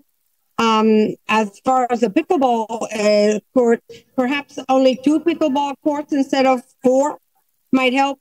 And he also assured me that there would be native trees and native plants and flowers so that bees and butterflies could help themselves and help us as well. So I'm very much in favor of the park, and the people that were there at the presentation were all in favor of the park as well. And I thank him from the bottom of my heart that he thought of donating that to the city. Thank you so very much for the opportunity to speak to you tonight. Thank you, Aurora. Thank you. Mr. Mayor, the next speaker is, I believe, Carelia Carbonell, but she does not have a camera that she could turn on, so I am unable to swear her in. Okay. All right. Well, We can listen. So we can allow her to make her public comment. Just keep in mind it's not considered testimony in this case. Ms. Carbonell? Give me 1 second. Good evening.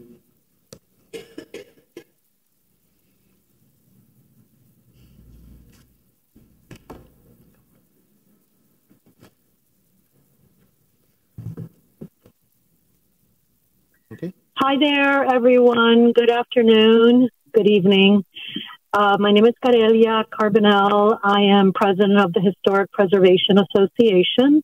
And I want to, I want to say my appreciation or to the developers, because at first it was very sad that we were maybe going to lose a very significant building right at that corner, which is, even though it's a new iteration of the original, but it's still on the historical footprint and basically very, very close to the original style. And so I want to thank, on behalf of the preservation community, that the efforts are there to preserve that building. That is a really, really very important decision. And I hope moving forward, as other commissioners have mentioned, to consider a designation.